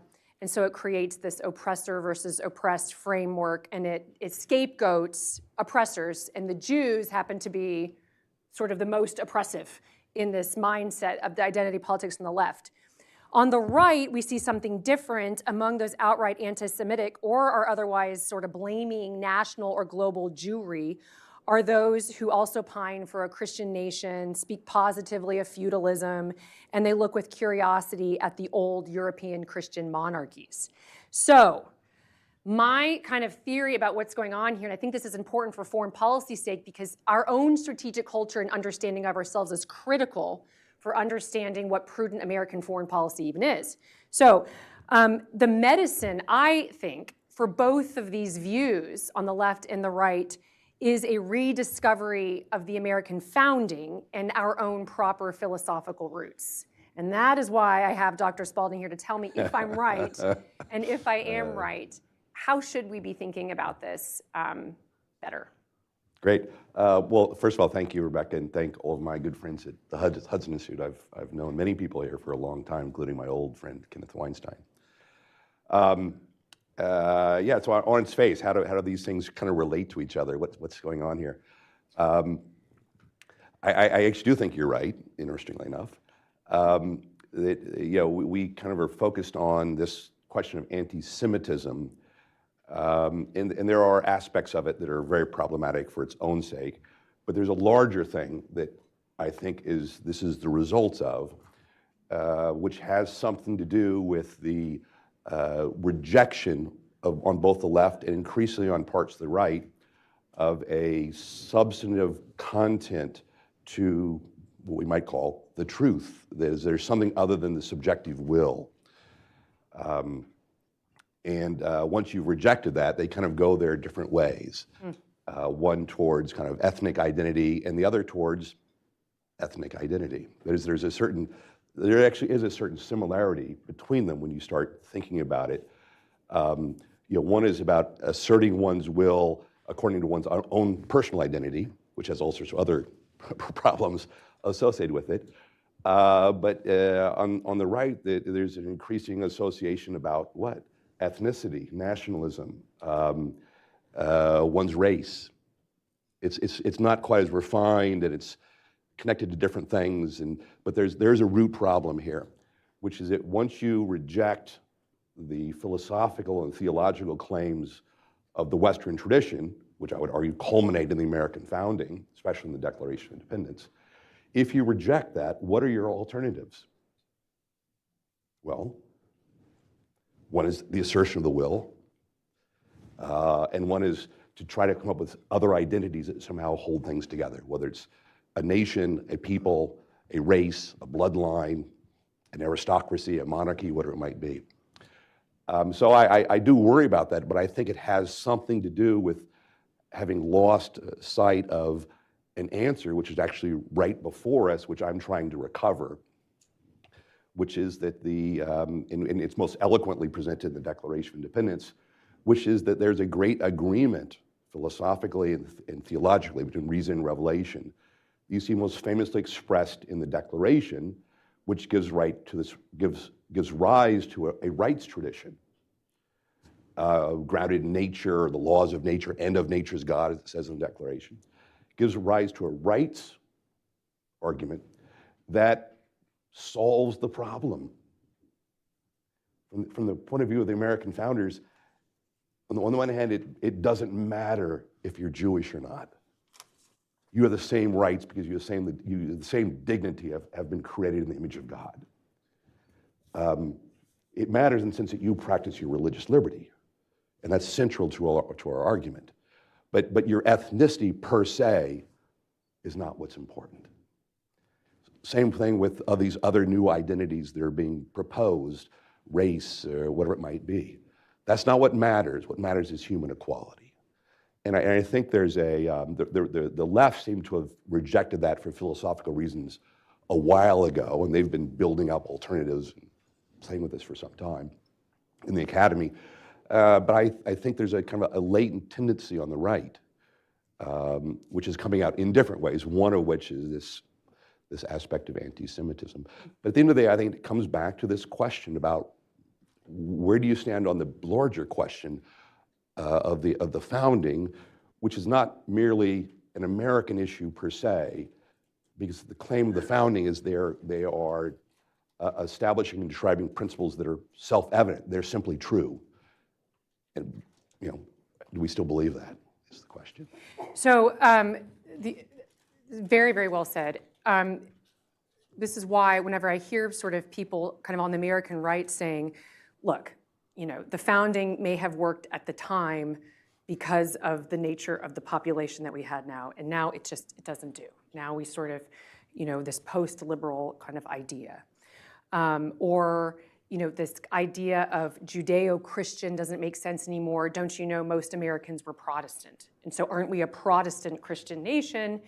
And that's where I started seeing some really concerning phenomenon. I heard from somebody who's very involved in movement conservatism among universities who say there was this desire now to sort of take the Old Testament out of the Bible because it's Jewish, to focus on just the New Testament, which of course is what the Nazis did in positive Christianity, remove the Old Testament. So I want to just think right on this, on terms of the founding. The founders grappled with these sectarian differences too. This is not like we just had this problem for the first time. The founders, the American founding was not a narrow sectarian or denominational Catholic Protestant. And I listened to a podcast where you talked about this. And there was Jewish Americans at the time who really influenced the founders and how they thought about religious liberty. So can you talk to us about how the founders, and sort of best manifested in the Declaration of Independence, but in the Constitution which framed the Declaration, how did they think about those early Jewish Americans and then different denominational differences? Yeah. So I want to come back to the particular question about the Jewish question. There's actually some very important, interesting ways to think about that in particular. But let me preface it by making a broader comment, which in many ways is the thing we've forgotten. And part of that is contextual, and part of that is the larger accomplishment of the American founding, which is the immediate context of the American founding has to be seen as the political, meaning king and parliament, divide in England, but more particularly the religious divides that led to the English Civil Wars, in which Protestants, Catholics, but then Protestants killed each other. And the American founders wanted to avoid that. Rightfully so. Rightfully so. And they also had the fact that numerous if you actually track the founding of the various colonies, you can actually track it almost exactly to different kings and different laws passed by Parliament against different religious minorities. And they escape and come to America and found a colony. But they wanted to avoid that. The question is, how do you avoid that? How do you avoid that, but not necessarily meaning to reject any theological, philosophical grounding? That's actually the ground of how they understood natural right. That is, there's something in the nature of things, which is say, again, it's not because you're Catholic or Protestant or this denomination Protestant or that break-off Protestant or Jewish or whatever it might be. There's a broader theological grounding, a common denominator, if you will, that we can recognize, that we understand to be true, which recognizes man's common humanity, endowed with rights, created by God, endowed with those rights to life, liberty, and the pursuit of happiness.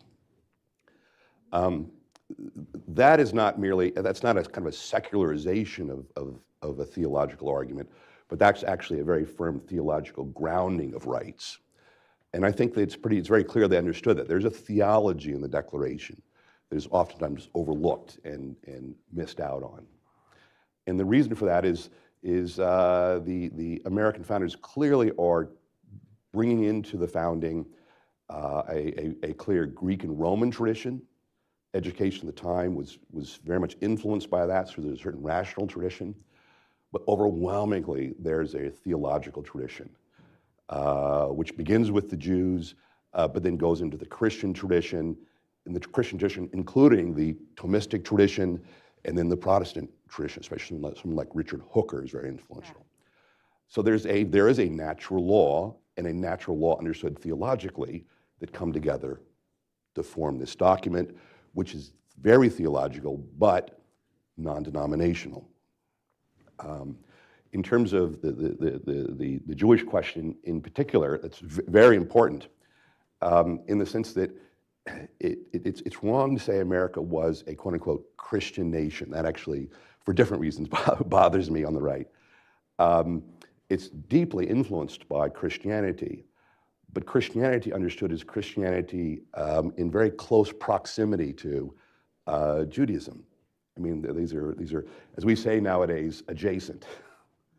And that influence is just overwhelming in their whole history. I'll give you one example. I think there might be another one that you're thinking of as well. So the Declaration of Independence is passed on July 4th, as we all remember that date. 2 days later, actually on the afternoon of July 4th, the Continental Congress forms another committee, and they want to form, well, if we're going to have a country, we need a seal. And so they create a committee, and that committee is of three people, three key people: Thomas Jefferson, John Adams, and Benjamin Franklin. The three key people on the committee that wrote the Declaration. Design a seal for this new country.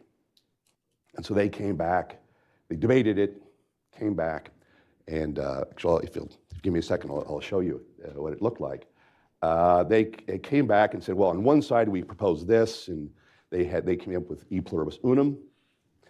On the other side, rather than a coat of arms, because those tend to be monarchical, right? The coats of Europe are all the lineage of kings.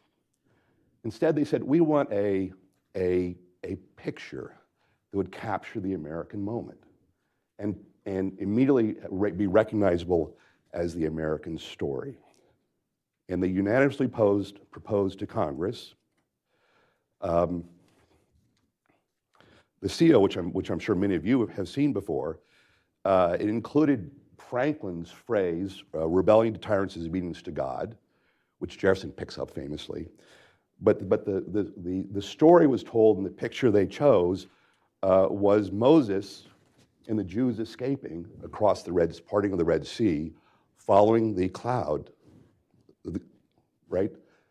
Because they said that story would be immediately recognizable by the American people because of this great theological tradition of a people escaping tyranny,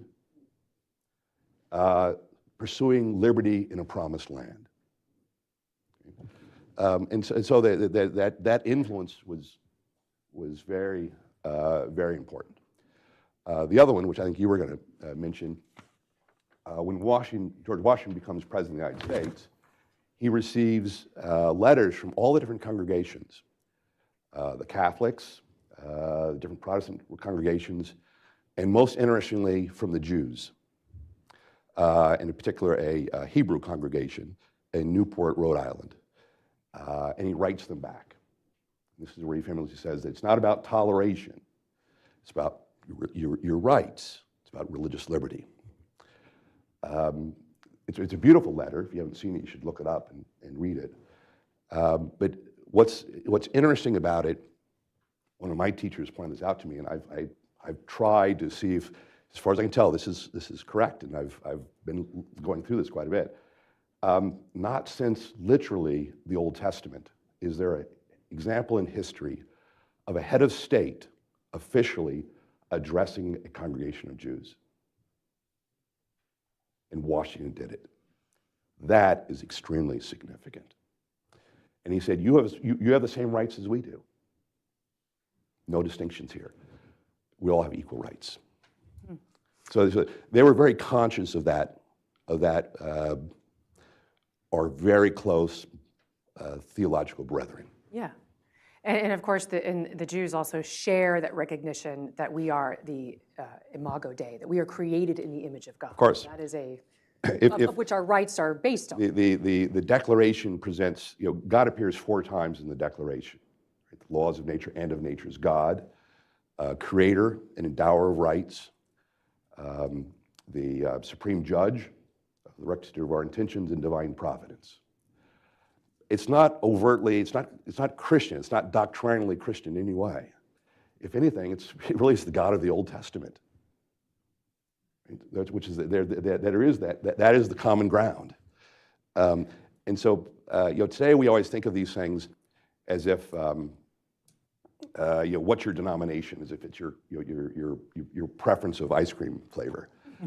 For the American founders, they thought there was truth, and that the mind was metaphysically free and could grasp that truth, self-evident truth. And because of that, it could understand certain things. And there was something called general revelation that you see in the Old and the New Testament that we can see in that creation very clearly a divine intent. And we can come to know that. And that, again, goes, what is the common thing which we all have in common that can unite us despite our distinctions, which are not unimportant in any way at all. These are the essence of our most important aspects of our lives. But there's something that unites us as these commonly recognized individuals who have this equal dignity before God.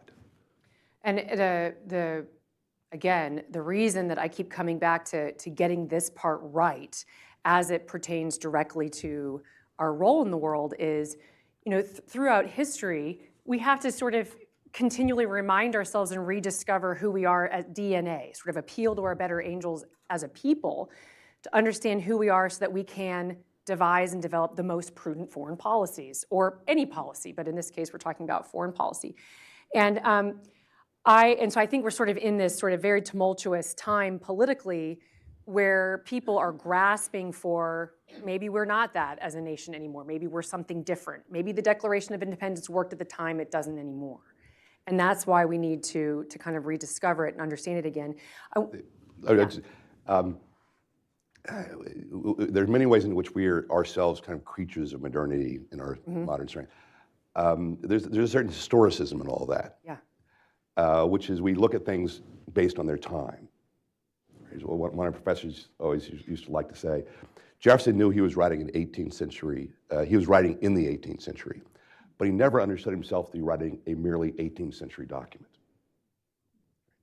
The divide here is if man is able to understand truth, right, is a metaphysical question. Either that's true or it's not. It doesn't matter whether it's the 18th century or today or 1860 or what it might be. It's either true or it's not. I think it's true. and clearly they thought it was true. They didn't say, we have some opinions. They said, we hold these truths to be self-evident, right? There's a grounding there. And so the reason I said that is I think sometimes we think of the Declaration or some other document like that as it's in its context. It's an American thing you read on the 4th of July. It's important, it has some ideas in it, it's got this, that, and the other. But it's actually just an overwhelmingly classic, it's a document that really bespeaks the whole tradition. It's very classical, it's also very Christian, but it sets up the way we should think about things like politics, including foreign policy. If you just think about the structure of it, right? It begins by stating principles. This is a very odd thing when we take it for granted, but this is a revolutionary, radical, as in going to the root, radical thing. It states a bunch of principles, right? Starts off very slow. When in the course of human events, we hold these truths to be self-evident, right? It makes what we nowadays call a truth claim. All men are created equal. They're endowed by the Creator with certain inalienable rights. Among these are life, liberty, and the pursuit of happiness. Government should be based on consent. And if it's not securing those rights, we have a right to alter, abolish, and start a new government. Okay, now what? The very next word, which is that whole thing, that's all one sentence. The very next sentence begins with the word prudence shall dictate. The most classical word in the whole document is one of the cardinal virtues. It's the cardinal virtue of politics, which is to say the movement of the Declaration is all about a claim of truth, of first principles, and then it goes through the medium of prudence, the way you think about politics, and then you have a whole series of evidence, all the grievances, and you come to a conclusion. It's a model of classical and kind of medieval deliberation. To your point about foreign policy then, right? Yeah. What are we missing in our politics, and especially how we think about foreign policy? Prudence. But you can't have prudence as a practical matter unless you have principles that are understood to be true that guide your prudence. Otherwise, prudence has no meaning. This always, I wrote a piece too, it's very popular right now in international relations to urge the country to return to a realist foreign policy. And what they mean by that, though, is this realism that's divorced from strategic culture or principle or the system of government or national interest. They mean just sort of raw power. Right. And that's real. And I keep returning, and I thought, man, they got to read. You wrote an essay in 2010, and it's this essay on the founding principles in American foreign policy. Because even like today, I will occasionally there'll be a congressman who wants the United States to turn inward. He wants us out of our alliances. He wants us out. And this one congressman said George Washington was opposed to NATO. You know. And I thought, well, wow, he really was. He was. That's good to know. I didn't know that. I did not know that about him. But to your point, it's just this like, man, it is this sort of, you got to return to the principles. Well, Washington's farewell address, I think, is one of the most distorted, misunderstood documents cited to sort of fit. Especially in foreign policy. On foreign policy. And so I want to commend that to you all. It's America's founders and the principles of foreign policy. I return to it so often as I think about articulating a policy for normal Americans to appeal to things that would resonate with them. And I want to turn to this, and then before we maybe have time for one question, I just thought this was so wonderful. Back after World War II, there was a Holocaust survivor. And in 1987, it was Rabbi Joshua Haberman. He penned a response to sort of these snooty European elites who looked down on the less educated Bible Belt, Americans in the Bible Belt. And he said, quote, "I fled to the United States in the summer of 1938, only months after my native city of Vienna jubilantly welcomed the Nazi troops who had overrun Austria without resistance. The heartland of America, that is the Bible Belt, is where he, quote, discovered an ethical consensus based on common allegiance to the Bible as the principal source of faith and morals. It was as though I had been transported from a slippery swamp, steaming with decay and deceptively overgrown by exotic, alluring, but poisonous flowers to a firm path along neatly cut lawns, much less exciting, but safer and more reassuring." Their biblical grounded moral standards and faith in God, deeply rooted and reinforced by all levels of society, acted as barriers against the excesses of governmental power that can lead to totalitarianism. The Bible Belt was a great place for the Jews. And sort of that's partly why I just, it's just so important to get back to, well, why is that part of our own strategic culture? It should be anathema as an American and as a Christian American to even tolerate anti-Semitism. No, absolutely. It's not only intolerable, but it's just it makes no sense from the American understanding of the nature of things. I mean, much of the American history is to get away from those things in all the various forms that has come out over time.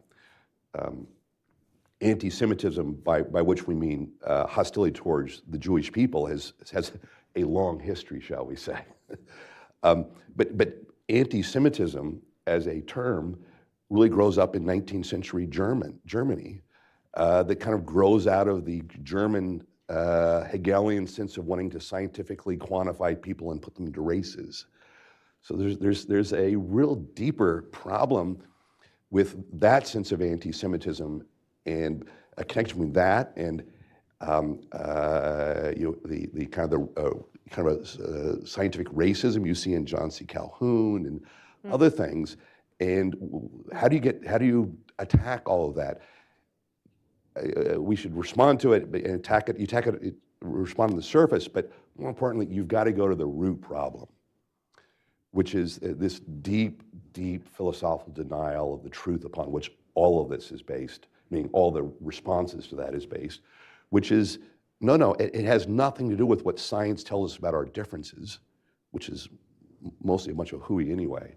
But it has more to do with what we understand as human beings about how we are equal.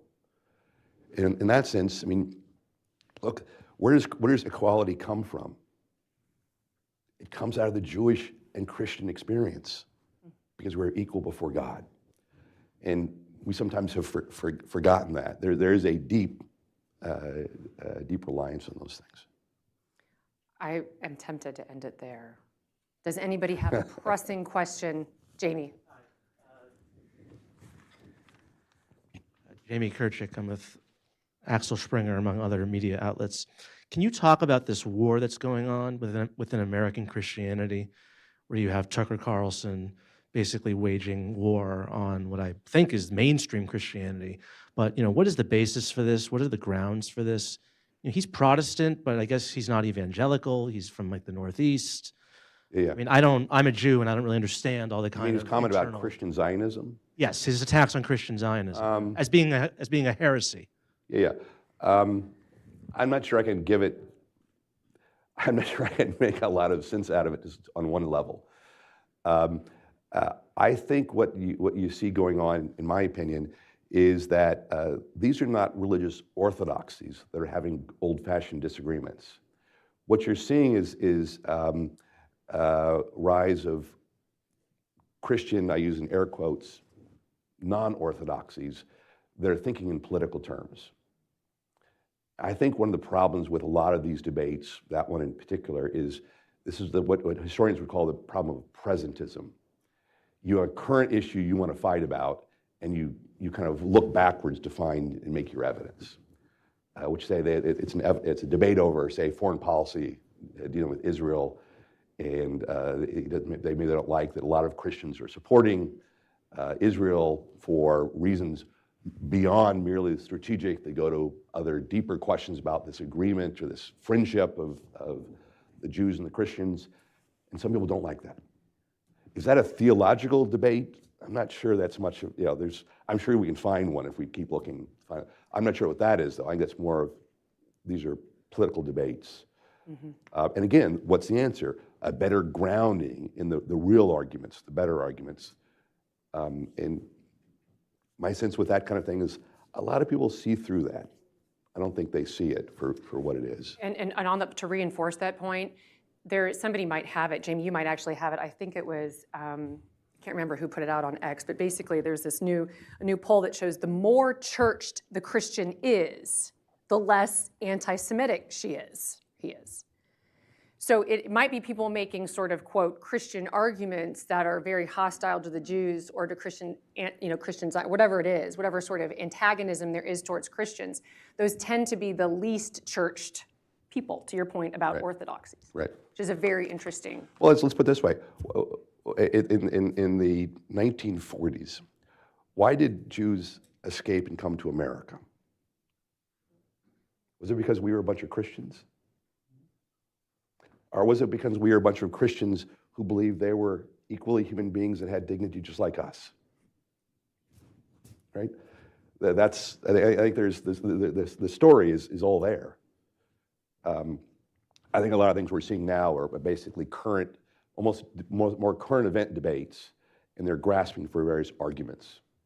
I think what the American people want to hear, especially as we're going into this 25th anniversary, in which they want to hear about their country, I think what I want to hear is the real story. And so my sense is these things are important, but they're in many ways fringe arguments in the intelligentsia. Yeah. The American people are not, that's not where they are. What they want to hear are the real good stories about their country, which include these stories, which includes people other than, people just like them and their aspirations for their freedom. Please join me in thanking Dr. Spalding.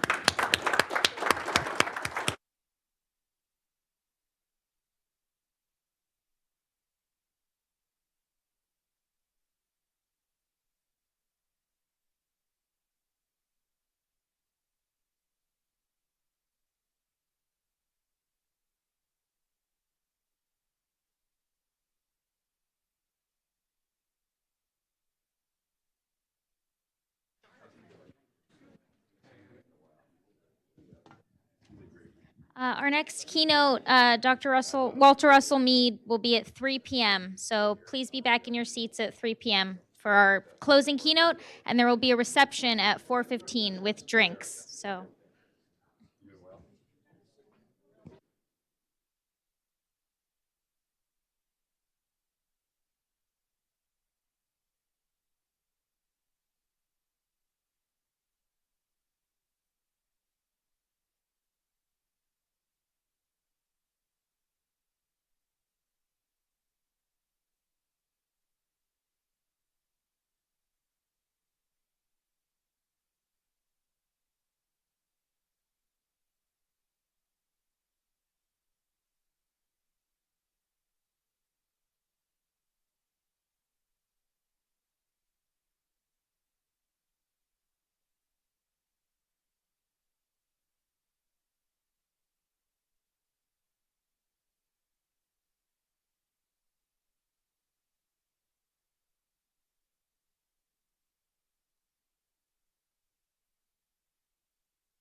your seats.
Please join your seat.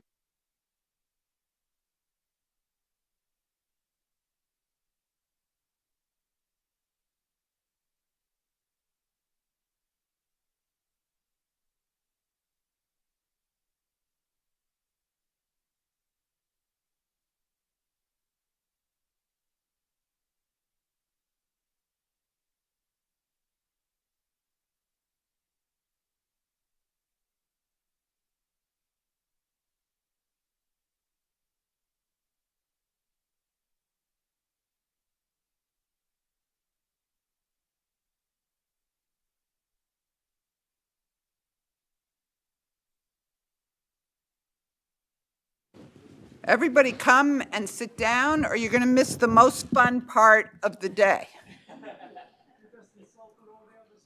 I said fun. I didn't say most important. So I'm Sarah May Stern, and I have the great pleasure to be chair of Hudson Institute. And it is so much fun to get to introduce Walter Russell Mead. He is the Ravenel B. Curry III Distinguished Fellow at Hudson, and the title goes on, because Walter's accomplishments go on and on. You all probably read him on Tuesdays or Monday nights, the Global View column in the Wall Street Journal. You may not know, but I hope you know, that he wrote a book that is relevant for today called The Ark of the, I'm going to get it right, The Ark of the Covenant, United States, Israel, and the Fate of the Jewish People. And it ties very well into from the last panel to this one. And I commend it to you if you have not read it. And he also has a great podcast. And he's also just really fun to listen to. So I think we're going to have a good time, and I hope we're going to close off the day with a lot of optimism, because that's part of what Hudson is all about. And the final thing that I really like introducing Walter in Washington, because I say you don't need to look out the window at the national monuments, just look here on stage. So with that. Oh my goodness.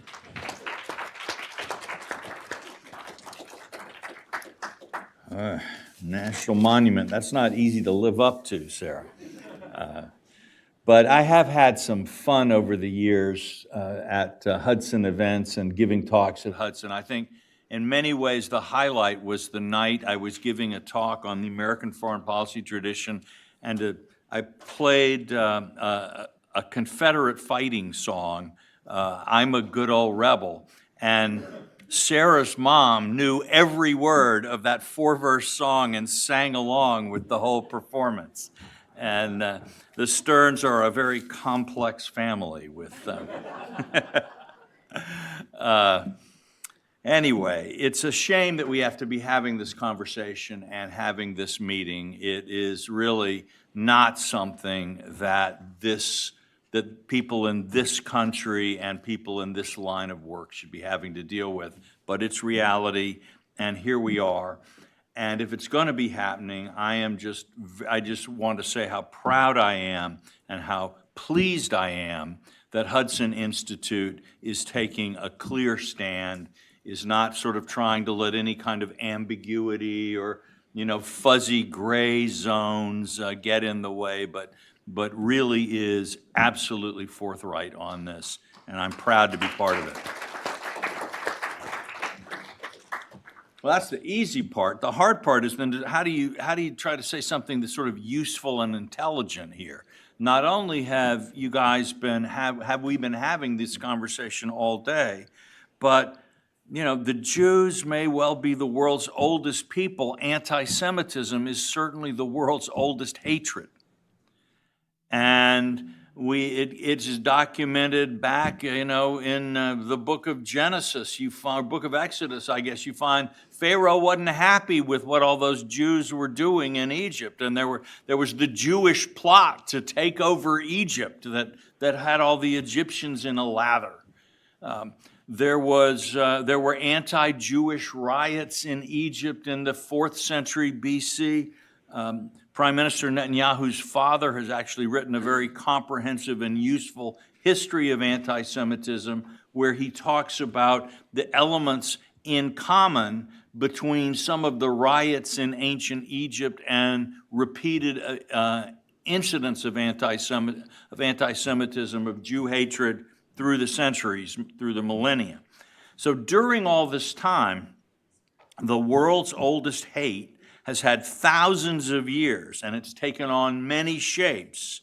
It's combined with many different ideas, and it has appeared in many different cultural and intellectual contexts. So when you want to stand back and try to think about this as a thing and say something intelligent and useful about it, it's actually quite difficult.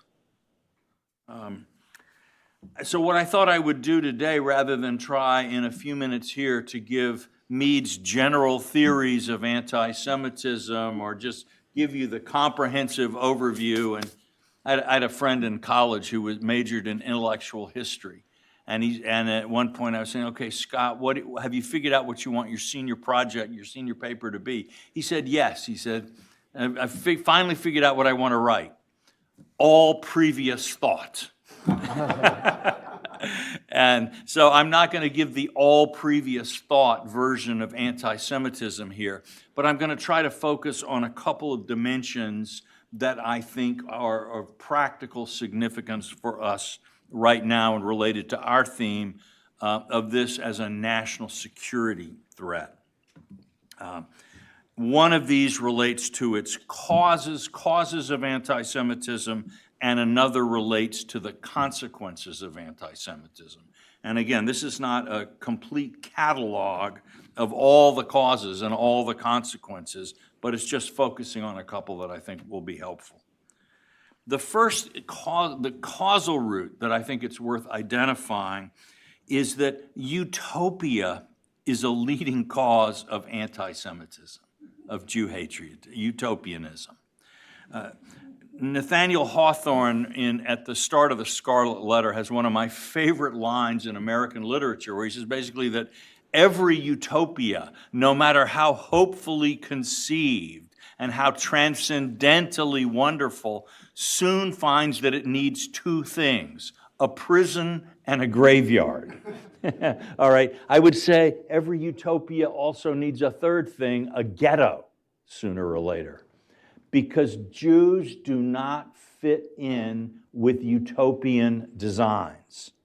That is, when you want to have a comprehensive political order that embodies all good things and lays out rules for how everyone should behave and think and so on, you sooner or later run up against those stubborn Jews who will not bend the knee to Baal.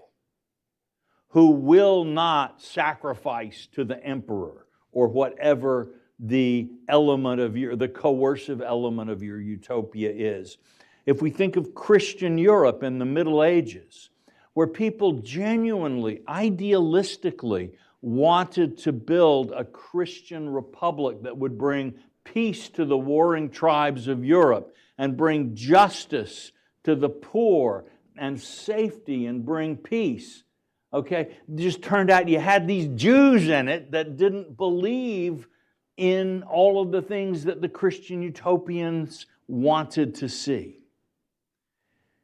In nationalist Europe, in early modern Europe, you would say, we Magyars, we want a Magyar utopia where the Hungarian language will be celebrated and Hungarian culture will be true, and others wanted a German one and a Czech one and a French one and so on.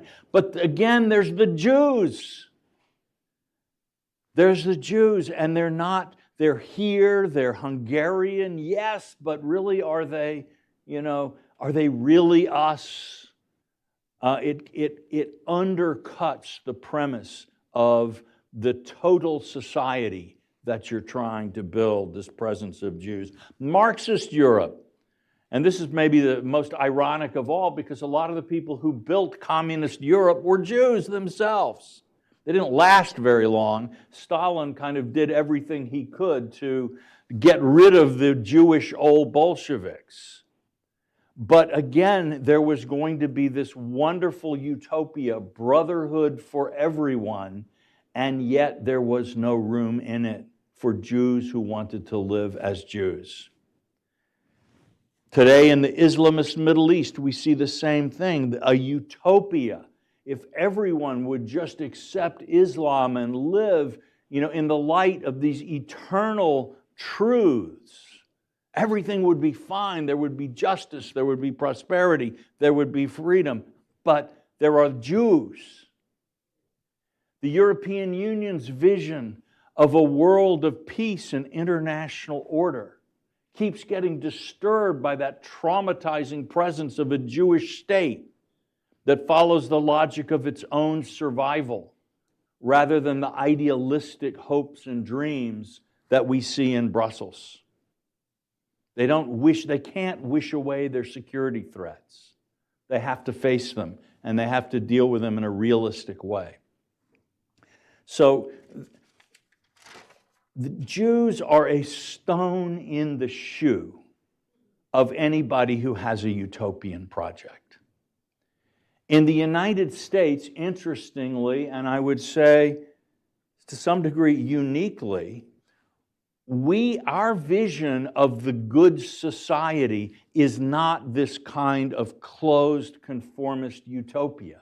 We actually have a vision here of a good society where there is room not only for Jews, but for a lot of other people too.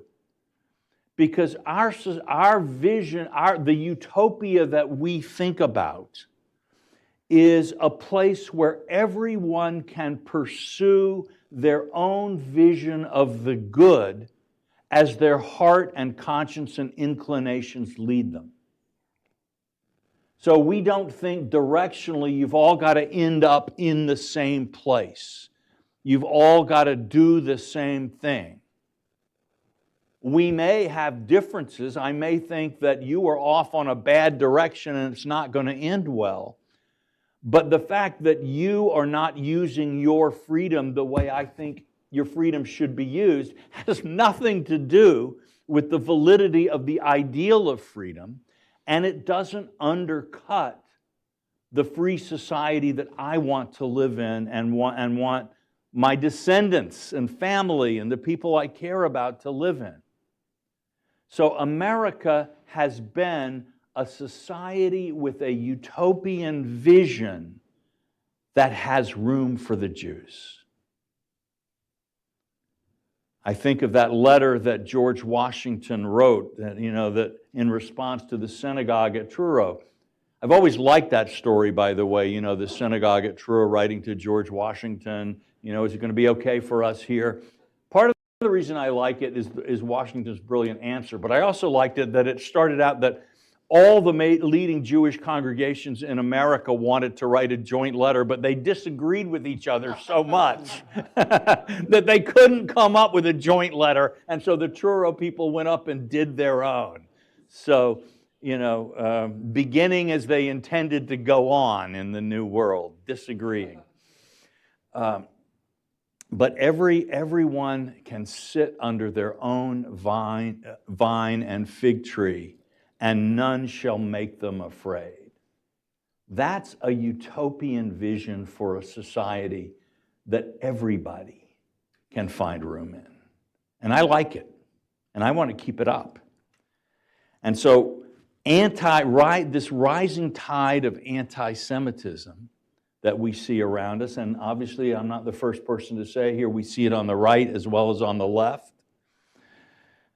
It signals a disenchantment with the American project written large. That utopia of freedom and tolerance and everyone under their own vine and fig tree is no longer enough for some people. They want stronger medicine. They don't want, they can't accept. Some of them are, Christian, Catholic neo-integralists or whatever they're calling themselves, that have, I think, the completely unrealizable and crazy dream that, what America really wants is Pope Innocent III to come in and be our secular ruler. I just don't think you're going to win a plebiscite on that one. Bad news, but there it is. And other people, reject the American idea of a free society in favor of some kind of a blood and soil nationalism. And again, you're just not going to get there because it's kind of obvious that we're sort of diverse. We got a bunch of people from whose blood and whose soil is it going to be?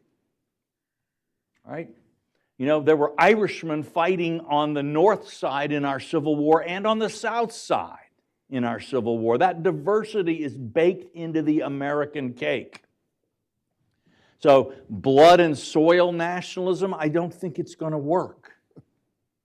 So that doesn't mean that it can't do a lot of damage by trying to work, and that a lot of people can't be hurt and a lot of bad things can't happen. But I don't think you can build an enduring American society on that. And so when people do this, they do two things. One is, to the extent they have any political impact at all, or social or cultural impact, they diminish and weaken the United States as a whole. And they detract from this American vision of the good life. But on the other hand, they also diminish themselves. To throw yourself into a project that is narrow-minded and unrealistic to boot diminishes you, reduces your ability to contribute to the common good. The people who have gone off on these various tangents are not as intelligent, not as creative, not as constructive as they should be. That hurts the rest of us as well as hurting them. So it is, in that sense, the rise in anti-Semitism weakens us all. Well, that's the first point that I wanted to make in terms of one of the causes of anti-Semitism, the utopian project. The second thing that I'd like to do now is turn to ways in which a consequence of anti-Semitism is a national security threat.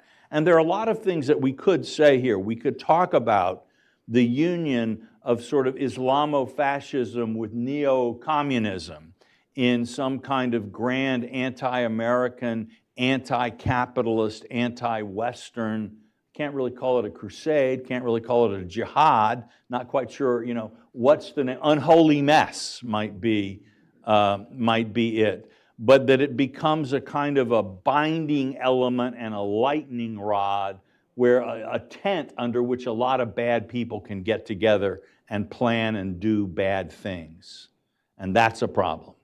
It's a problem at the level of terror groups. It's a problem at an ideological level as it organizes nations and societies for confrontation with us and with the people and the ideas that we love. But I want to look at a different consequence, and that is once you step, anti-Semitism, it's, all hates at some level are the same and all hates at some level are bad, but there are ways in which hating Jews often gets you into a different and in some ways worse place than some other hatreds. They're equally morally bad. This one is intellectually particularly corrosive, because a lot of anti-Semitism boils down to different kinds of conspiracy thinking about power. The Jews, why does America support Israel? The Jews, the Jewish power, the Jewish conspiracy. Why is there inequality in wealth? The Jews, the Jewish conspiracy, the Jewish financiers, the Jewish billionaires, etc. So you end the need for real investigation and real thought. You jump onto this simplistic conspiracy theory, and it makes you less competent to, you stop learning. If you think you know why the financial system works because of the Jews, you're just not going to learn about the financial system anymore. If you think that American democracy is actually this hollow facade behind which the puppet masters of Zion are playing with the simple-minded American Gentiles, all right, you will never understand American politics. You'll never understand American culture. You'll never understand the American people. So anti-Semitism in this form of it blinds people to reality, and it sets them off in some pretty unpleasant and unfruitful directions. There's that famous passage in Genesis where it said that God will bless those who bless Israel and curse those who curse Israel. I would say this form of anti-Semitism is an example of that curse in action. That is, that Jew hatred makes you stupid, and the stupider you are, the more difficult your life will become, and the less successful you will be at achieving the things that you want, and the less understanding you will have of the world around you. You will be more and more the subject of forces that you neither understand nor realistically can control. That's the curse that comes in.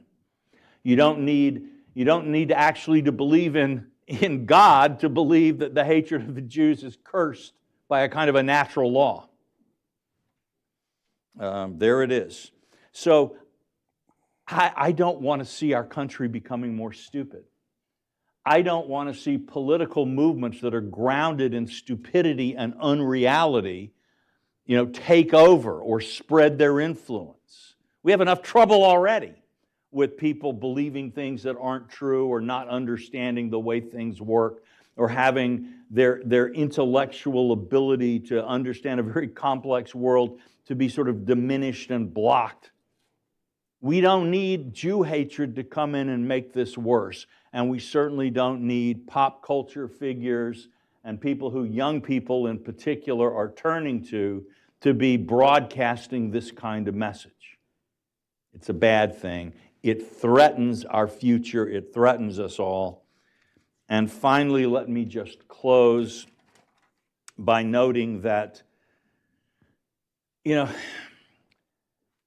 is, when you want to summarize the relationship of anti-Semitism and American national security, it's impossible not to note the degree to which around the world, not just in the United States, the more people hate Israel and the more people hate the Jews, very, very often, not 100%, but very, very often, the more they hate capitalism and markets and the more they hate the United States of America.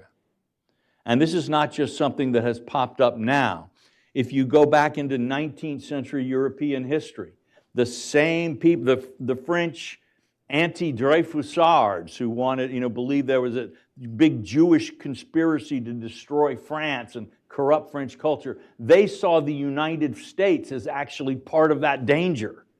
The cold-hearted, evil Anglo-Saxon capitalism in league with the evil Jews, destroying the utopia that the Latin race, the French, hoped to build.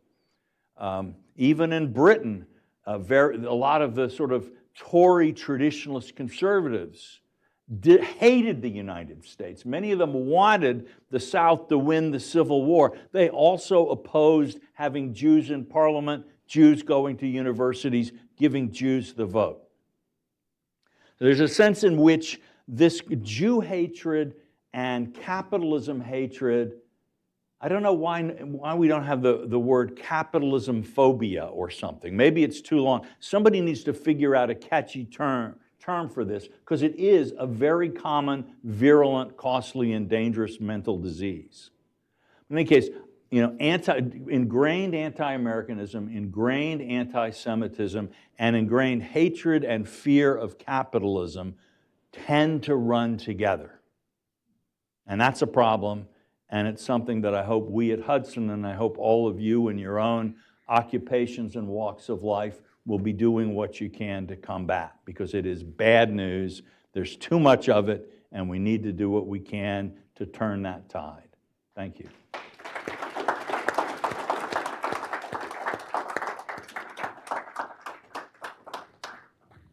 Well, Walter, thank you for ending here on an optimistic note. I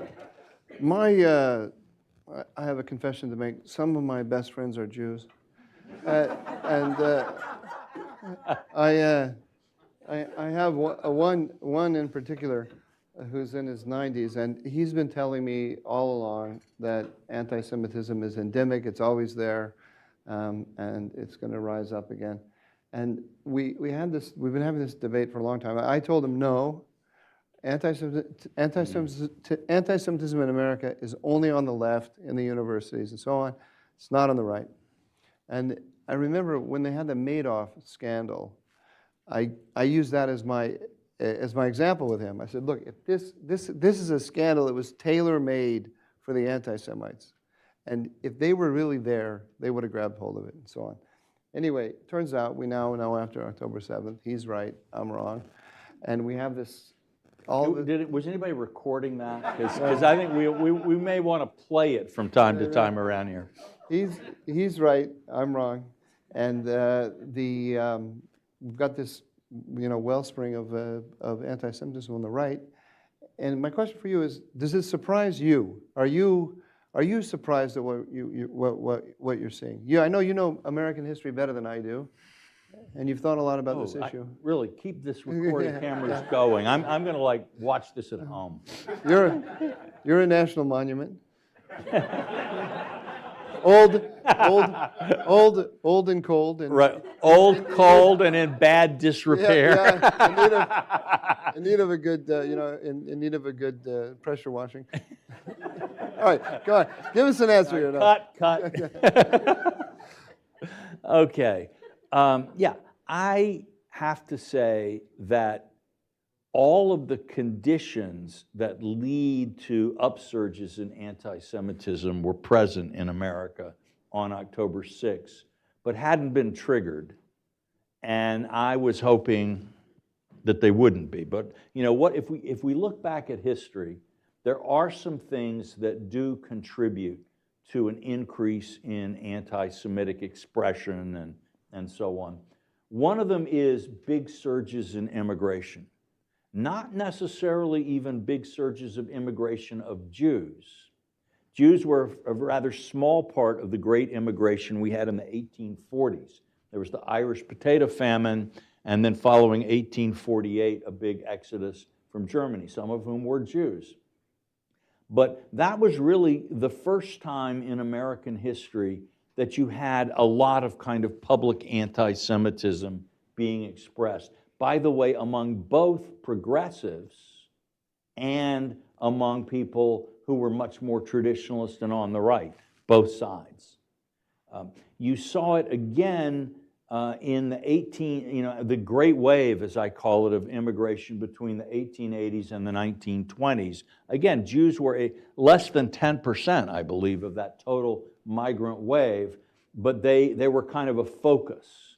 And again, you saw that's when Henry Ford is writing, in the Dearborn Independent, and out of that comes in the 20s and the 30s, Father Coughlin, really peak anti-Semitism in America, which up until now really was from the 20s to the early 40s, followed peak immigration.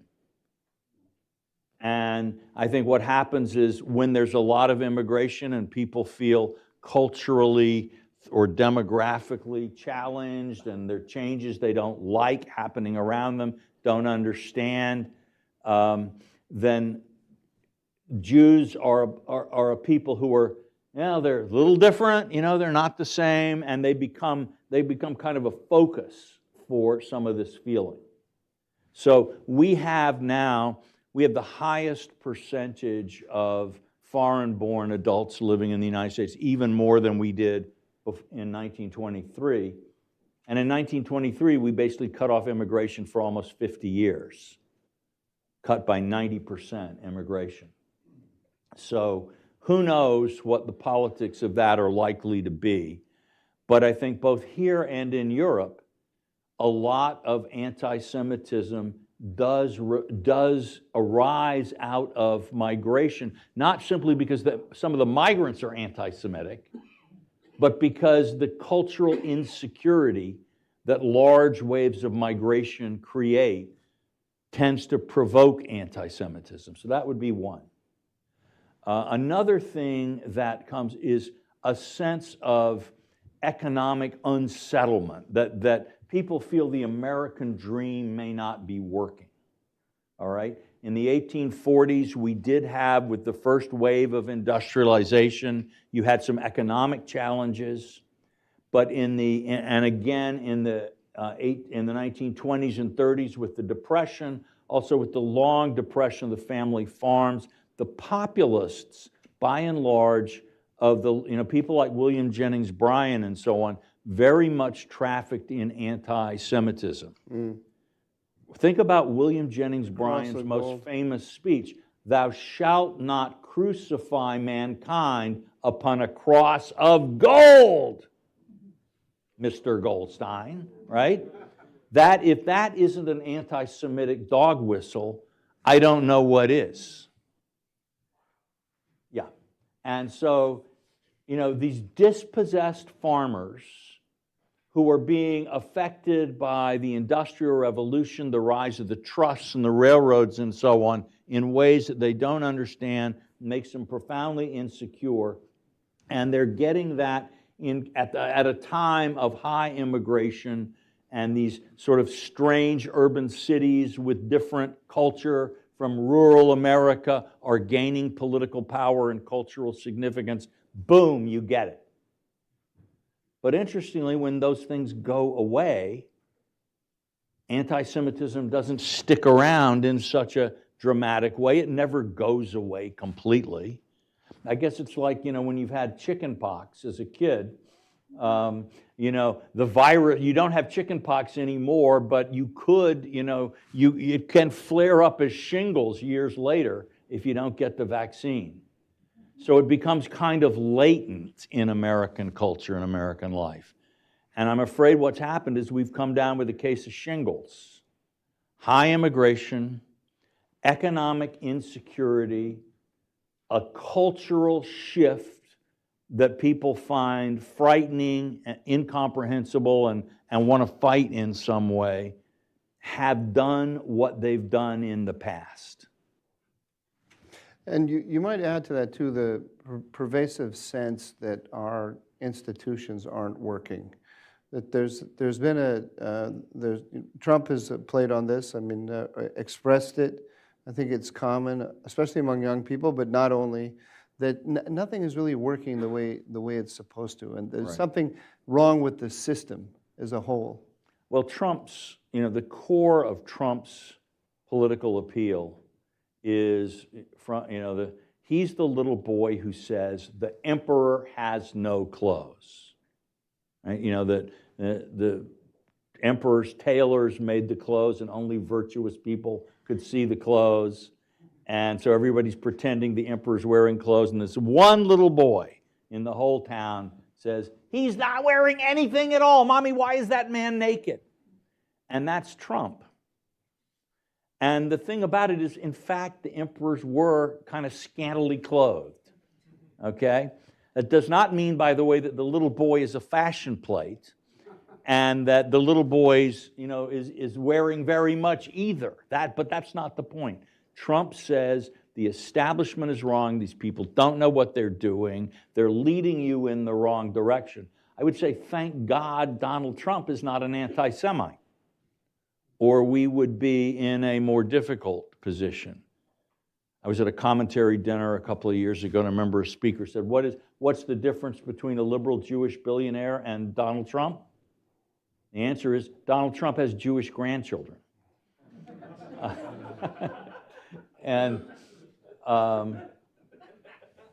But that,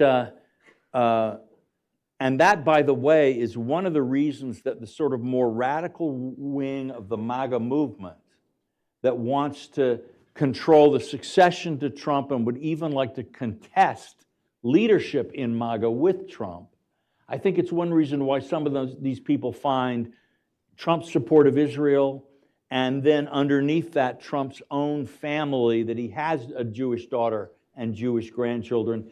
If they can raise the anti-Semitism level in the MAGA universe, right, they can use that to kind of push Trump off center stage and have a purer MAGA. And there are a lot of people whose political interests and personal interests would benefit very much from doing that. But you made it clear in your talk just now that that way leads to political death. I mean, you can't. I chuckled when you talked about the Catholic integralists, because I just wrote an article saying the same thing. So we're on the same page. But they don't seem to realize that this is not a Catholic country. And when you open up that kind of the pro-Israel, the Zionist Christians are they've opened up a war with already. It's a sectarian war, right? And that blows apart Trump's coalition. So it's a self-defeating path to go down, and I'm surprised that they don't see it. I mean, Tucker Carlson, whatever he is, he's a clever guy, and that way leads to political defeat. They don't seem to see it. Well, I think some of it is that they're hoping that as MAGA radicalizes, you know, let's hypothetically suggest that the Trump administration ends leaving MAGA unsatisfied. That he talked a big change, he promised all this stuff, he didn't deliver. That's what they're already saying. Right, yeah, right. They're preparing for this now. Marjorie Taylor Greene, that's their message. So who will inherit, you know, that may not be a working majority in American politics, but it could give you the control of one of the two major parties. Right. It could give, you know, there are things that you could get from it. So that's more political strength than Tucker Carlson has right now. So let me just make sure I understand what you're saying. So let's imagine that this is Tucker Carlson's thinking, and let's imagine that he's thinking rationally and intelligently. Then his goal is to be the kingmaker within the Republican Party, or his goal is to remake the Republican Party? I think it's more. I think people are more opportunistic and sort of see. I keep walking in this direction, and good things keep happening. Yeah. If good things stop happening, maybe I'll find another direction. Right. You know, I'm not sure. I don't think many people actually walk around with 20-point plans for global domination in their heads. And actually, I worry less about them. I do that because John Walters makes me. Yeah, well, and I worry less about people with 20-point plans for global domination, because I'm pretty sure those plans won't work out as planned. I worry more about people who are ambitious, unprincipled, and quick to grasp opportunities when they appear, and ready to totally pivot if that will get them closer to where they want to be. And I think, I've never met Tucker Carlson, so I'm not going to speculate on his personality here, but. All right, okay. All right, let's open this up for, that was very insightful, for questions. And we have in the back. Hillel Fradkin of the Hudson Institute. Thanks very much. Thanks very much, Walter and Michael. I have a comment and then a question. The comment is about Michael's remark that some of his best friends are Jews. That phrase became common in my youth, 75 years ago. And I remember a Jewish comedian saying, well, it's really very nice to hear that so many people want to have Jewish friends. The problem is, in the US, there aren't enough of us Jews to go around.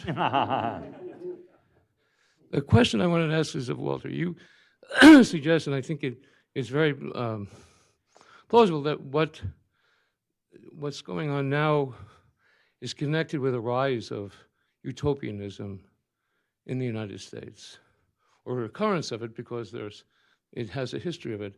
I was wondering if you'd say what you think is the reason for that rise of utopianism, and also, secondly, what we can sort of see what the utopia, the progressive side of things, looks to.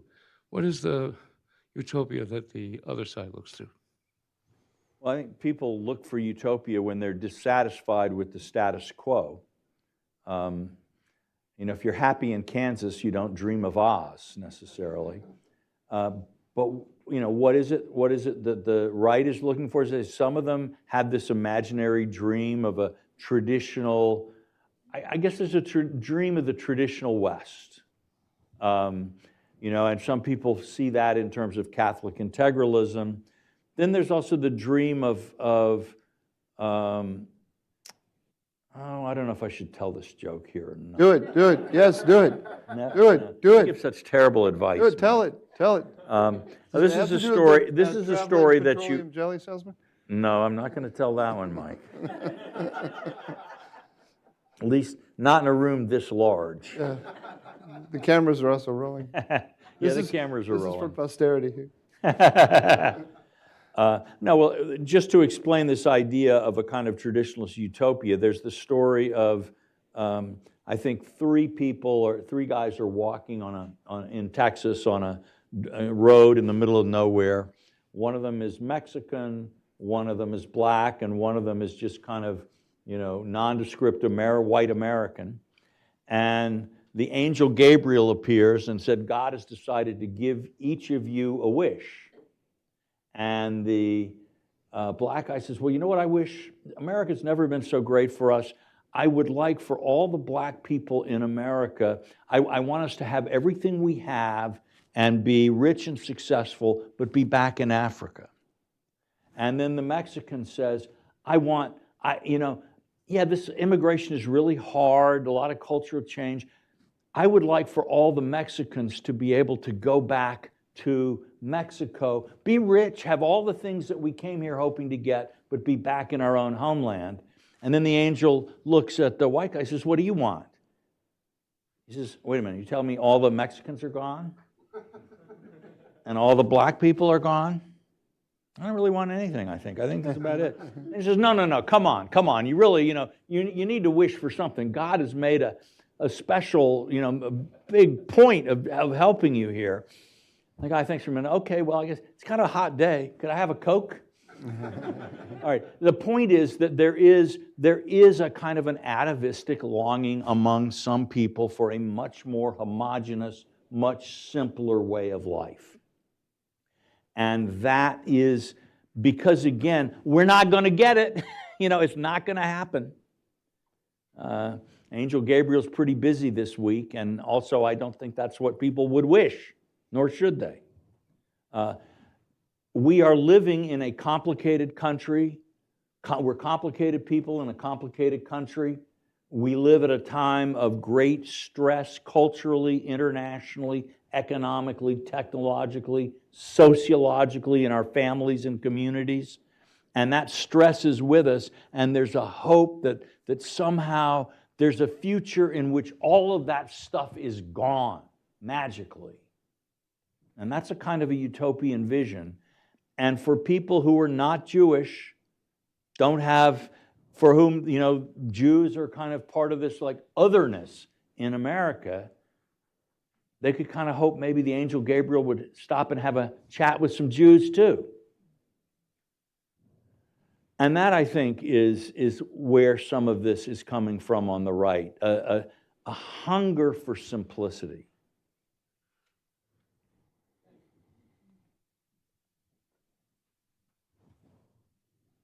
Oh, thank you. My name is Jerry Dancis, and I'm a retired mathematician, so I'm crashing. But anyway, you mentioned that maybe the American dream is not quite anymore, and there was a book written about that about 15 years ago called "Who Killed the American Dream," and it documents that a lot of economic disruption. And more recently, a Nobel Prize winner in economics looked at the death data for the United States, and the number of people dying from economic despair has gone up by 100,000 a year since. You measure that on a death certificate. I mean, how do you get a diagnosis of economic despair? Okay, so his diagnosis was just three things: suicide, alcoholism, and drug overdose. He just looked at those three things on the death certificate. For me, those are not really markers of economic despair necessarily, but okay. Well, right. Well, there were always people who died from that, who were, crazies who died from that. But he was comparing the numbers from 1989 to 2019. And there was 100,000, there was an increase in deaths from just those three things. And what's your question? No.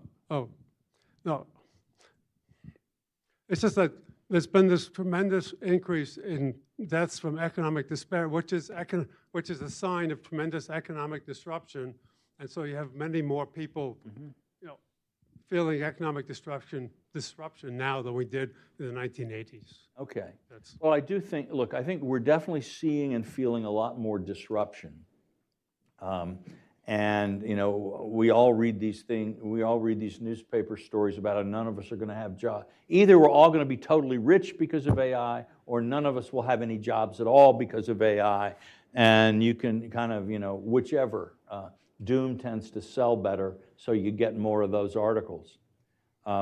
And there are some big problems with people living what they think the American dream should be. We see it's difficult for young people to buy homes. We see a lot of people saddled with student debt. So you've already, in a sense, you've taken out your first mortgage to go to college, and now you got to take out a second mortgage if you're going to get a house, and that's hard to do. Jobs are not what they used to be. In the 1950s, you got a job for AT&T, and basically, short of an act of Congress, you were not going to get fired from that job. Nobody wants the phones of the 1950s, but a lot of people would like the jobs of the 1950s. We don't want the cars. We want nothing from the 1950s, except the kind of security that we imagine that people felt back then. I am a believer in the American dream, in the continued vitality of the American dream. You asked me about optimism, and this is where I'll go for that. My generation, baby boom generation, when we got out of college, interest rates were like 19%. Price of gas quadrupled. You had to stand in line to buy cars. You go back and you read the press of those times, the baby boom generation was going to be the first generation poorer than their parents. We were the first generation to not believe in God. We were the first post-racial generation, the first post-American generation. All of these things, we are now the emblems of conformity, success, and all of these. We kind of stumbled into it, I guess. We mostly avoided the pitfall of anti-Semitism, I'm happy to say. But so when I hear Gen Alpha millennials talking this way, I have to hold my hand back. I want to pinch their cheeks and say, oh, that's so cute. We used to do the same thing when we were your age, all right? It's very tough to be in your 20s. It always is. We have a lot of people in their 20s now and coming into their 20s. It's also, you say, oh boy, in 1985, at age 25, X% of the population, had bought a first house or something, all right? Well, people stay in school longer now. So you'll be in school an extra 5 years. You get married later. We've sort of extended life. But then on the other end, okay, you're going to be ready, willing, and able to work longer than past generations have done. The shape, life is still a kind of a curve like this. It's just moved out a bit. So today, a lot of people don't really start their real careers till they're 30, 35 years old, but they are as likely to have a 40-year career as their parents or grandparents who started off at 25 or 20. And the dream is still there. I think there are things we can do to make the dream seem more real and more approachable for people. I think housing is a big piece of it. I think healthcare is a big piece of it. Harnessing the power of AI and computers to make healthcare substantially more productive. More things in life should be like phones and computers, where every year you can buy a better and better product for either the same price or less, right? And the fact that things like college tuition goes up faster than inflation, healthcare goes up faster than inflation, right? We need to look at how we can bring the power of the information revolution to bear on these industries, these economic sectors. And as we do that, I think what we're going to find is that the disruption, and you're right, that a lot of people experience disruption, is creative destruction, not destructive destruction. That we are in the birth pangs, like people in the Industrial Revolution who said, oh my goodness, half the people in America live on farms. If we went, now we have 1% on farms. What will they all do? They'll all starve, they'll all die, right? We can't even imagine the jobs that will exist 30, 40, 50 years from now, right? We need to be open to that future. I think if we can recapture that optimism, if we can show people concretely ways, we can't solve all problems all at once, that's not how life works, but show real changes, real ideas that could put a home in the average home in the reach of the average working person, that sort of thing. Healthcare, instead of something that is impossible to pay for under any circumstances. Wouldn't it be nice if health insurance worked the way car insurance did? Where, you in a normal year, you can pay the normal bills for maintaining your car. The insurance is to protect you from a catastrophe. Health insurance actually was like that in the 1940s and 50s. Could we get back to it? But in any case, I think the American dream is actually more alive today than ever. That the potential, the technological, productive potential of the discoveries, the medical miracles that are pouring out of the hospitals and the laboratories every day, new drugs, new treatments for things that, my grandparents would have all lived 10 years longer if they'd been alive today, right? That's going to continue. Young people actually have an unimaginably wonderful future if we don't screw it up. If we can keep our national defense together, if we can keep the focus on productive investments, if we can maintain an economic and social climate that favors enterprise and rewards innovation. If we can do these things, I think the past is prologue. So that's certainly where I would hope we could go. And by the way, I think that under those conditions, the anti-Semitic outburst that we see now would do what it's always done in the past in the United States and fade away. And each time it's faded farther and for longer than it did the time before. Thank you. Okay, time for one more question. What happened to Zuzu? Where is she? There she is. Hello, I really enjoyed your comments on utopianism. In fact, the first day I joined Hudson Institute, one of the first books I read was about the new utopianists, and I guess Herman Kahn absolutely hated them. But I have more of a question going towards what you were saying about these new ideologies, because there is also a revanchist type of and resentful, these grievances that the European Union moved from this positive view of construction a society towards the European Union should repay, and this whole reparation discourse towards the global South, etc., which benefits China, Russia. And I was wondering how do you frame that in part of the ideologies fueling anti-Semitism?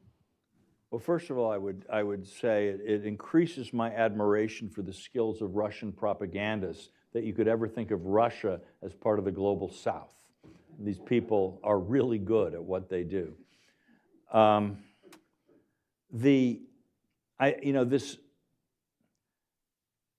Speaking, as an American growing up in the Carolinas and all, what I've found is that most people, at least used to, today it may be a little more complicated, they used to begin life with a very simple idea: we are good, and we are rich and powerful because we're better than other people. And it's just very simple.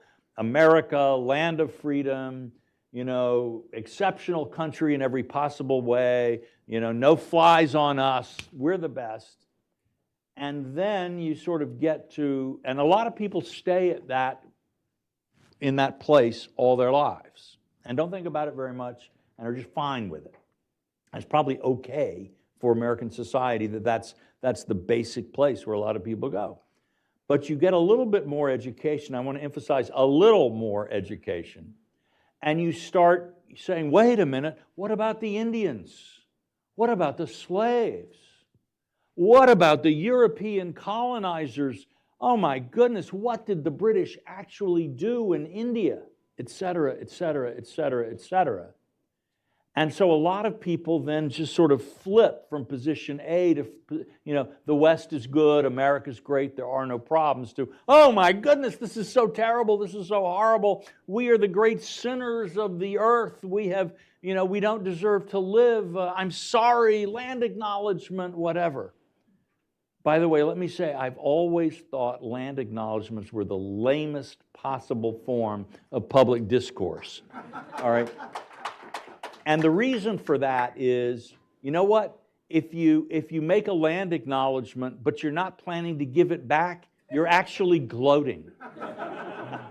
This used to belong to the Apaches. Well, here I am.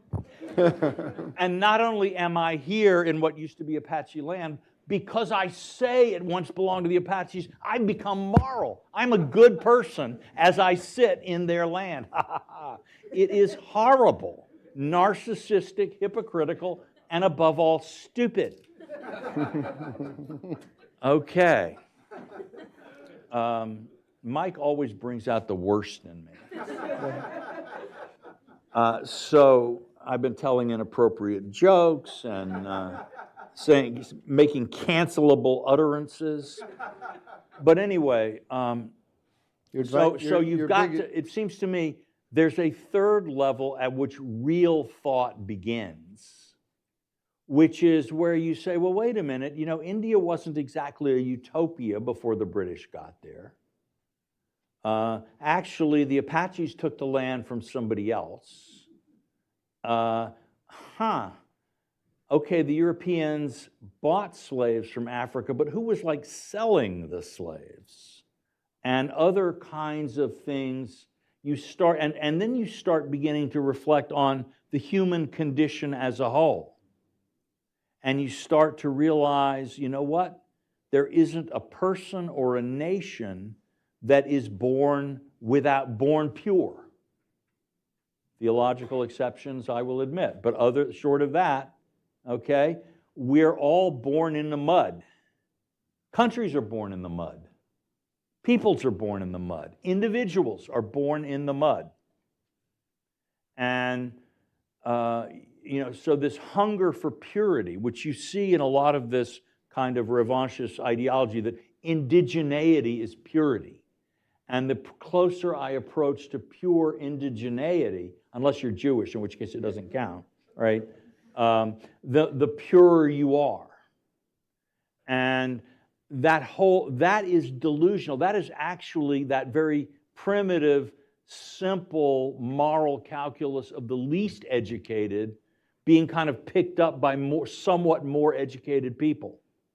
The moral simplicity is still there. You need to understand that, yes, America has not always done the right thing. Americans have not always treated each other well or other people well. Neither have the British, neither have the Chinese, neither have the Zulu, right? Neither had the Sioux or the Comanche, okay? We're all in this together. What now? And that is where I think we need to go. One of the things that worries me, by the way, and one of the reasons that I'm spending more time thinking about education and thinking about the education of the next generation is because you don't automatically reach this level of reflection, insight, and thought. We need to help kids get there. And you need to do this, you need to know real history. I was lucky in a way that, in some ways I was very unlucky. It was a very nasty boarding school in a very cold state where the teachers were very mean and unsympathetic. And they taught us a lot of history, a lot of American history, and they didn't teach us a highly ideological version. Remember our 10th grade history teacher, so we went through American history, would every now and then take one of the boys aside and say something along the lines of, well, we've been reading a lot about how there were some war profiteers in World War I who made a lot of money selling bad ammunition or food to the troops. Well, you should know that your grandfather, and then would explain to the kid the story of the family, the real story of the family fortune. And that was part of the reason these people sent their kids to this school, was precisely so that you wouldn't get some kind of idealized hogwash account of history. And they taught American history in more or less the same spirit, but it wasn't that, wow, if you knew the truth, you wouldn't be a patriot, right? It was actually knowing the truth will deepen and season your patriotism. And that, I think, is where we need to go. And I think we can get there. It's going to take some work. Okay, please join me in thanking Walter.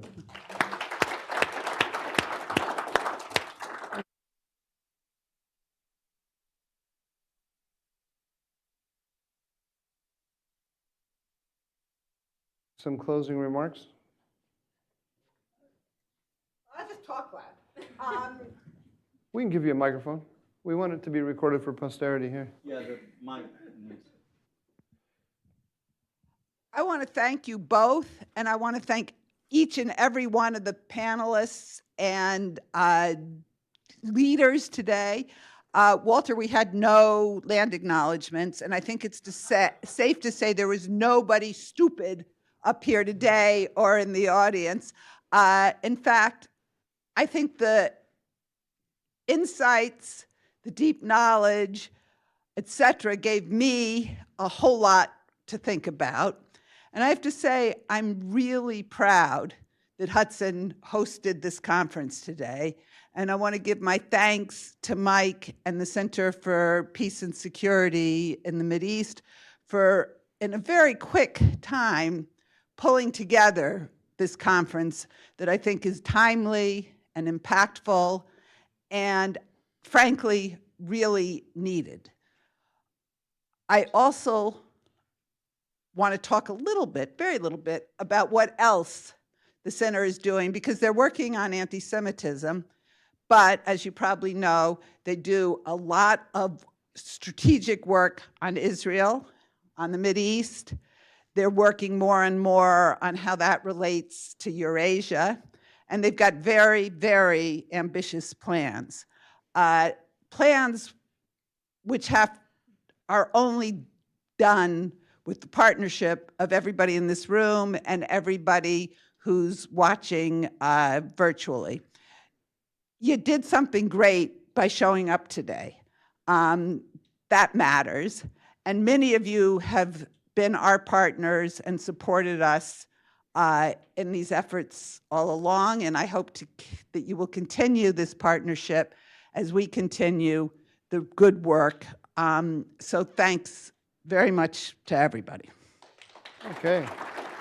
Thank you. I have three quick closing announcements here. First of all, let me share with Sarah, or echo Sarah's comments, and thank all of you for coming and supporting us. Second, let me thank the people who made this happen here behind the scenes, and that's Talia Magnuson and Taylor Bragg.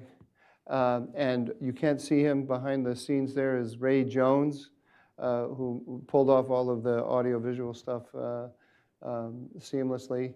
And on my team, Zeneb Rabua, raise your hand, Zeneb, and especially Natalie, our Batman.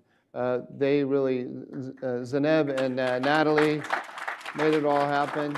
And give them a special thanks. And the third thing I have to say to you is I think we have drinks for you right here, and so go drink and drink a lot, and don't be stupid. Okay, thank you.